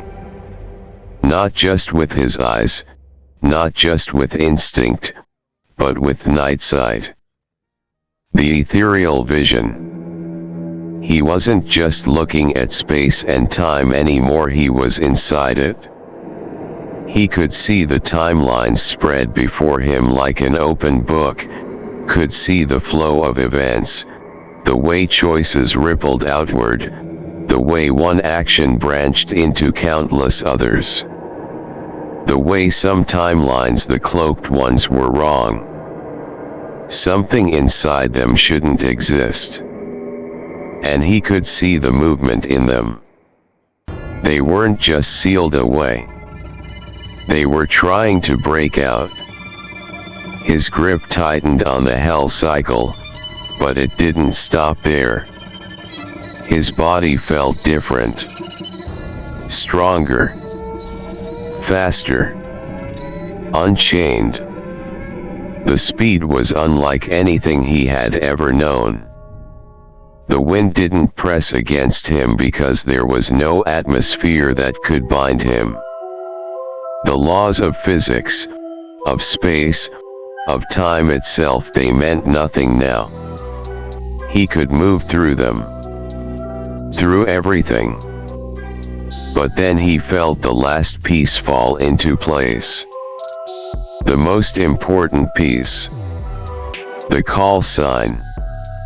It was inside him now, part of his very being, part of his existence in the multiverse. He could hear it not like a voice, not like words, but like a resonance, a signal that only the Vandukes could understand. A beacon. A name that had been waiting for him to hear it, waiting for him to acknowledge it, waiting for him to become it. Johnny growled low, feeling the raw power surge through him, his hell cycle burning brighter, faster, shifting through reality as if time itself was trying to keep up with him. This wasn't just hellfire anymore. This was something greater. Something that only a Vanduke could wield. And as the shadows of the cloaked timelines began to pulse, to shift, to break free, Johnny knew one thing for certain. This war, it had only just begun. No place in space and time was unreachable to him now. No barrier could keep him out. No timeline could lock him away. No force in the cosmos could hide from the sight of a Vanduke who had fully awakened. The flames around Johnny's hell cycle exploded, twisting into something more than hellfire, more than divine energy, more than anything that had ever existed. This was his own power. This was the fury of a man who had seen the board, seen the game, and decided he wasn't playing anymore. And his target. His grip on the throttle tightened, his hollow sockets burning with pure, unrelenting purpose. Mephisto. Elohim. El Shaddai. Adonai, that motherfucking God. His flames howled around him as he leaned forward, his body coiling like a bullet ready to be fired through reality itself. I'm gunning straight for you. Meanwhile in heaven, the grand halls of heaven stood in their radiant, blinding glory, the golden light stretching infinitely in all directions, untouched by time, untouched by decay. It was a place built beyond mortal comprehension, existing in a realm where existence itself obeyed the will of the divine. And within these halls, in a vast throne room of impossible size and unfathomable splendor, two figures stood. One was cloaked in burning red, his massive form wrapped in a regal cape of sin, his eyes like smoldering embers in the depths of hell. Mephisto, Lord of the damned, ruler of the infernal hells, the king of deception and suffering. The other was something beyond comprehension. To look at him was to gaze into the foundation of reality itself. He was light. He was being. He was everything and nothing, a presence that carried the weight of eternity. God. The true, final, untouchable authority. And in this sacred, eternal domain, the two conversed not as enemies, not as friends, but as two opposing sides of an endless game. But this time, there was a problem.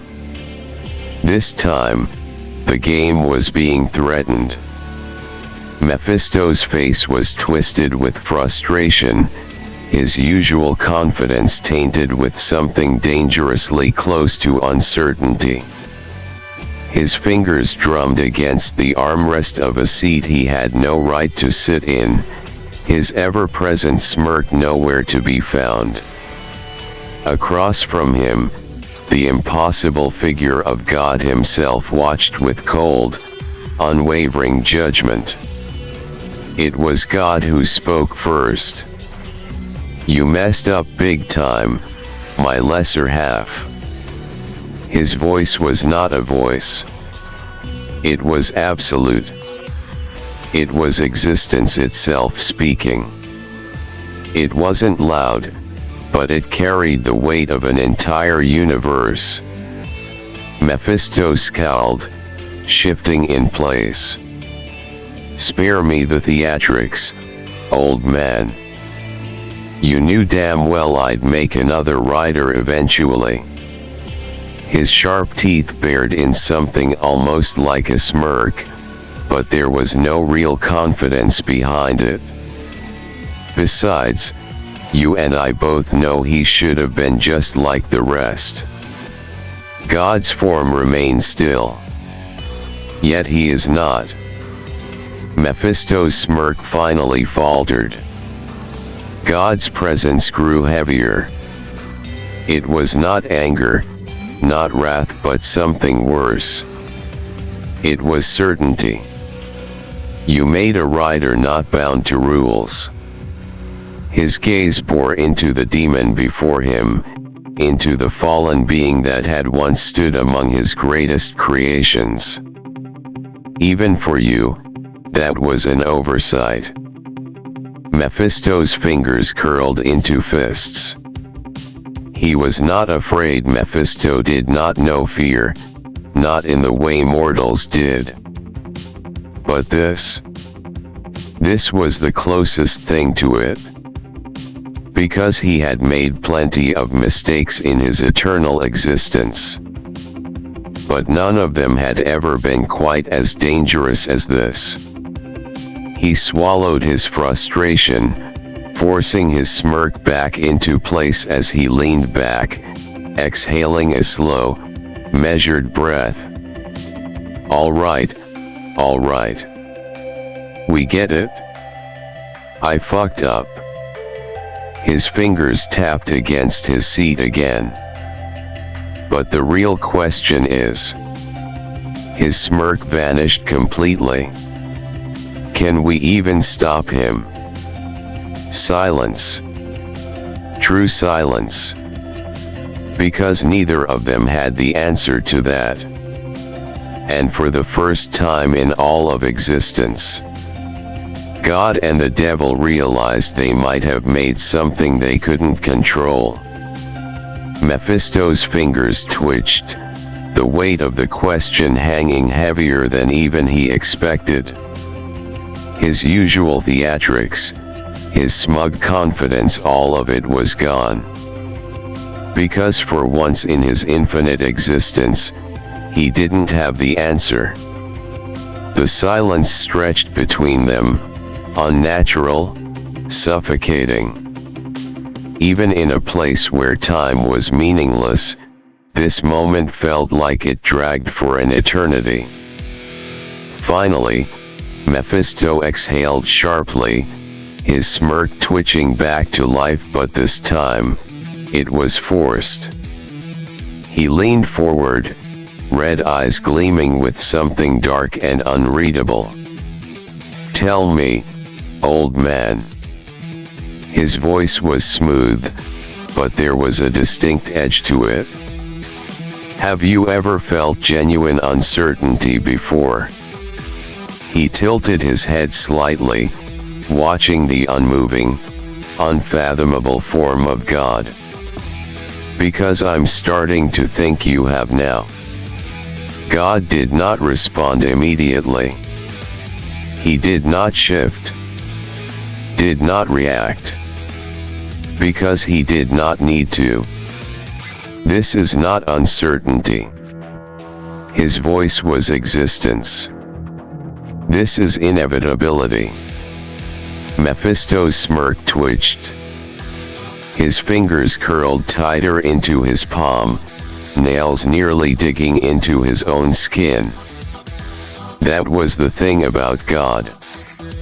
He never raised his voice. Never shouted. Never needed to. He spoke with absolute certainty. And that was worse than rage. Mephisto let out a low chuckle, shaking his head. I see, he murmured. So even you don't know how this one ends. God remained silent. Mephisto's smirk returned, but this time, there was something different in his eyes. Not fear. Not even worry. Interest. Curiosity. Because if God himself didn't know what came next, that meant the game had truly changed. The flames of hell flickered behind him, his throne of souls shuddering, restless. And then, something shifted. A rumble. No. Not a rumble. A tremor. A pulse through reality itself, through heaven and hell alike. A shock wave of pure, undiluted power, something that even the highest realms could not ignore. Mephisto's smirk froze. His head snapped to the side. God lifted his gaze. And across the heavens, the golden halls trembled. Because in the distance, across the fabric of existence itself, a burning streak of blue fire was cutting through the barriers of time and space. Reality itself split as he approached. Johnny Vanduke. The Ghost Rider. The Vanduke without rules. He was coming. And nothing could stop him. The golden halls of heaven trembled. The fire and brimstone of hell shuddered as something far worse than divine wrath or demonic fury tore through the fabric of reality itself. Through the skies of existence, cutting through the layers of time and space like a bullet, he came. A burning streak of blue fire, tearing through the void. A storm made of vengeance, fury, and something beyond the comprehension of gods or devils.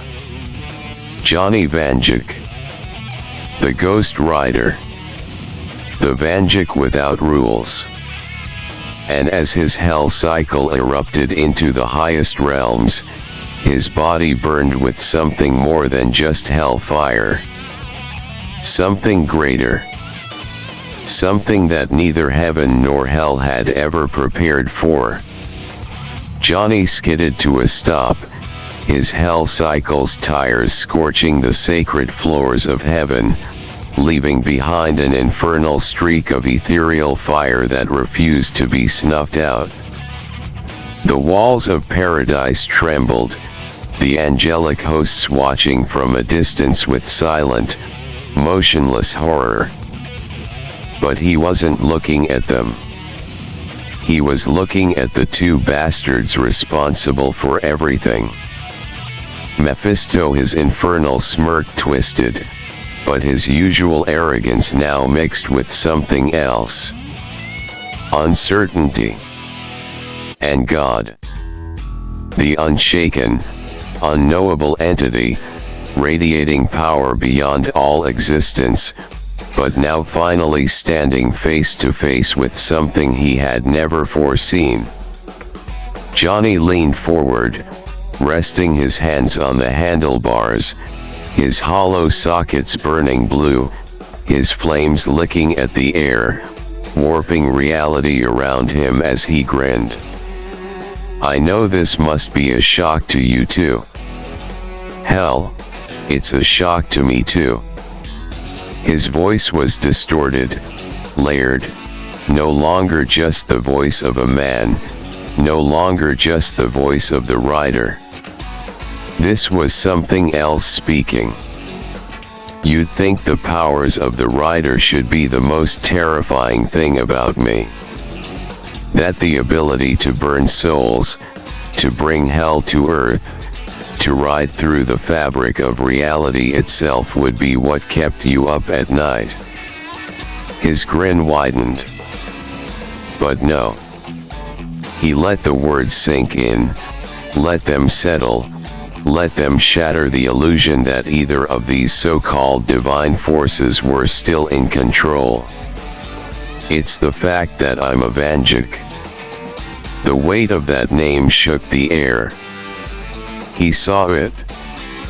Even God reacted, if only slightly.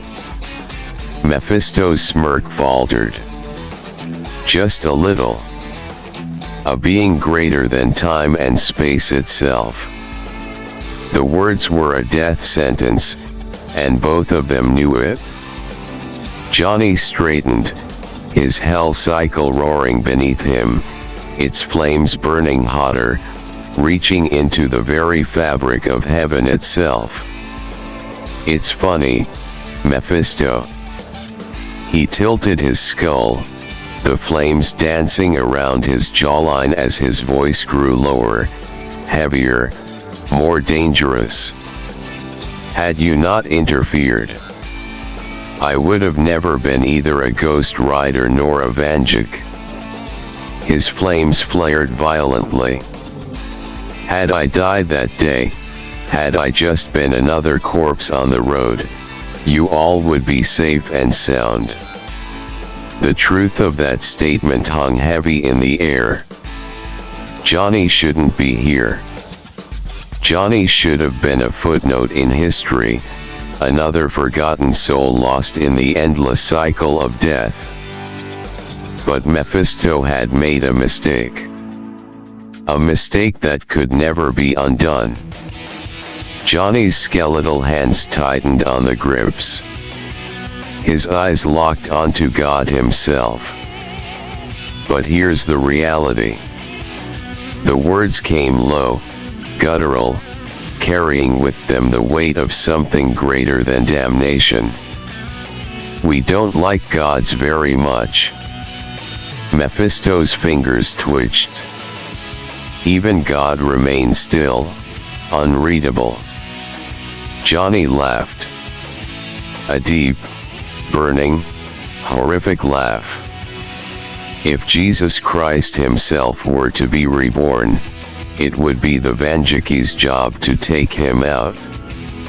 The flames roared, stretching out behind him, cracking the very air, sending shock waves through the golden halls. The angels whispered in terror. The ground beneath him splintered. Mephisto's red eyes flickered, his mouth parting slightly, not in amusement, but in something else. Something deeper. Johnny's flames spiked, and then his hollow sockets locked onto them both. "Tell me, nightmares." The entire realm vibrated, the very name of existence bending under his voice. His fingers curled tighter around the throttle. "Are you afraid of the dark yet?" The flames detonated. And in that moment, not even heaven felt safe anymore. The golden halls of heaven cracked. The very foundation of paradise trembled, the celestial light that had never been tainted now flickering as if it feared what had come to its doorstep. Mephisto's smirk was gone. The air around him wavered, his demonic form twitching ever so slightly, as if he was feeling something for the first time in eons' powerlessness. And God remained still, unmoved.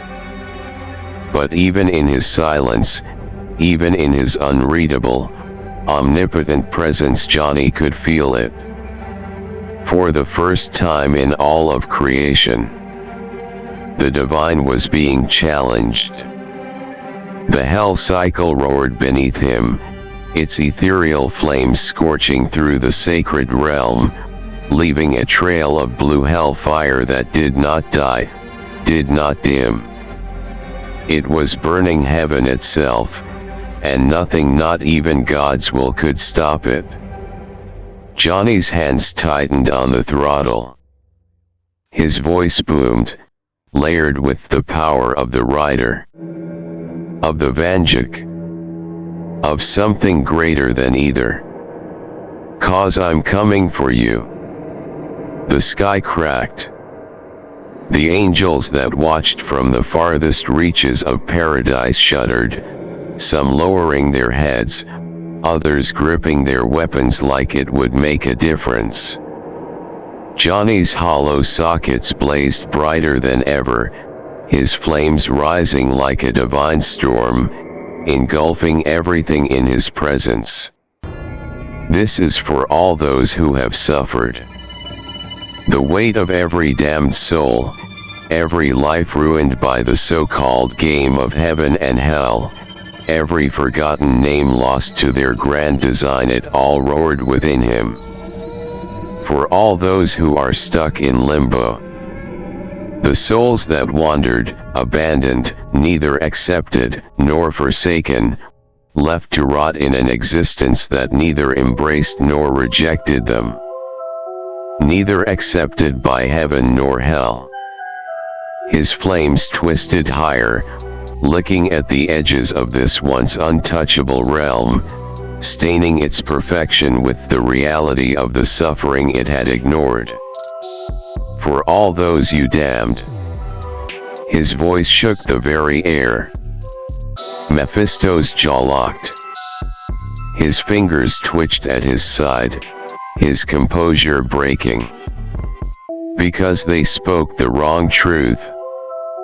The weight of countless heretics, rebels, dreamers, souls who refused to bow, who dared to question, who refused to kneel before an unearned authority fueled his fire. For all the testaments you two sowed into reality. For the scriptures that bound fate, the laws of creation written in arrogance, the so-called divine plans that never accounted for those who refused to be pawns. Johnny's hell cycle revved violently, the echoes of its burning engine bouncing off the golden pillars like war drums. His skull tilted slightly, that grin widening, hellfire dripping from his skeletal jaw. My world. The flames beneath him exploded outward. The images of Lancaster, of the streets he grew up on, the places he once called home, the people he had fought for and against, all of it burned behind his eyes. My timeline. Every single version of himself, every fractured branch of existence that had fallen into ruin, every shattered reality he had glimpsed, they all screamed for liberation. My city. His knuckles cracked as he gripped the hell cycle like it was the only thing anchoring him to the present. We'll be free.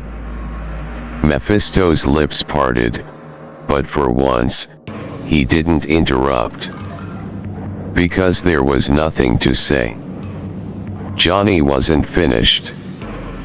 This multiverse. His voice roared, layered with the weight of something far beyond himself. The night side, the call sign, the power of every Vanduke before him. It all poured into this one moment. We'll be free from imposters and false storytellers like you too. And then he moved. The hell cycle screeched forward, its flames shattering the very barriers of heaven and hell alike, the impact sending ripples across existence itself. Mephisto's cape flared back, his body instinctively shifting into a defensive stance, his hands curling with dark energy. God's presence remained unmoving, but something was different now. For the first time in eternity, he was being challenged. And not even divinity knew how this fight would end. Johnny's flames erupted, stretching beyond the limits of the divine realm, carving across the sky of heaven like cracks in the very concept of divinity itself. The golden halls, the eternal paradise, the absolute kingdom of God's design, it all trembled beneath him. His hell cycle roared, the blue-white flames burning so bright that even the celestial light of heaven paled in comparison. His voice boomed across existence, a decree not of damnation, not of salvation, but of reformation. I don't need to raise a weapon to end you. The very air shattered, the ground beneath him splintering, the once untouchable structures of heaven cracking under the force of his presence.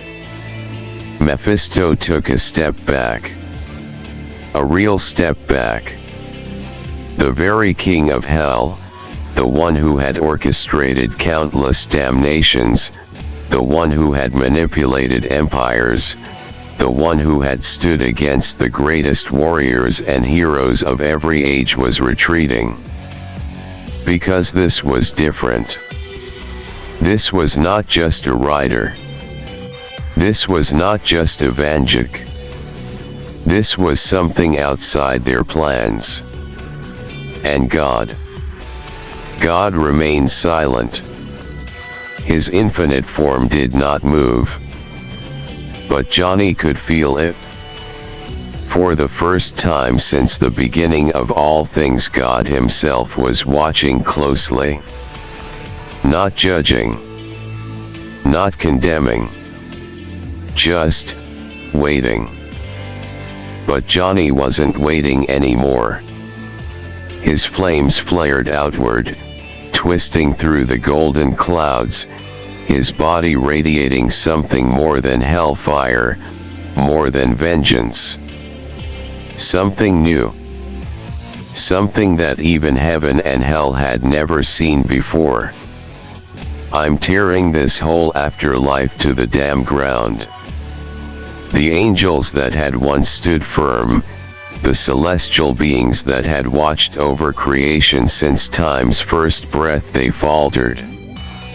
Some lowered their weapons. Some stepped back. Some fell to their knees.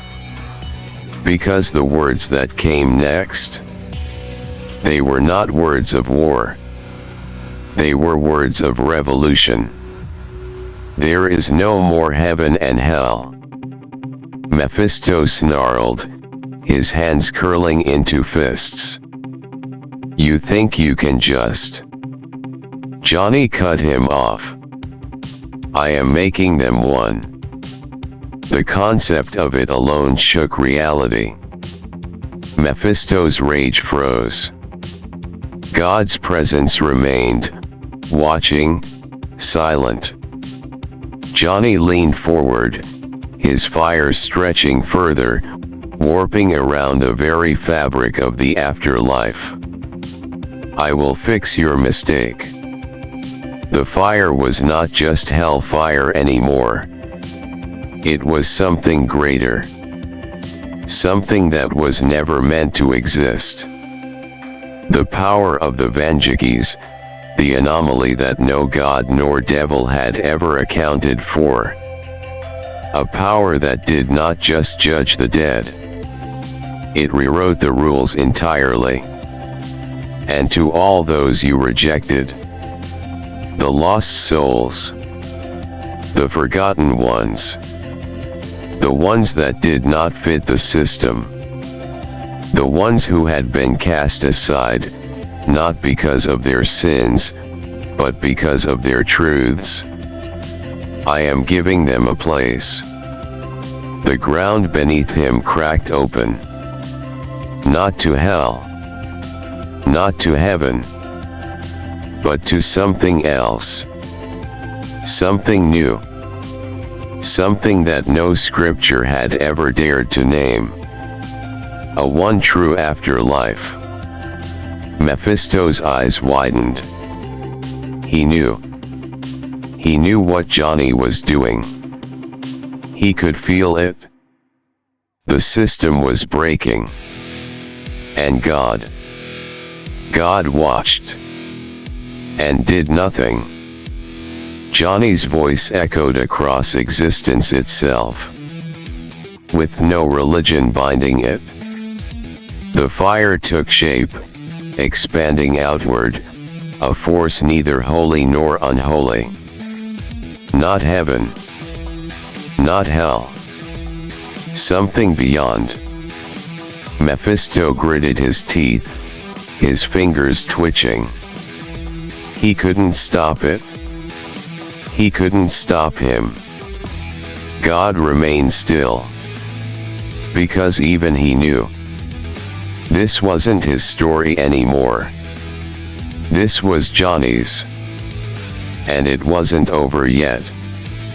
Johnny's flames erupted, reaching beyond the limits of heaven, beyond the pits of hell, beyond the very fabric of creation itself.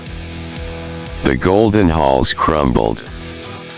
The burning pits of damnation froze. The angels staggered, their celestial wings darkening, their divine presence wavering as the very foundation of their reality was rewritten beneath them. Mephisto's rage twisted into something else pure, unfiltered panic. His hands curled into fists, his once smug face etched with realization. Johnny wasn't playing their game.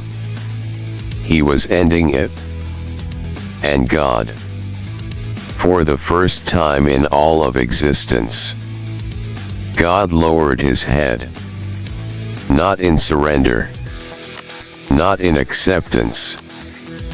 But in finality. Because even he knew. The time of heaven and hell was over. Johnny leaned forward, his eyes burning with the power of the call sign, the power of the rider, the power of the Vandukes, the power of something beyond divinity itself. His hell cycle roared, the flames twisting into pure, untamed creation. Not hellfire. Not holy light. Something else entirely. Something that had never been given a name. Something that only he could bring into existence. And then, his skeletal jaw split into a final, wicked grin. And you two have no place in it. The flames detonated. The sky tore open. The concept of afterlife itself shattered. The throne of God crumbled. The kingdom of hell collapsed. And in their place, a new world was born. A world with no gods. No devils. No scripture. No judgment. No cages. No false salvation. No rigged fate. No afterlife bound by old laws. Only freedom. And as the final echoes of heaven and hell burned away into memory, Johnny Vanduke rode into his new creation. His story had only just begun. The flames of revolution settled. The golden ruins of heaven faded into nothing. The burning depths of hell ceased to exist. No longer separate. No longer two sides of the same rigged game. One afterlife. One truth. No more judgment. No more damnation. No more salvation, only existence. Johnny rode forward, his hell cycle tearing across the forming landscape, not of some celestial paradise, not of some infernal pit, but of something real. Something unshackled. A world where the dead were free. No more limbo. No more gates to be turned away from. And as he rode, he felt it. Souls. Countless souls. The forgotten, the rejected, the lost, the ones who had been denied both heaven and hell, who had wandered in the dark corners of existence, forced to accept nothingness because neither side had deemed them worthy. They felt it too. The chains around them cracked and shattered, their limbo fading, the doors flung open to something new, something better. And they stepped forward. Souls that had once been cursed, abandoned, cast aside by gods and devils alike, they breathed again, not in flesh, not in suffering, but in a world where they could exist without fear. This was their place now. And Johnny Vanduke had built it for them. He pulled the throttle, his hell cycle roaring across this new horizon, the flames it left behind no longer hellfire, but something different. Something that belonged to him. And behind him, in the wake of his destruction of the old order, he felt the silence. Heaven was gone. Hell was gone. And God and Mephisto were nowhere to be found. Johnny smirked, the blue flames of his eyes smoldering as he gazed into his new reality. So this is what it feels like, huh? His voice carried into the open void, unburdened, untouched by divine or infernal rule. To be truly free. And yet, something still lingered in the air. A faint, almost imperceptible presence. Something watching. Not judging. Not condemning. Just observing. Johnny's grip tightened on his hell cycle. He knew what that meant. This wasn't over. He had ended the game. But something or someone was already watching to see what came next. And Johnny, he wasn't done yet. His story wasn't over. It was just getting started. He smirked one last time before he pulled the throttle, the roar of his machine splitting across the endless horizon of his new world. And with that, Johnny Vanduke rode forward, into whatever came next. And unlike the gods, I won't interfere. Johnny didn't need to rule this place, didn't need to sit on some throne and dictate who went where. That was their mistake. They had taken a natural part of existence, death itself, and turned it into a game, a system, a set of rules. He had burned that all down. This new afterlife, It would run on its own terms. No judgment, no divine hands shifting the pieces. Because that was the difference between Johnny Vanduke and the gods before him. They wanted to control. He wanted to free. And with that, he left it behind. He didn't need to linger. His job was done. The flames around his hell cycle shifted, burning through the fabric of this newborn reality, carving an opening back into the world he still had unfinished business with. The city called to him. His city. Lancaster.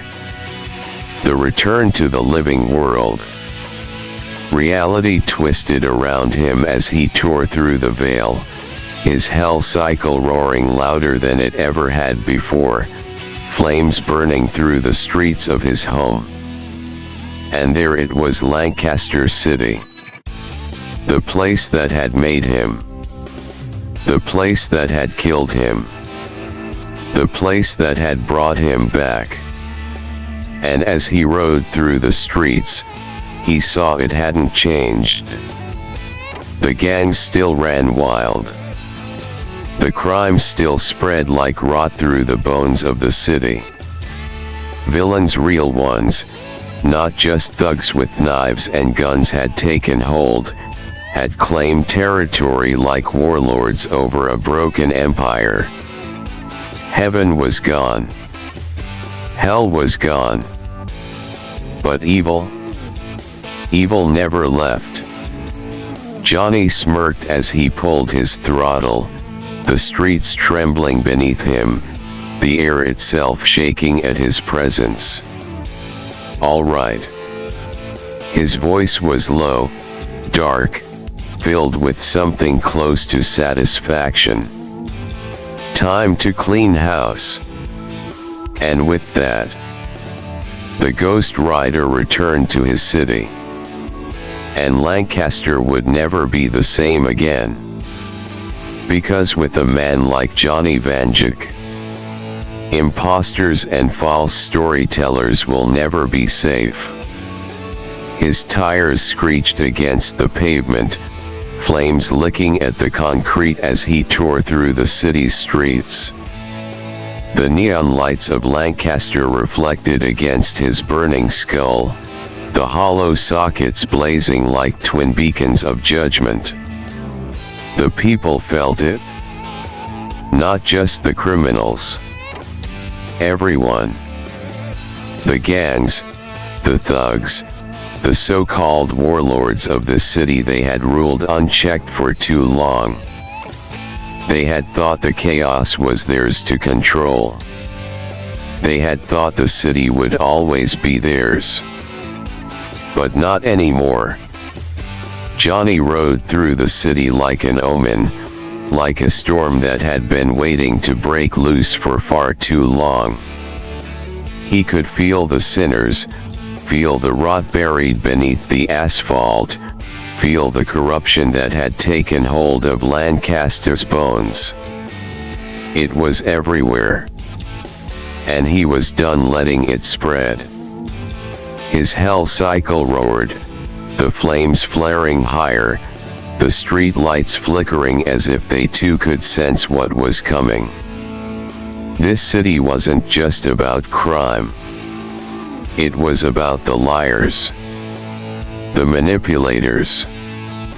The ones who pulled the strings from the shadows, rewriting history to fit their own twisted narrative. Johnny had seen what false gods did. He had seen what happened when those in power twisted the truth into a cage.